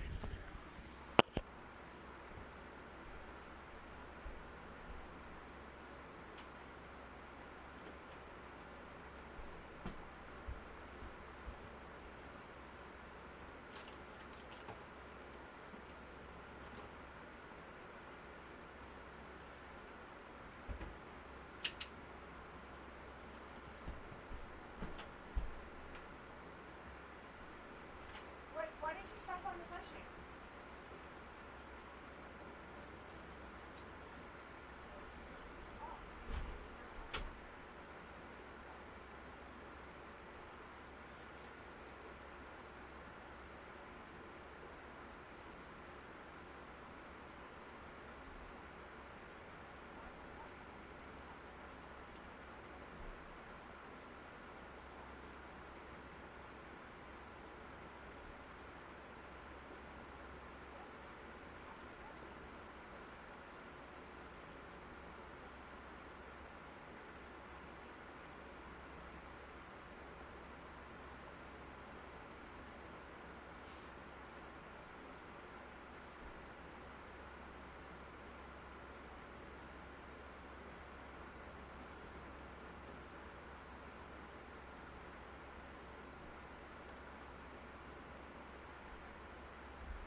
That's great.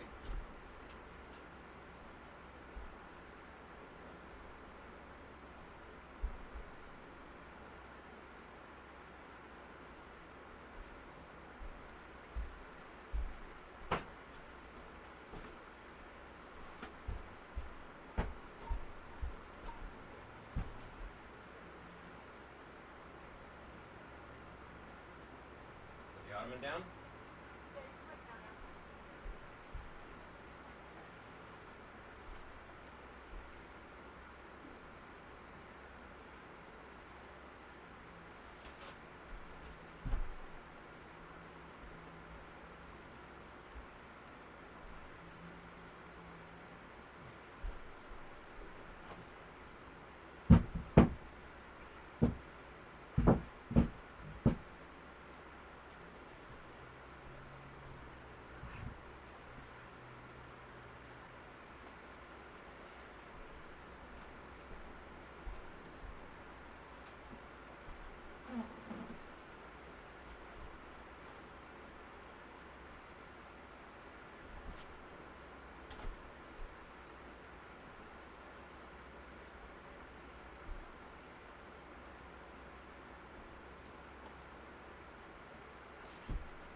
All right, guys. Thank you for thinking I'm cute. I appreciate it. We're going to go and try to get in the hot tub at the guest house and get some dinner in these. I'm sure we're gonna have lots of interesting stories to tell when we get back, because these people are. I think they think we are obnoxious Americans. They're French, and Steve yesterday when he was talking on the phone or texting back and forth with the lady that owns the place, said some very interesting things. They wanted to make sure that we removed any oily coatings on our body. They actually said that, which might be a translation. Wasabi Nicks. We have to remove all of our oily coatings off of our body in order. Well, I can't wait to tell you guys our stories. All right. We're Audi 530, and good night, Craig. Good night, everybody. Everybody have a great night, and our stories are going to be really awesome when we get back. No doubt.